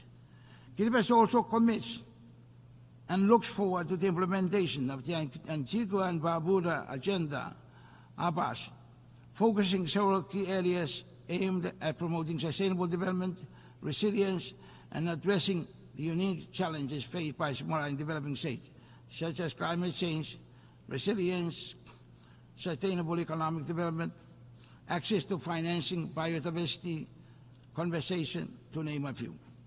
ABAS reflects the need for tailored solutions that recognize the unique circumstances of states while promoting sustainable development and resilience against external shocks. On marine conservation and protection, Mr. President, fisheries continue to hold prominence as a priority sector within our Kiribati vision for 20 years plan. Given that ocean resources are significantly contribute largely to our economy. Kiribati's huge reliance on the tuna fishing license revenue, which finances about 70% of the government's annual expenditure budget makes it mandatory for the government to take special care of the health of the marine environment, as evidenced in its adoption of the marine spatial planning of its entire 3.5 million square kilometer of its tuna-rich ocean resource. In order to promote public awareness and participation in marine protection and conservation, a number of programs have been launched in some villages and communities in which people are encouraged to make village-based rules protecting fisheries in the areas against overexploitation and sanctioning offenders in accordance with well-accepted cultural practices. However, our limited capacity in monitoring the surveillance of our large economic zone are highly susceptible to illegal, unregulated, and reported fishing, IUU, fishing expeditions. Considering our heavy reliance on our fisheries for livelihood and revenue, Kiribati remains deeply committed, concerned about the ongoing challenge of IUU, which undermines not only our national effort to sustainably manage marine resources, but also global progress towards achieving the Sustainable Development Goals. IUU fishing significantly impacts our national economy by depleting fish stocks, undermining sustainable fishing practices, and reducing revenue for local fisheries. This threatens the economic stability and the livelihood of our people dependent on fishing.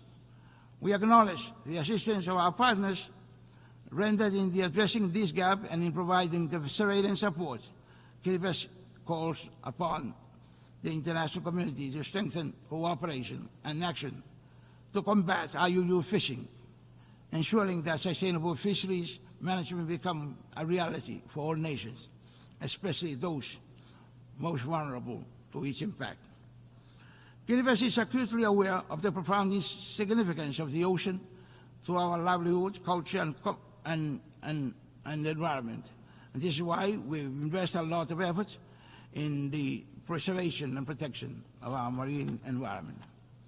On the Pact of the Future, Mr. President, Kiribati applaud the Secretary General for his great initiative for bringing the whole world together to re-energize the United Nations as it approaches its 80th year anniversary, so that it remains relevant and vital for the peace, progress, and prosperity of humanity in the future.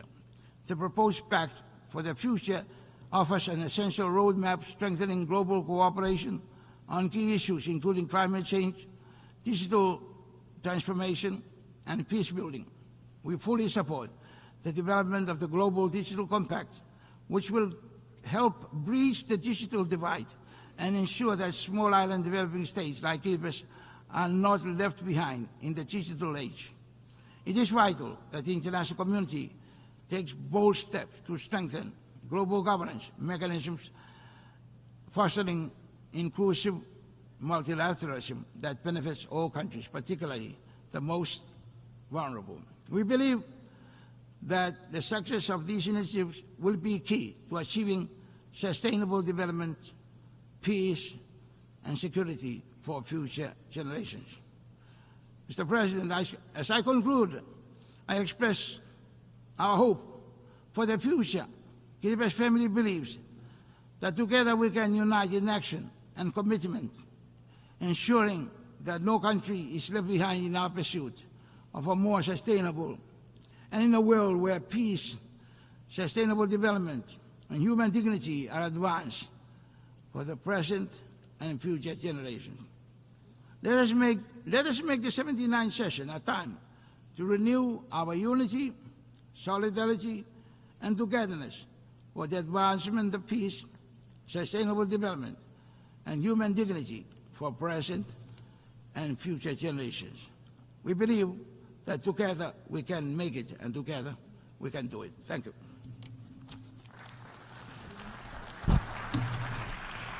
I thank the head of the delegation of Kiribati, and I now give the floor to His Excellency Mr. Mohamed Siad Douale, head of the delegation of Djibouti.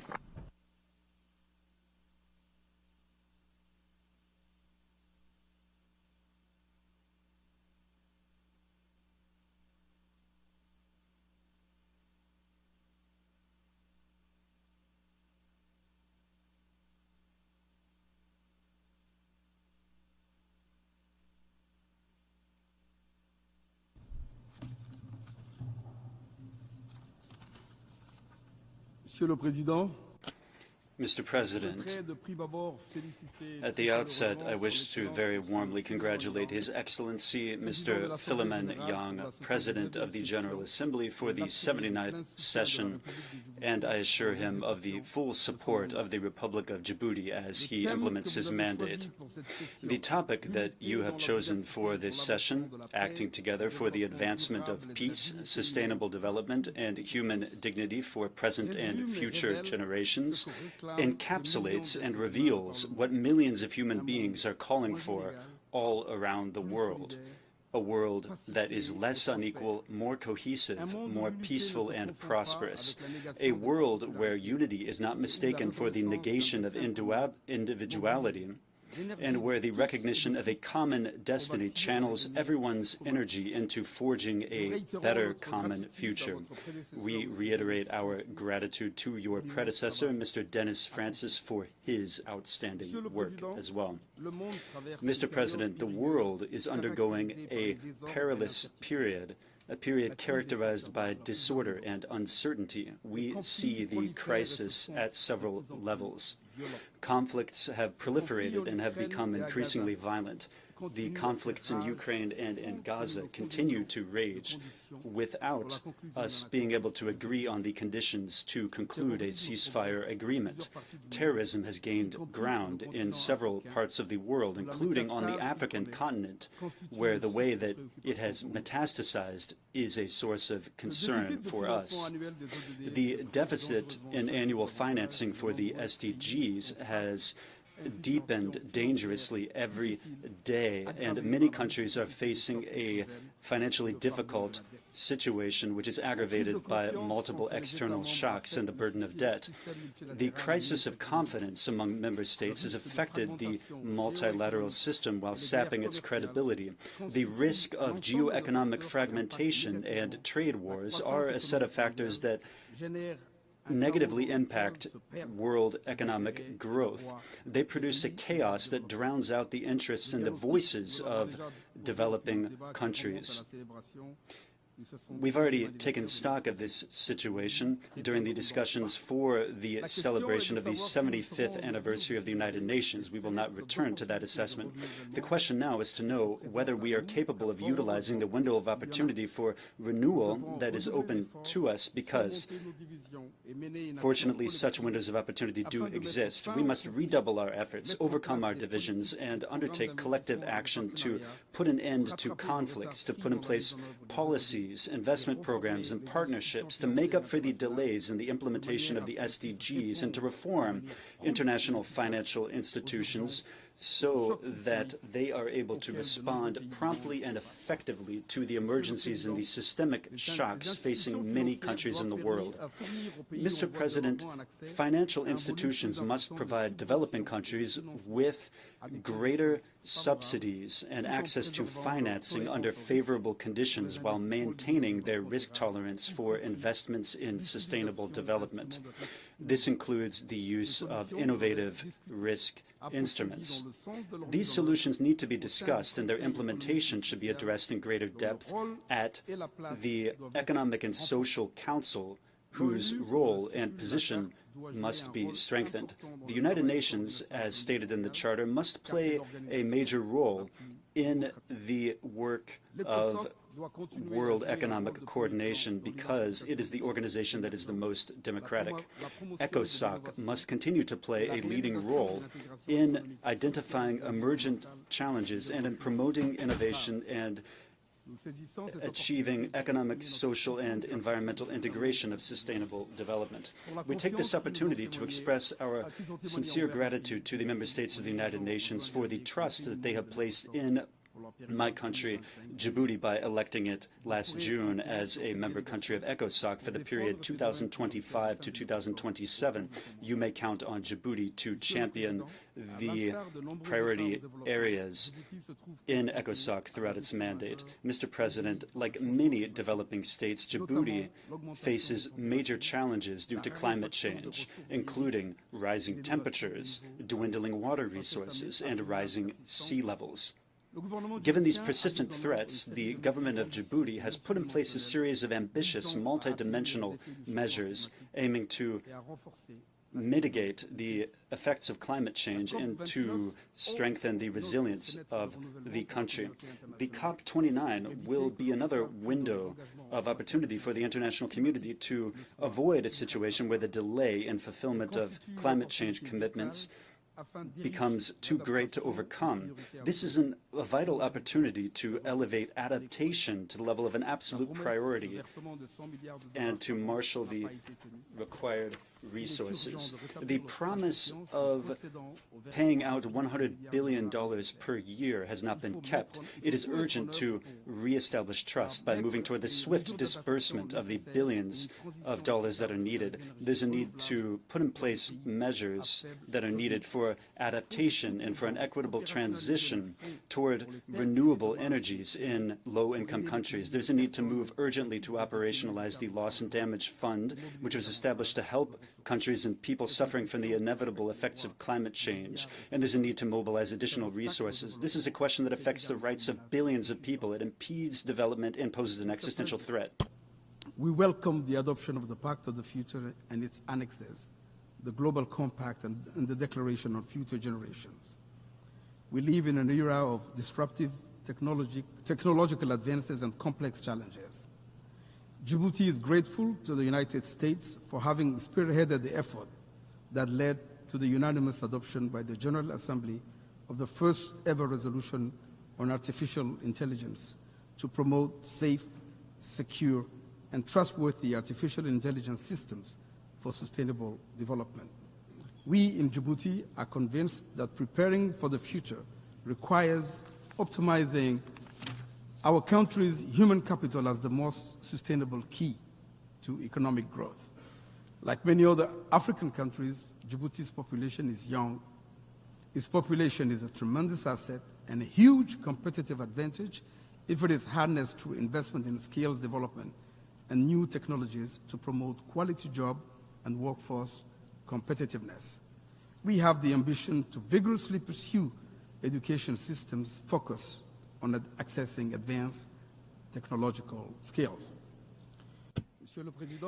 Mr. President, Djibouti welcomes the progress achieved by Somalia in its efforts to stabilize the country, as well as the holistic approach developed by the government of President Hassan Sheikh Mohammed to deepen peace. We welcome the efforts of the Peace and Security Council to produce a joint strategic evaluation of the situation in Somalia and to produce the draft of a general concept of operations.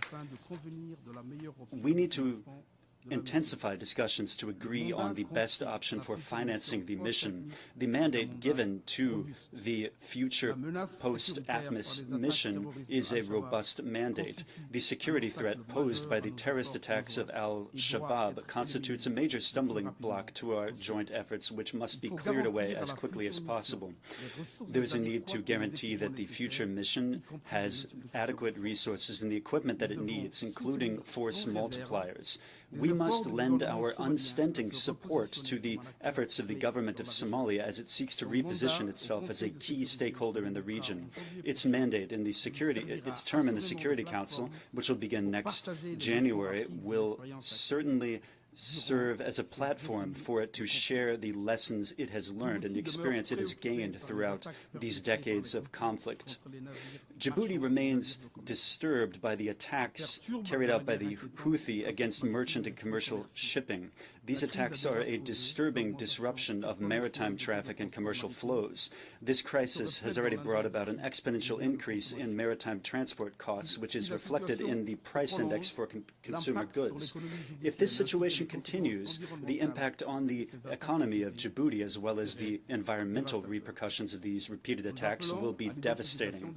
We call for solutions to be found to ease the regional tensions which are causing the deterioration of the situation in the Red Sea, and we want to see diplomatic efforts stepped up to reach a favorable outcome to the peace process in Yemen under UN auspices. We are profoundly alarmed by the continued deterioration of the situation in the Middle East and Gaza and the West Bank in particular. The violence continues unabated. We are profoundly saddened by the continuous loss of lives, in particular children in Gaza, the collective punishment of the Palestinian people, the indiscriminate and continued bombings, and the unlawful occupation in the form of a total siege. The attack on Lebanon has accelerated the regional conflagration we all fear. We express hope that the parties would agree to the 21-day ceasefire called for by the US and France. We must avoid at all costs an all-out war. We welcome the resolution recently adopted at the General Assembly 10th Emergency Special Session by an overwhelming majority. The solution demanded by the Security Council, the General Assembly, the Arab Peace Initiative, and by all the 140 states that already recognize the state of Palestine is a two-state solution. It is the only solution that can lead to lasting peace and security. And this is the very solution that has been blocked by Israel's defiant insisting on maintaining its occupation of Palestinian territory in perpetuity. Mr. President, we are troubled by the continued deterioration of the situation in Sudan, the third largest African country and a founding member of UNGA. We are saddened by the tragic loss of lives, the destruction of infrastructure, and the devastating humanitarian catastrophe that it has caused. Djibouti, under the leadership of President Gele, current chairman of IGAD, has held many meetings at summit level to explore avenues for a peaceful resolution of the conflict. Djibouti reaffirms its commitment to the territorial integrity, sovereignty, political independence, and unity of Sudan. In line with African Union Peace and Security Council decisions, we underscore the importance of ensuring the protection of the Sudanese state, its institutions, and its people. We just recently held in Djibouti, in partnership with the United Nations, a retreat of mediators with the ultimate goal of harmonizing the various initiatives aimed at ending the conflict. We call on the Sudanese armed forces and the rapid support forces to honor the commitments made in Jeddah and subsequent negotiations, and further urge them to guarantee full, safe, rapid, and unhindered humanitarian access. We call on Sudanese leaders to have the Sudanese people's best interest at heart. We call on all external actors concerned by the conflict in Sudan and in a position to do so, to use their influence and bring constructive pressure to bear on the parties so that they commit to a mediation format with the ultimate objective of achieving a negotiated settlement of the conflict. We need to act determinedly and in unison. We must not give up on the prospect of peace in the Sudan. Mr. President, Djibouti stands ready to complete the normalization process with our neighbor Eritrea, and we stand ready to find a negotiated settlement to the conflict on the basis of international law, including the unresolved border dispute and other outstanding issues. The fate of our missing combatants is uppermost in our hearts. Their families need closure. To conclude, at UNGA 79, we have made significant commitments. We have adopted the Pact of a Future, a bold and ambitious document which bestows important responsibilities to our organization and strengthens it. It also calls for a reformed global governance structure. We did it to reject the return to an order devoid of justice, where the strong do what they can and the weak suffer what they must, where there is no rule of law and might triumphs over right. We did it for our own sake and for the sake of our posterity, because we have no choice but to stand up and stand together to prevent a descent into the morass. We now have to honor the commitments made. The stakes are high, because if you don't, the United Nations will continue to be reduced to a symbolic space where non-binding commitments are made but never implemented. Thank you for your attention.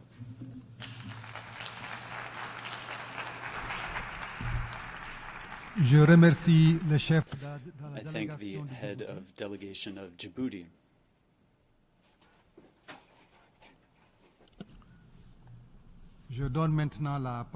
And I'll give the floor to His Excellency, Mr. Ernest Roy Musio, head of the delegation of Rwanda.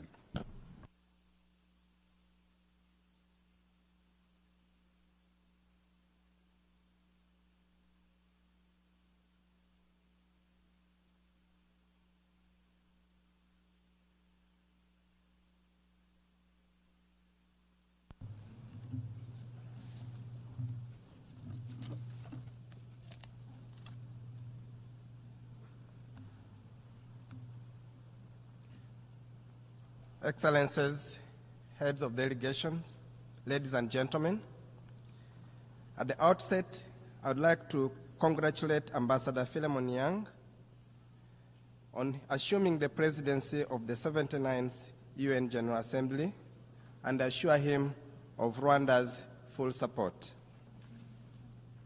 As we conclude the 79th United Nations General Assembly debate, unity has been a central theme throughout this year's high-level week, and rightly so. Rwanda is of the view that in today's increasingly fractured world, unity is central to addressing pressing issues, most of which transcend borders and national interests. Contemporary challenges require ambitious and coordinated action that paves the way for equal access to opportunity, ensures sustainable development, and contributes to global peace and security. As we approach the second half of this decade, solidarity is key to achieving targets under Agenda 2030 and the Sustainable Development Goals. Rwanda strongly endorses the UN Secretary General's stimulus package as a timely and necessary intervention to address the pressing challenges facing the global economy and the most vulnerable populations. The package represents a crucial step towards creating a more equitable and resilient global financial system, particularly as developing nations continue to grapple with the impacts of climate change and widening inequality. For too long, African countries and other marginalized regions have borne the brunt of global economic shocks without sufficient support from the international community.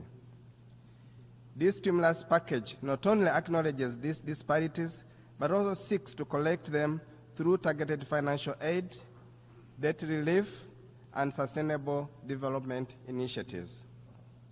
By addressing structural inequalities and ensuring that resources reach those who need them most, the Secretary General's proposal is a call to action for global solidarity. It will empower nations to rebuild more sustainably with renewed focus on green energy, digital transformation, and poverty eradication. Rwanda believes that now is the time for bold multilateral action, and this package is an essential step towards securing a more just, inclusive, and sustainable future for all. Mr. President, Rwanda commends the efforts by the Secretary General and Member States for convening the Summit of the Future. This summit and the adoption of the Pact of the Future are crucial steps in boosting action to protect the interests of present and future generations. Rwanda knows firsthand what division and fracture can do to a society, let alone a community of nations. In the aftermath of the genocide against the Tutsi in 1994, we Rwandans found ourselves at a crossroads where we chose unity over division for our own survival. This choice was not an easy one, but it was the right one and has defined Rwanda's post-genocide nation building ever since. The world now stands at a similar crossroads with a choice to make, to choose unity for the collective good.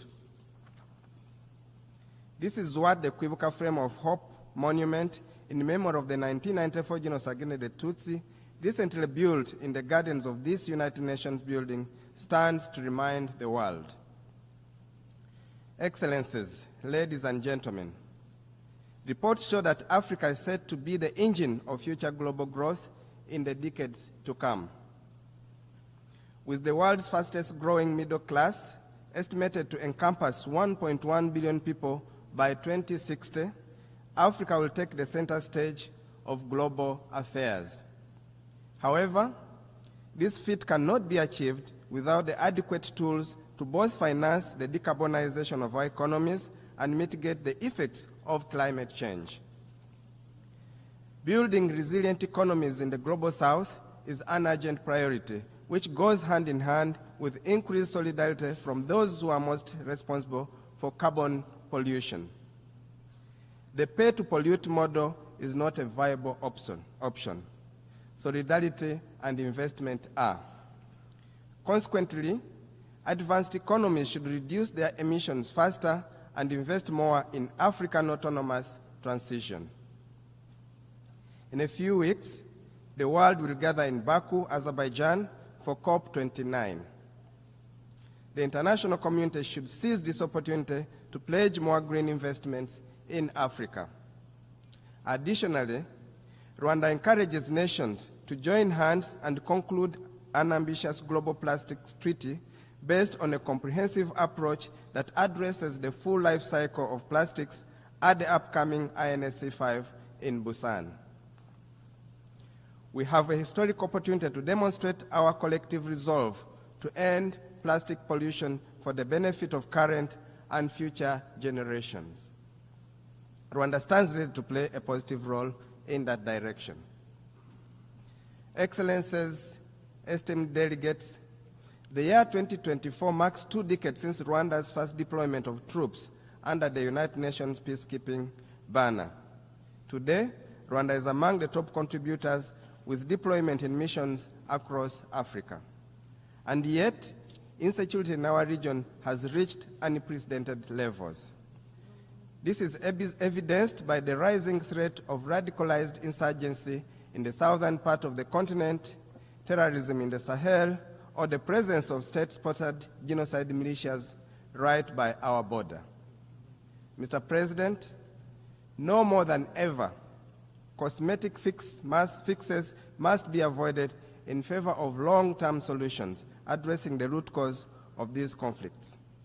Security is not only achieved by silencing the guns.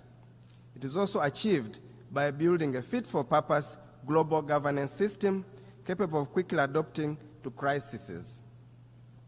Reform of multilateral financial institutions is complementary to the reform of the United Nations Security Council, as both are crucial for creating a more equitable and effective global governance system.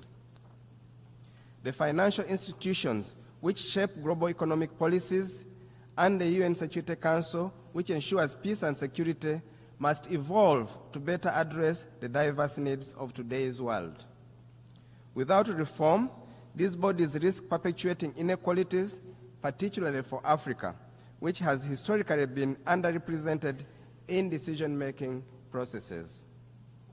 Reforming both the financial institutions and the UN Security Council is vital to ensure fair representation, foster trust among nations, and effectively respond to the pressing challenges of the modern era, such as economic instability, climate change, and conflict. In this regard, Rwanda fully supports the reform of the UN Security Council to enhance its effectiveness and efficiency. Such reforms are necessary to address long-standing injustices faced by Africa, ensuring that the Council becomes more responsive to contemporary global challenges and dynamics. Only through these changes can we build a system grounded in equitable rules, unity, and solidarity. As we conclude this General Assembly, let us remember that history will judge us not by the challenges we face, but how we respond to them. The reforms we seek are not just necessary, but inevitable to ensure a future grounded in justice, equity, and solidarity. Rwanda stands ready to work with all nations, and we believe together we can build the world we want, one where no nation or continent is left behind. Let us seize this moment, for the future of humanity depends on it. I thank you for your kind attention.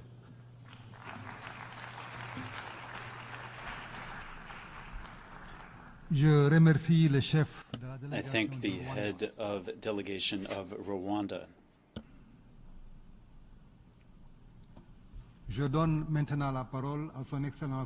And I'll give the floor to His Excellency Jose de la Gasca, head of delegation of Ecuador.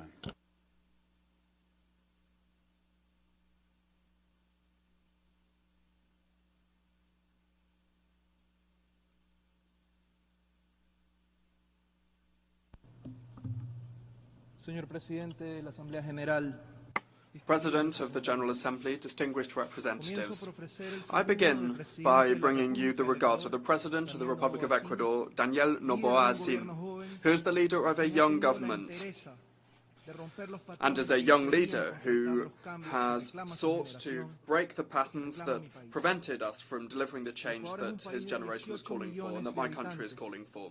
Ecuador is a country of 18 million inhabitants with huge potential in which young people are fighting on a daily basis for a better future, changing the reality that they inherited. They believed in the transformational projects that President Noboa put forward, and now they see a country of opportunities and progress, based on the respect for human rights, in which there is a firm commitment to root out corruption and impunity. Mr. President, ladies and gentlemen, despite the fact that it might look like the global and multidimensional crises are overwhelming us, international law and the principles and aspirations of the United Nations Charter must remain our guiding light. Therefore, I reiterate Ecuador's commitment to multilateralism, peace and sustainable development, the peaceful resolution of disputes and respect of individual freedoms and human rights. I reaffirm the unshakable commitment and respect of Ecuador to the ideals and principles that gave life to nations. We must implement the Pact for the Future, the Global Digital Compact, and the Declaration on Future Generations that were adopted last week. This will help the UN from moving on, from no longer being a photograph taken 79 years ago, and rather for it to better reflect the contemporary world. Ecuador welcomes any initiative that encourages inclusive prosperity and democracy, because we know that its sustainability is closely linked to the peace of a nation, because there's an inextricable link between peace and development, and between development and peace. Therefore, Ecuador is working to achieve the Sustainable Development Goals, and we have shown that the so aspired to Objective 16, which is peace, justice and strong institutions, is being met with synergy and is interlinked with 125 of the 169 goals of the 2030 Agenda. We must understand it. When we strengthen democracy and institutionality, we fight violence in all of its manifestations. Tackling corruption, we achieve better justice and peace for our citizens. We bring about an impact on the reactivation of the economy and providing decent jobs, reduction of poverty, hunger and malnutrition. Mr. President, building a future of better prosperity and peace requires combating organised crime, transnational organised crime and drug trafficking that undermine institutionality and erode the social fabric of our democracies. In December 2023, President Noboa, in the framework of the Ecuadorian presidency of the Security Council, warned members about a wave of transnational and narco-terrorist organised crime threatening the rule of law, state control and border security. Faced with this challenge, the national government of my country has adopted responsible decisions and is waging an unshakable, unrelenting fight that past governments avoided. However, national actions are not enough when it comes to the threat of transnational organised crime that has resources that significantly go above the ones that are used to fight it. Only by strengthening efforts and working in a coordinated and effective way with the international community can we defeat this phenomenon. As an elected member of the Security Council, Ecuador has shown its commitment to international peace and security. We have risen to this historic challenge that pushed us to act with a sense of responsibility and consciousness in the face of the geopolitical tensions between large powers that are limiting compliance with the collective responsibility to act in response to situations of conflict that affect humanity. In the case of Ukraine, we were co-pen holders on the humanitarian file, and on the situation in Palestine, we voted in favour of all resolutions adopted by the Security Council to halt the hostilities, to free hostages, to allow a proper flow of humanitarian aid, and to advocate for the respect of international humanitarian law. In my region, we are leading the authorization of the Security Council to deploy the multi-dimensional support mission for security in Haiti that was adopted by way of Resolution 2699 in October 2023, and today has just been renewed up to 2025, just a few minutes ago. The role of CARICOM has been key in the support provided to Kenya as leader of the MSS. This first step forward must contribute to the sister Republic of Haiti blazing its own trail towards peace and sustainable development. President, Excellencies, colleagues, to the very end of our term, we will honour the commitment made at this Assembly that elected us with 190 votes to promote the strengthening and maintenance of peace, keeping of peace, respect for the United Nations Charter, prioritising the peaceful resolution of disputes, and democracy and dialogue, protection of civilians as the best way to honour the 75th anniversary of the Geneva Conventions, the fight against transnational organised crime and terrorism, the non-proliferation of and fight against the illicit trafficking of arms, the Women, Peace and Security agenda to move to eliminate the stumbling blocks that prevent women from participating and making decisions in the whole cycle of prevention, construction and maintenance of sustainable peace. Those are all of the commitments we made. Furthermore, Ecuador underscores the fact that we have contributed constantly to peacekeeping operations of the UN with military personnel in various missions, supporting initiatives that strengthening them also with the historic Resolution 2719 of 2023 that was adopted during our presidency of the Security Council. This resolution opens the way for sustainable financing for missions mandated by the Council for Peace and Security of the African Union. This brings me on now to another challenge that we face in Latin America, the absolute need to preserve the rule of law and respecting the will of the people. The escalation of tensions in Venezuela, the systematic violations of human rights, the persecution of political leaders, and the daily violent repression by a totalitarian government against its own citizens who are calling for their right to be respected, to be able to express their popular will at the ballot box. We're seeing a direct threat to regional security and regional stability with possible repercussions on peace and security internationally. The critical humanitarian, economic, political and human rights situation and security situation in Venezuela has caused 7.7 million Venezuelans to leave the country seeking better opportunities. Many of them have been welcomed with open arms in other countries in Latin America, including in Ecuador, that is host to the largest number of Venezuelans per capita in the region.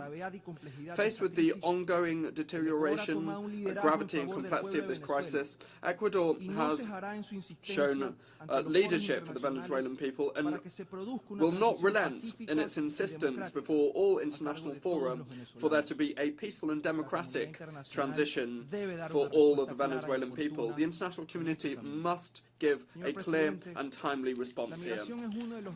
President, migration is one of the most complex and pressing challenges that the world faces. Behind irregular migration, we see the operation of human trafficking networks and illegal smuggling of migrants, putting the lives and integrity of millions of people at risk and of course unaccompanied children and women are the most vulnerable. This is intolerable, and fighting against this phenomenon requires joint and coordinated actions with a comprehensive approach. Ecuador experiences all dimensions of migration because we are a country of origin, destination, transit, and even return, and we even host refugees. Therefore, we call for safe, orderly, and regular migration in all areas of human mobility, and this requires decisive support from the international community that must be clear on the fact that this can be achieved without criminalizing it. The international community must also be united in facing the devastating effects of climate change.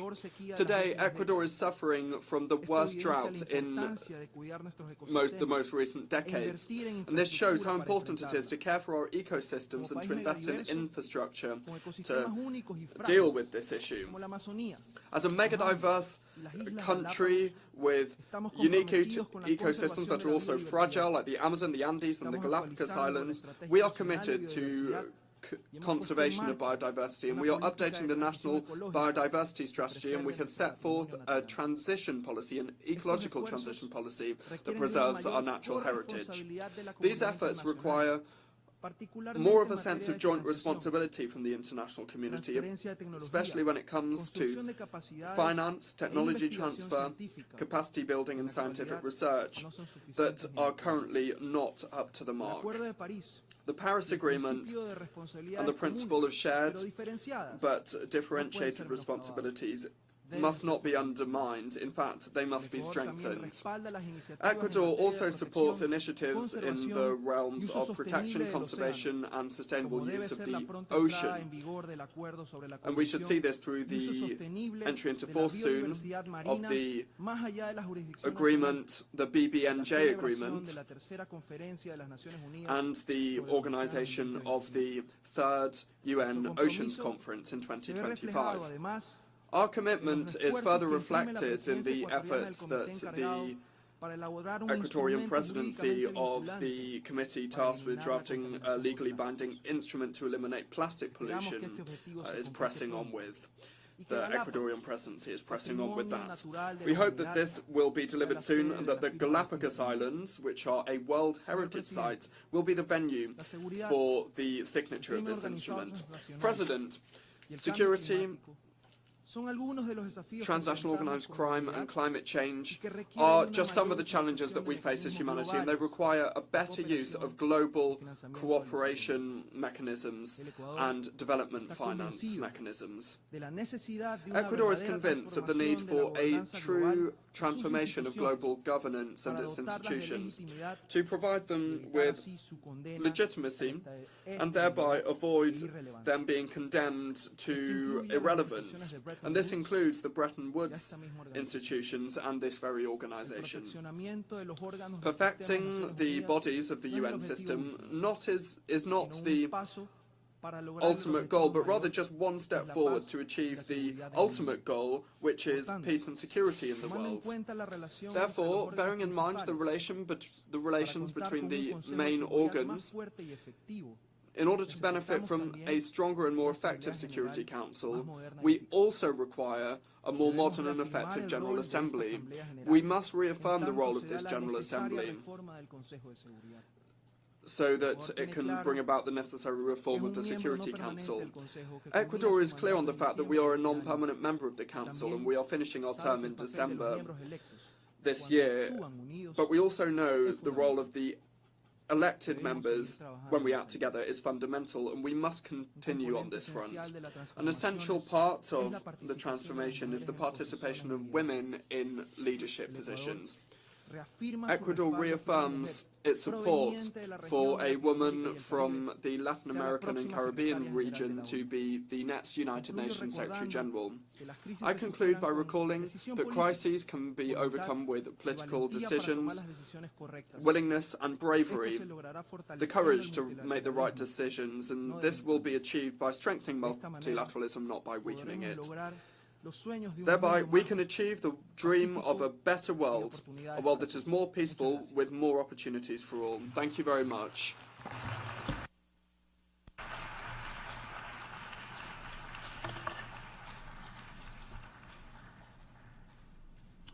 I thank the chair of the delegation of Ecuador.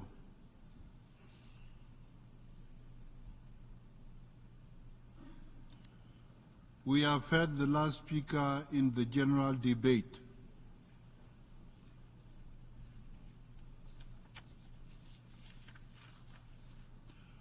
Excellences, Mesdames et Messieurs. Excellencies, ladies and gentlemen, as we conclude the general debate, I extend my sincere gratitude to all of the member states for their active participation in the debate. The discussions that we had this week show the importance of multilateral cooperation, which we need to overcome the challenges our world faces.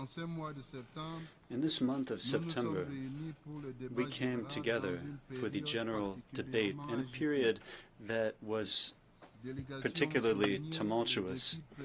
Delegations addressed the pressing challenges that face us, the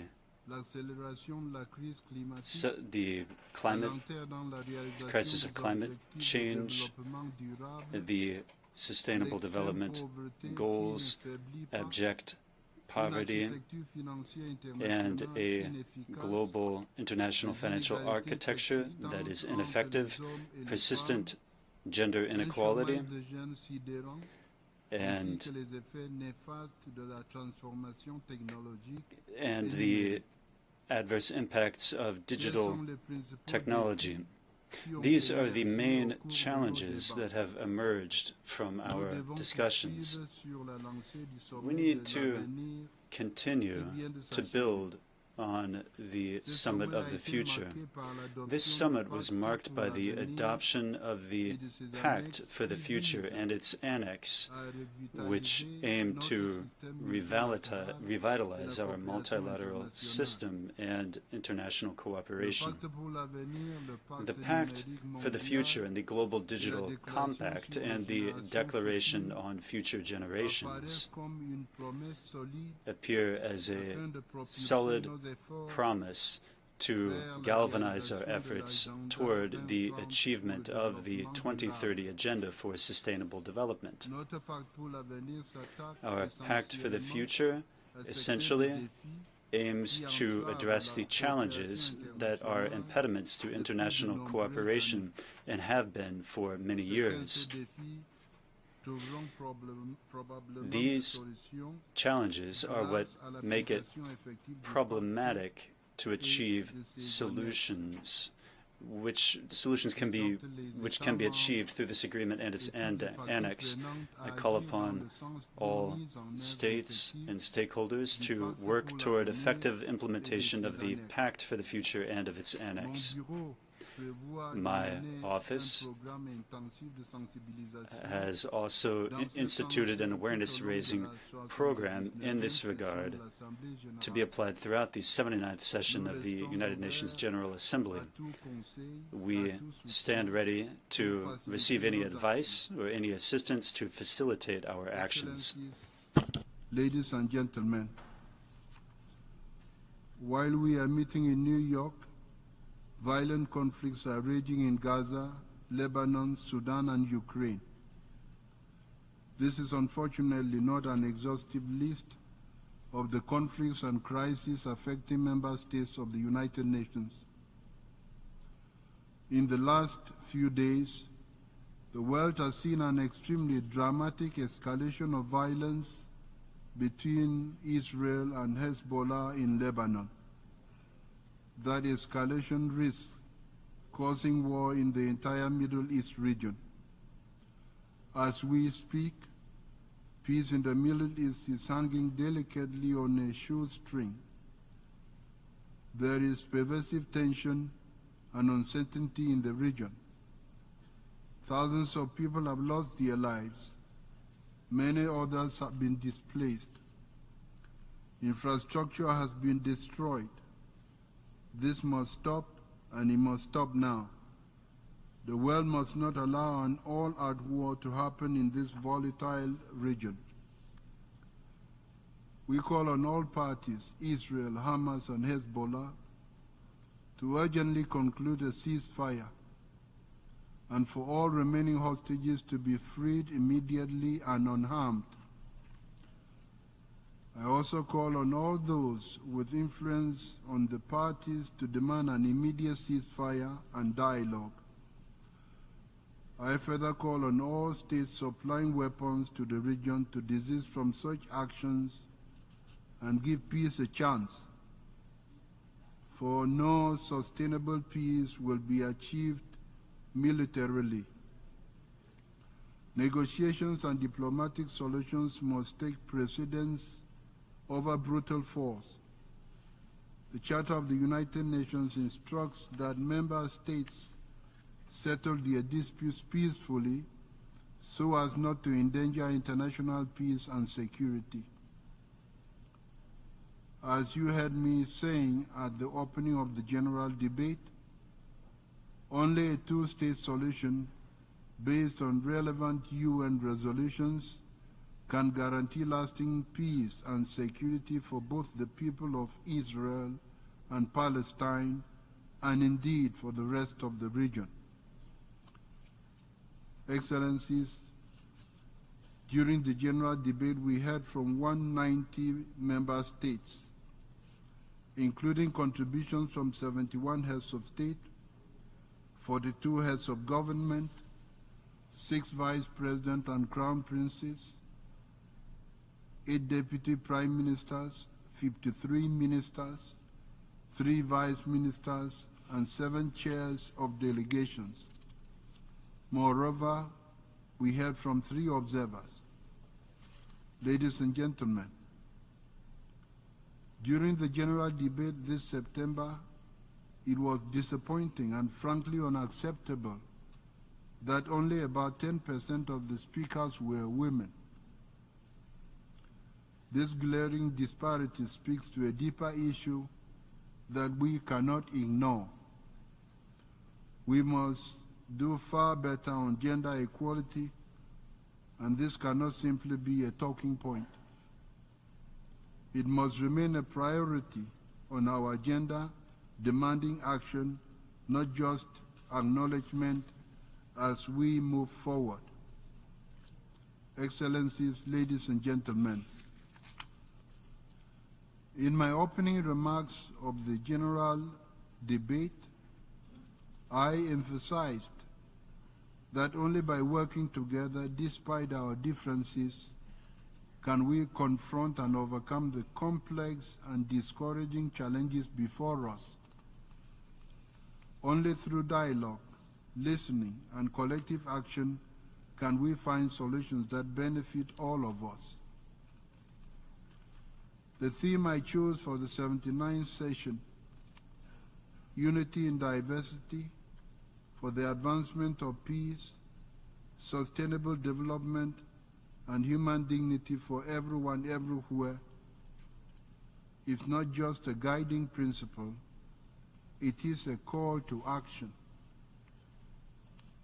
The theme reminds us that our strength lies in our diversity and our ability to unite stakeholders around our common goals. Let us all move forward together with this spirit of unity and shared responsibility. Let us continue our work with the clear aim of building a peaceful, just, and dignified future for all. Thank you.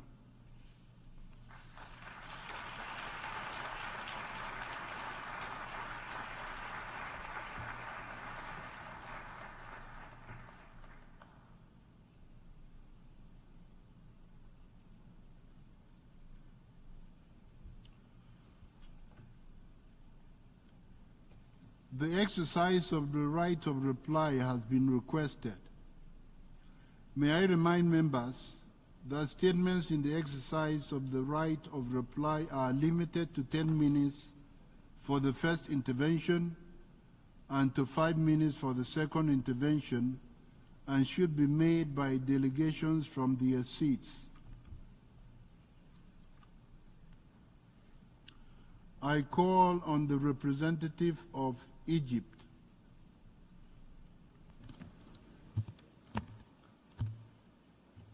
Mr. President, Egypt categorically rejects the reply delivered by Ethiopia representative to Egypt's statement during the general debate. If Ethiopia were to reflect on its own conduct and behavior in the region, Ethiopia would recognize that it's the party that is the principal source of threats to peace, security, and stability in the region.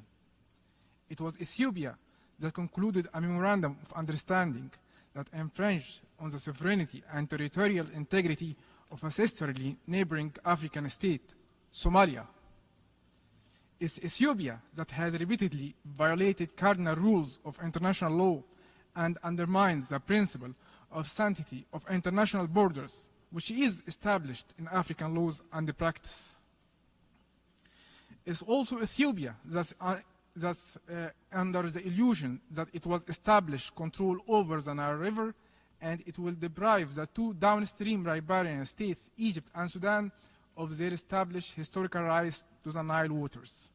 Ethiopia ought to relinquish its aspiration of regional hegemony.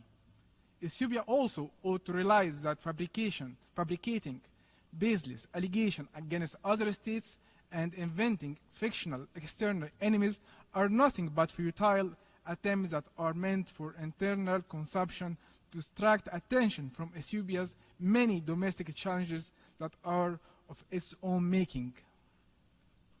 Egypt, which is an ancient civilization, a responsible state in Africa, and a voice of peace and prosperity globally, does not engage in deplorable conduct of this nature. We call upon Ethiopia to exercise responsibility and to desist from threatening its neighbors and from engaging in conduct that undermines stability in Africa. We also invite Ethiopia to return to the African family as a contributor to peace and stability in the region, and not as an agent of insecurity and destabilization. Thank you, Mr. President.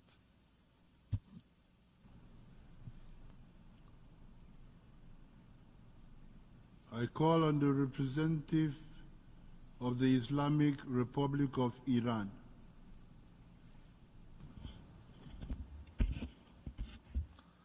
Bismillah ar-Rahman ar-Rahim.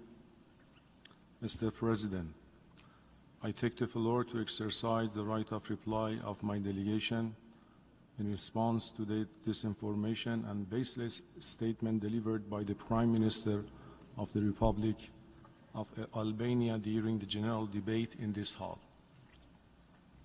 The alleged refugees who have been sheltered by the Republic of Albania belong to the terrorist People's Mujahideen organization, also known as MKO, of which violence and terror form an integral element of their eclectic ideology.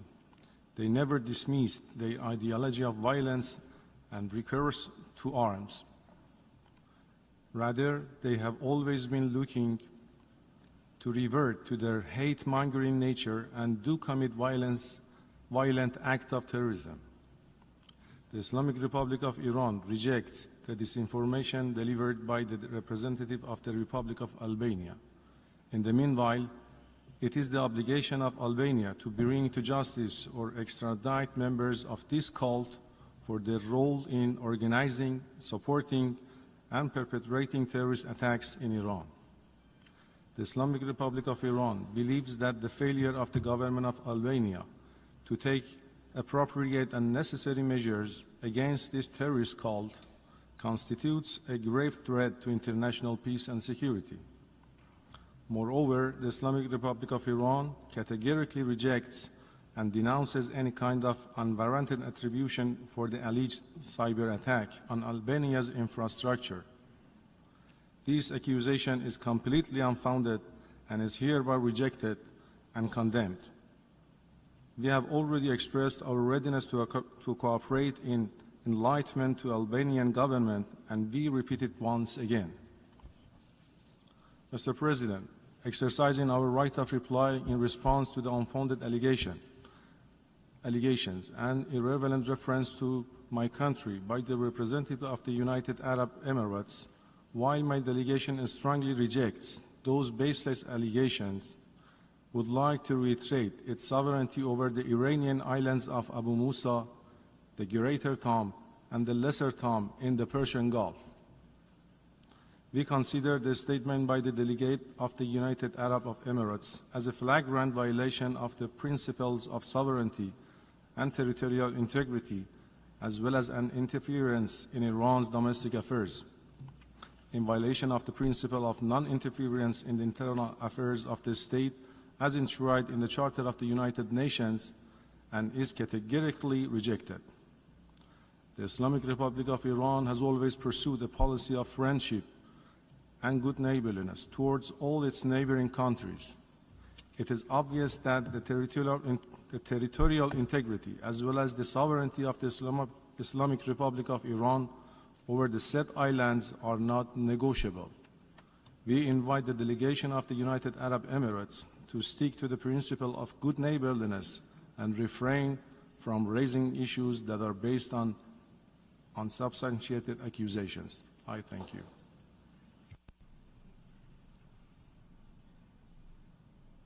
I call on the representative of the Republic of Korea.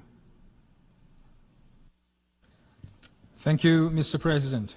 My delegation takes the floor to exercise its right of reply in response to the statement by the DPRK.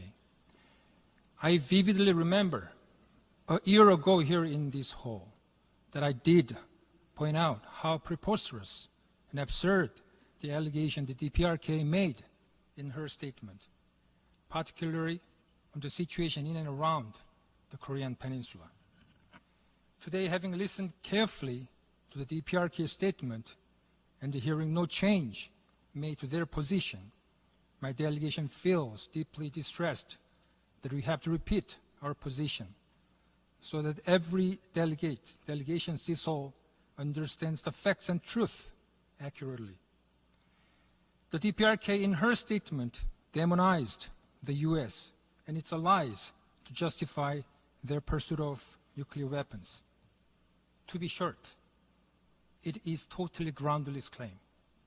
The root cause of the problem is the DPRK's continued advancement of its unlawful nuclear and ballistic missiles in direct violation of relevant UN Security Council resolutions, threatening to undertake a preemptive nuclear attack, thus heightening tensions throughout the Korean Peninsula and in the region. It should not confuse the cause and effect or put the carts before the horses. As a responsible government, it is our duty, like any member state, to protect the lives and safety of our people from the DPRK's military threats by maintaining a robust Republic of Korea-US combined defense and deterrence posture.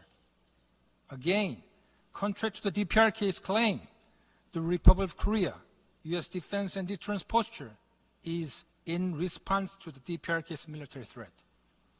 In the same context, on the recent Republic of Korea-US extended deterrence cooperation, the DPRK's ever-growing unlawful nuclear and missile threats are the very reason why we are strengthening extended cooperation with the United States, not the other way around. Let us make one thing clear. The DPRK's illegal nuclear weapons program is by no means maintaining the regional balance of power as they claim today. In fact, it is the very reason for the regional security turbulence. Lastly, my delegation would like to remind that it is the UN Security Council resolutions, all of which were unanimously adopted, that prohibit the DPRK's nuclear and ballistic missile program. The DPRK should respect and abide by the Security Council resolution as stated in the Charter if it genuinely wishes to be a responsible member of the United Nations. I thank you, Mr. President.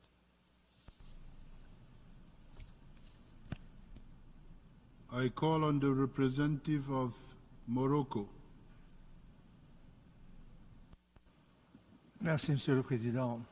Thank you, Mr. President. Monsieur le Président, Mr. President, this is an exercise that we are engaging in this room. And I am exercising my right of reply. In particular, this is important when it comes to a brother country, a neighbouring country. You can't change your neighbours. However, at the same time, you cannot remain silent when you are accused of things that are not true. That's why I requested this right of reply to set the record straight on 3 mistruths and to make a comment. His Excellency, the Minister of Foreign Affairs of Algeria, stated this morning that the Sahara needed to be decolonized. I must say that Algeria needs to wake up from its sleep. They're still stuck in the Cold War. And they need to wake up to realize that Moroccan Sahara is independent. In terms of its integration in the motherland, the Kingdom of Moroccan, and that has been the case for 50 years. Algeria has perhaps forgotten, or perhaps they're pretending to have forgotten, that in this very room here, a resolution was adopted in Algeria's presence, Resolution 345B, which was adopted almost half a century ago. And this attests to the end of the Spanish colony and the return of the Sahara to its motherland. It's the Madrid Agreement. That is a truth, it's the reality. This is an agreement that was struck in line with international law. This is an agreement, I'd like to recall, historic agreement, and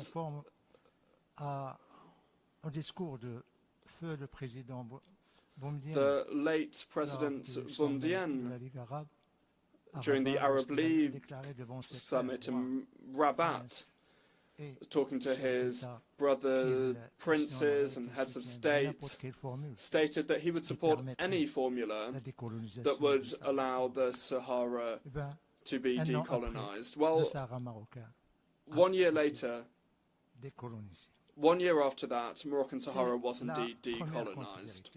That's the first counter-truth I wanted to respond to. The second one, Mr. President, the Algerian minister stated that his country supported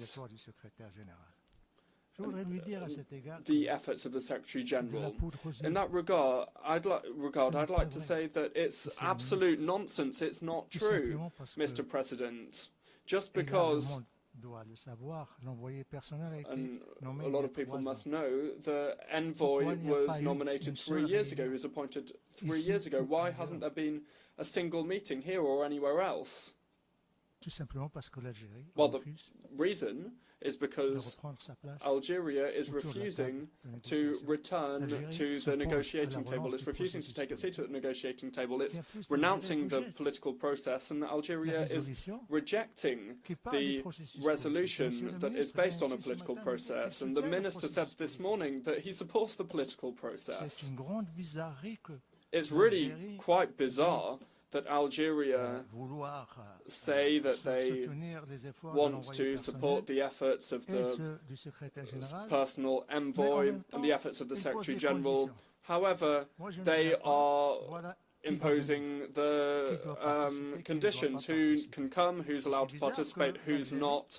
And it's quite strange that Algeria, who claims to support the political process,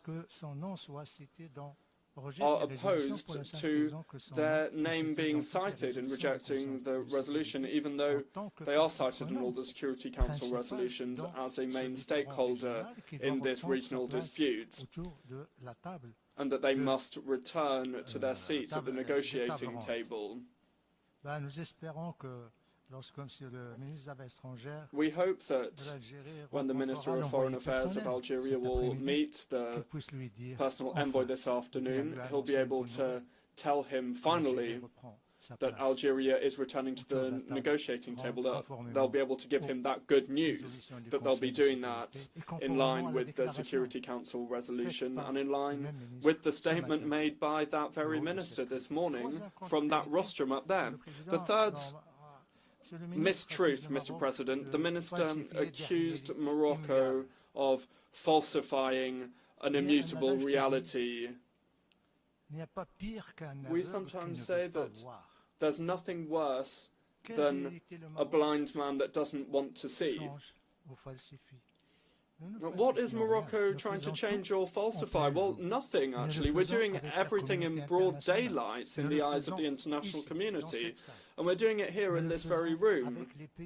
We're doing it with friendly countries.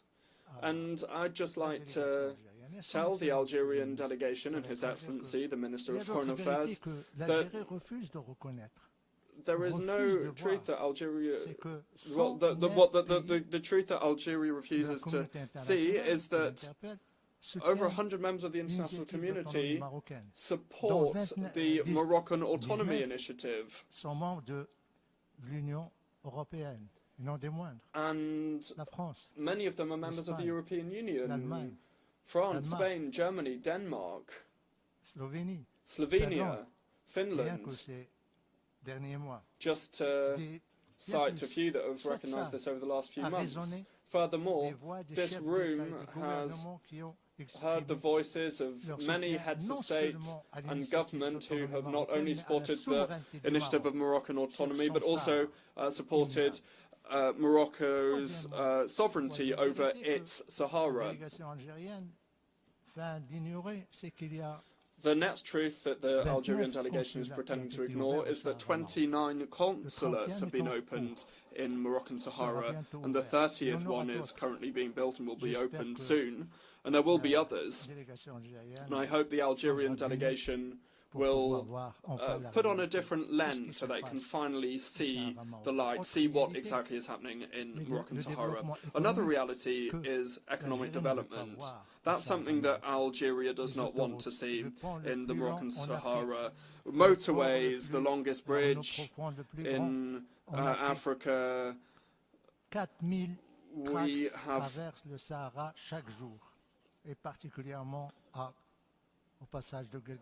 4,000 trucks crossing at the Gilgalet Passage. We have hospitals, universities, excellent schools. We have foreign investment, solar energy. That is the reality that Algeria does not want to see. And we hope that soon they will realize the truth. They will see the light, that we're not trying to hide what's happening in Moroccan Sahara. The last thing I wanted to say, Mr. President, is more of a comment. It's more of a remark. The Minister of Foreign Affairs of Algeria talked about the threats that weigh on the Sahel-Sahara region. Terrorist threats, separatist threats, lack of development. For once, I agree with him. I agree with his prognosis. However, His Excellency the Minister forgot to mention the remedy and also the causes. Because what is the cause of this? Well, it's Algeria. Algeria is responsible for all of the problems that the Sahel and the Sahara face. Because where do the terrorists and extremists hide? Where do they seek refuge? Where do these separatists seek refuge? Well, the answer is in Algerian territory. It's true, Mr. President. There is a terrorist threat in the Sahel-Sahara region. There is a separatist threat. There is an extremist threat. But it's because of your country. Algeria's borders are crossed and full of terrorists and separatists. Furthermore, the minister didn't talk about the remedies either. The remedy, the solution is simple. Halt your interference in the internal affairs of the countries of the region. Put an end to your efforts to not respect the will of your neighbours and also stop interfering in the politics of these countries. And my last observation, we listen to the speech of the eminent minister made on Saturday from this rostrum here at the General Assembly. The minister that taught about this situation, that exposed the relationship. I'll stop there, Mr. President. Thank you.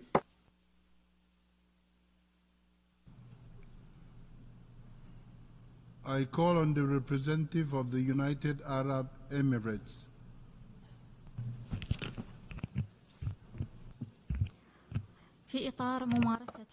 As we practice our right of reply, on the right of reply by the Islamic Republic of Iran, I would like to note the following. The UAE believes that the three islands, Greater Toom, Lesser Toom, and Abu Musa, are in the Arabian Gulf. They are part and parcel of the UAE. They are occupied by the Iran. For this reason, Iran is an occupation force in this field. Any Iranian claims will not change this reality. It is unacceptable for Iran to claim that this is an internal affairs issue. And the UAE stresses firmly that these three islands are part and parcel of the UAE. They are an integral part of the UAE. We strongly reject the continued Iranian occupation of these three UAE islands. We have constantly called upon the UAE to resort to the United Nations Charter and international law to resolve this issue through bilateral negotiations or by resorting to the ICJ. And I would like to stress that the UAE has great relationships and has good relationships and close cooperation with the Iran. We would like to promote this cooperation and our bilateral cooperation. However, this issue, the three UAE islands, will remain a contentious issue until a good, peaceful solution is reached in line with international law and good neighborliness. Thank you, Mr. President. I call on the representative of the Democratic People's Republic of Korea. Thank you, Mr. President, for giving me the floor.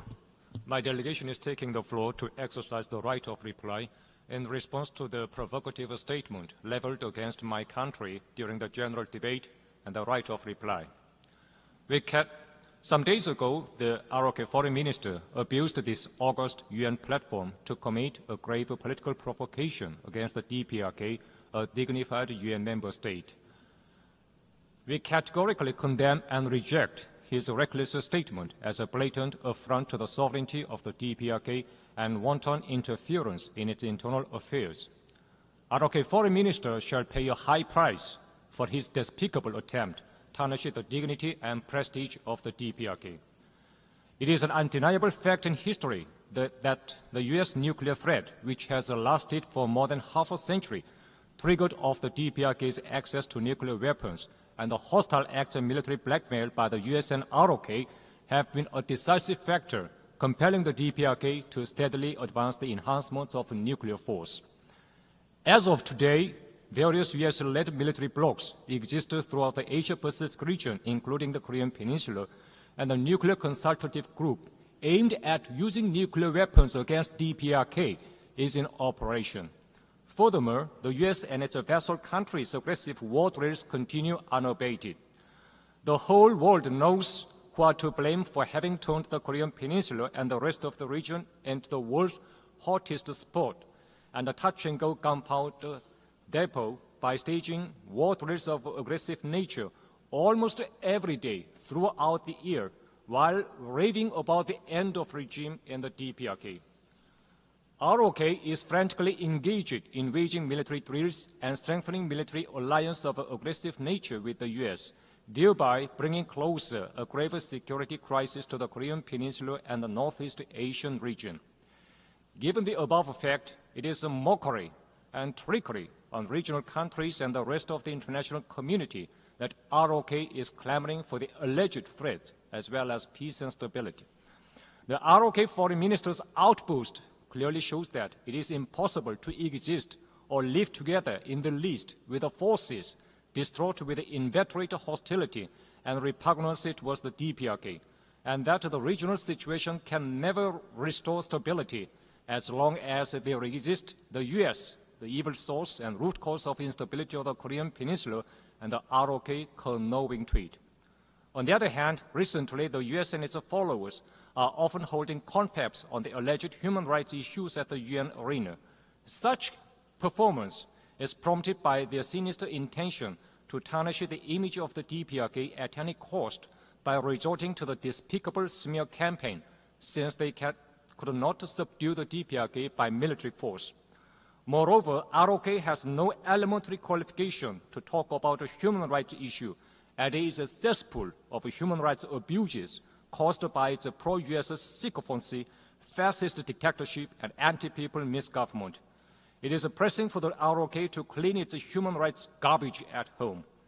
ROK is seriously mocking and insulting our people by scattering political agitation rubbish of leaflets, defaming our ideology and system due to our people, and dirty notes and stuff. ROK scums deserve a counter-reaction accordingly. No matter how desperately the ROK may try to disguise itself as a victim by racking its brain and playing on words to turn black into white, no one will be fooled into believing it anymore. ROK, obsessed with the inveterate hostility towards the DPRK, is strongly urged to read carefully the UN Charter. Article 24 of the UN Charter stipulates that the Security Council shall act in accordance with the purposes and principles of the United Nations, namely principles of sovereign equality, self-determination, and refraining in the international relations from the threat or use of force against the territorial integrity. Accordingly, we have never acknowledged and will never do so the alleged Security Council resolutions which deny our rights, existence, and development in flagrant contravention of the UN Charter itself. Under the prevailing circumstances, it is a priority for the DPRK to preserve its right to security in terms of safeguarding and exercising its sovereignty. The DPRK will never connive at military hostile acts and strengthening of military blocs detrimental to the security environment of the Korean Peninsula and world and peace and stability. We remain firmly committed to fully safeguarding the sovereignty and security interests of the state and the regional peace through offensive and overwhelming counteractions. I thank you, Mr. President. I call on the representative of Algeria to take. Merci, Monsieur le Président. Thank you, Mr. President.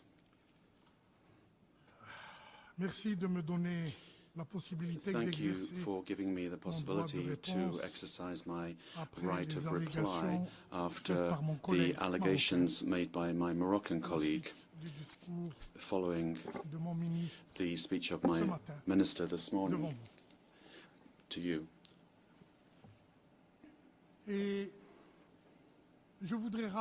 And I would like to remind us all that since Algeria's independence in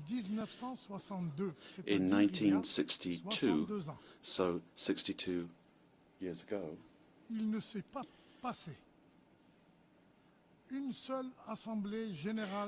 there has not been one General Assembly of the United Nations where my country has not claimed the inalienable right of self-determination of peoples still under colonial rule.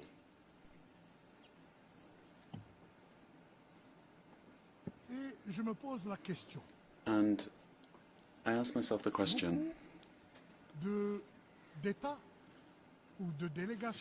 a lot of states or delegations have referred to the issue of the Western Sahara from this very forum. Why? The distinguished delegate of Morocco, does he want to single out the declaration of my minister from this rostrum? Why would he want to do this?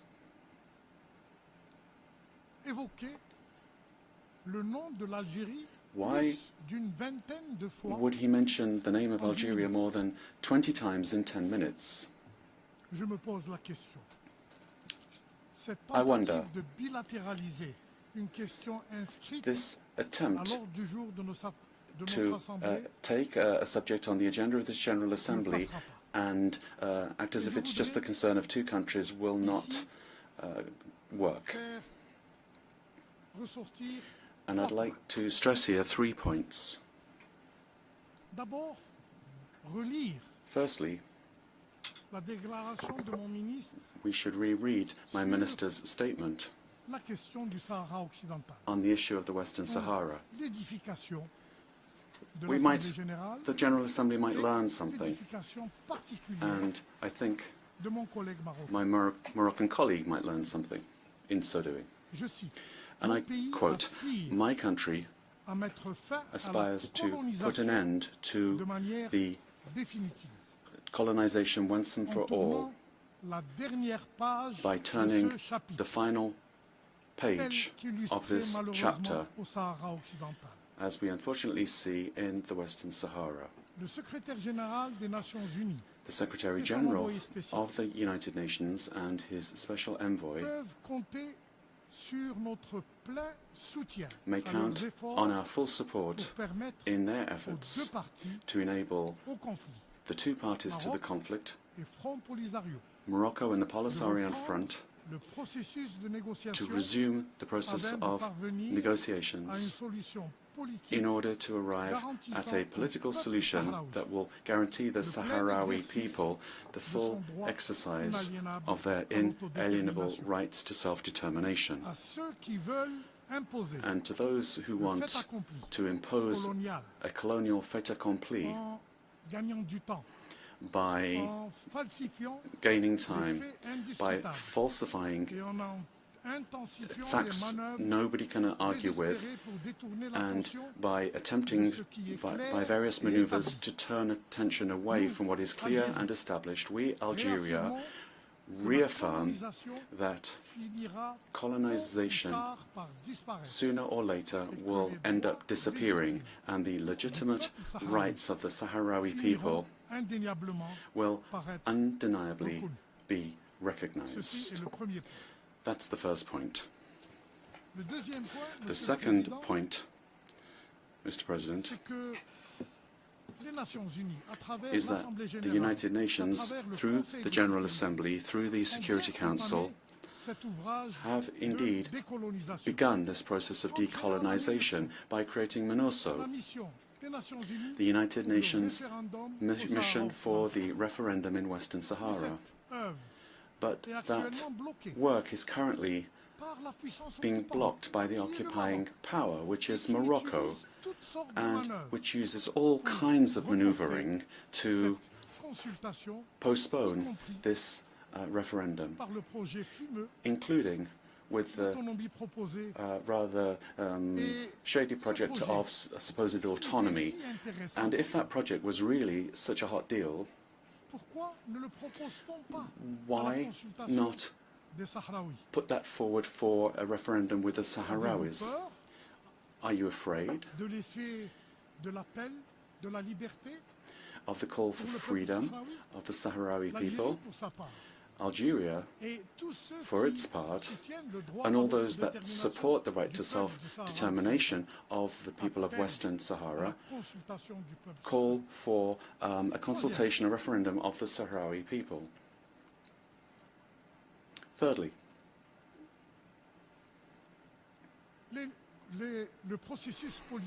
the political process.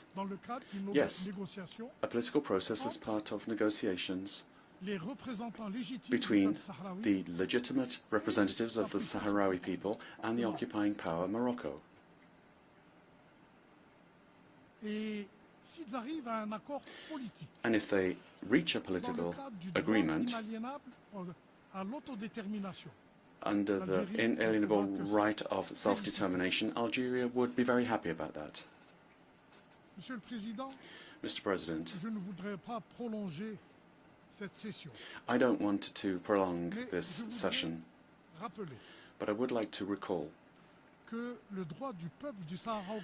that the right of the people of Western Sahara to self-determination is solidly anchored in international law and resolutions of the General Assembly and the Security Council. And my country, Algeria, based on our history and values and our fundamental principles, will never fail to stand alongside oppressed peoples under colonial occupation, which is the case of the people of Western Sahara.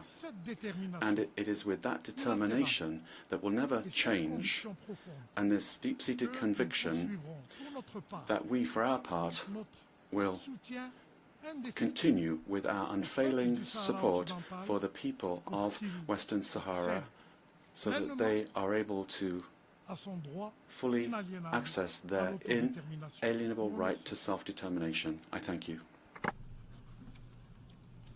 I now call on the representative of Morocco for a second intervention. Thank you very much, President. I'm very grateful, my brother, Ambassador of Algeria, for having reread the part of his minister's intervention on Moroccan Sahara. That now, it means that those that didn't hear it or who weren't here in the room will understand why my country wished to exercise its right of reply. Because the Algerian ambassador, what did he do? Well, all he did was confirm with more aggression and with more virulence and more detail what was said. And more the better, really, because now the international community can understand why Morocco referred to Algeria 20 times. Why 20 times? Well, quite simply because every day that passes, you drag in the separatarists, you train the separatarists of the Polisario Front. Every God-given day for half a century, you've been hosting terrorists, militia. Every day, every God-given day for half a century, you are letting them cross borders to come and attack us. Thousands of Moroccans have died because of you, Ambassador, because of your country. Suffering has been inflicted. And there are even foreign citizens who've been killed too.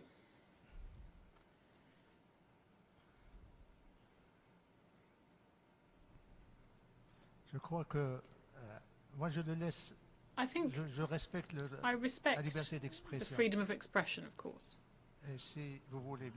And if you let me conclude, I will conclude. Now you understand why Morocco mentioned Algeria 20 times. And you asked a question, Ambassador, also. Why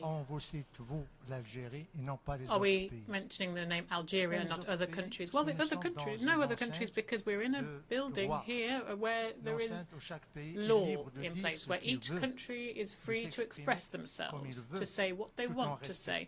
All, of course, respecting the others. The realities that I referred to should have been no injury to you. Algeria. Point of order.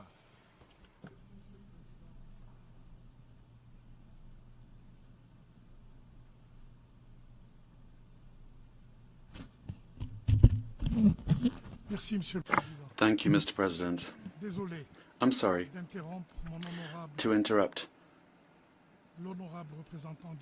the distinguished representative of Morocco, but as President, could you please ask him to address himself to you as President of this meeting and not to me? Thank you.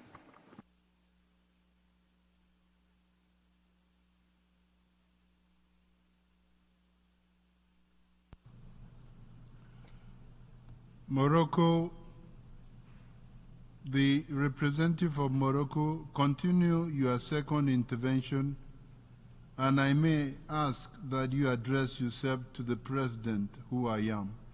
Thank you. Merci. Thank you, President, and I will be happy to do so. All I was doing was responding to accusations that were made against my country by my brother from Algeria, but given that he doesn't wish me to address him, I will speak to Algeria. Algeria. Why is Morocco addressing Algeria and not the other delegations who discuss self-determination here in the UN? Well, quite simply, President, because we believe in the principle of the right and freedom of expression. We are here in a place where international law rules. Everyone can say what they wish. But why are we addressing Algeria? Well, because Algeria is the source of all our problems, because Algeria created the Polisario, because it's Algeria who is financing the Polisario, because it's Algeria who is paying the Polisario, because it's with Algerian passports that the secretaries from the Polisario Front are traveling around the world. It's in Algeria that there are the camps. It's the Algerians who are misappropriating humanitarian assistance with the Polisario Front. So that's why we're addressing Algeria. The other countries aren't financing this. They're not giving them passports. The other countries, we respect. We don't agree. We respect them. We respect their position. We don't agree with them. And try to enter into dialogue with them. And dozens of countries actually have withdrawn their acknowledgement and support for the Polisario Front. They've closed their embassies that Algeria was paying for the political process, President. It's unfortunate that my brother from Algeria, and I hope he will let me call him my Algerian brother, we can't let him falsify the reality of the political process. It's at a dead end because Algeria simply does not want to, as I said, is rejecting the resolution, does not want to host personnel, and when they say it's as long as it's confidential and it's not communicated, etc., basically they don't want to return to the table for dialogue, for negotiations now. I request that the representative of Morocco wraps up. He's reached the 5 minutes. Let him conclude. Okay. I'll stop there, President.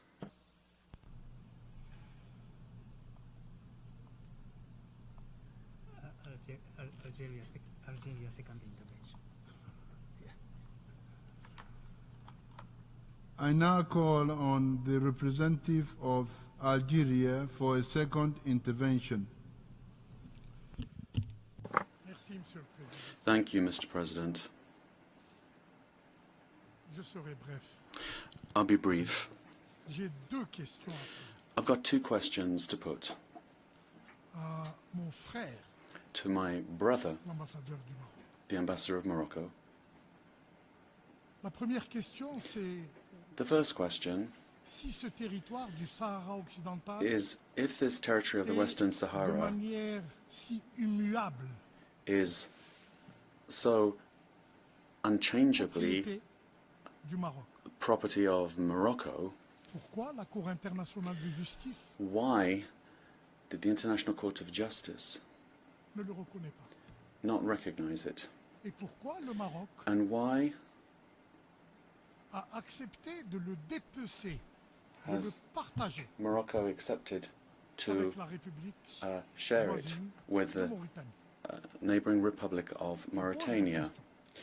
I ask myself that question. Why would you share what is your own? That's the first question. The second question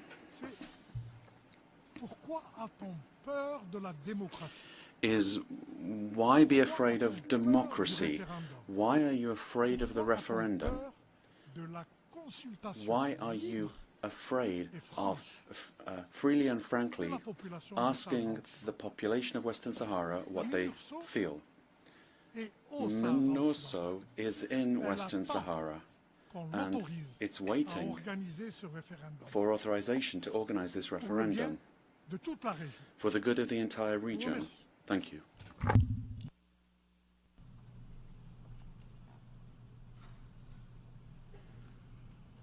May I take it that it is the wish of the Assembly to conclude its consideration of Ethiopia second intervention. Ethiopia second. I now call on the representative of Ethiopia for a second intervention. I thank the President. Mr. President, I am exercising the right of reply on what the representative of Egypt has said just before. Egypt is dumping arms in the region, in the Horn of Africa, that could potentially fall in the hands of the terrorist groups, Al-Shabaab. Still, Egypt is trying to stick to colonial policy of monopolizing the waters of the Nile River. Ethiopia is known for respecting international principles, particularly equitable and reasonable use of its own natural resource. I thank you, Mr. President. I now call on the representative of Ethiopia for a second intervention. I'm sorry, of Egypt. I now call on the representative of Egypt for a second intervention. I'm sorry. سيادة الرئيس. Mr. President, مجددا once again, Ethiopia has just proven what we said before regarding its approach, is dealing with the Somali government, now a support for terrorist groups. We know well who is exporting weapons and who is supporting terrorist groups and who is working on spreading instability in the Horn of Africa. Ethiopia is the one who is doing this. We have never heard from the Ethiopian delegation any clear example that supports their claims. They follow the approach of hiding the truth. The real case here is respect for international law in terms of trans-border water sources. Egypt has always adhered to respecting the international law. And despite this, Ethiopia, through their policies, are always trying to veto issues related to the Nile, and they have turned all issues related to it to controversial issues. We retain and reserve our right, as given to us by the United Nations, to take any approach to maintain, to protect our resources and maintain our rights. Thank you.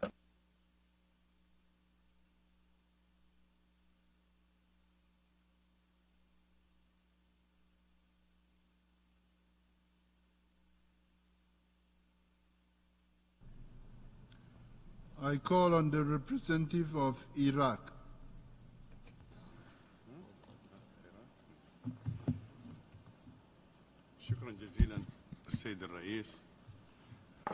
Thank you, Mr. President.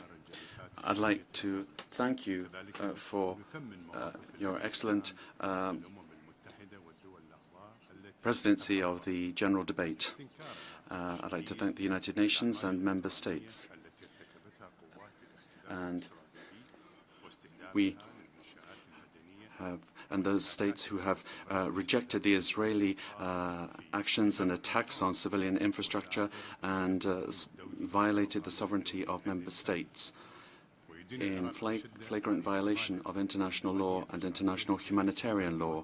We denounce these criminal acts committed by the Israeli occupying forces, and we also reject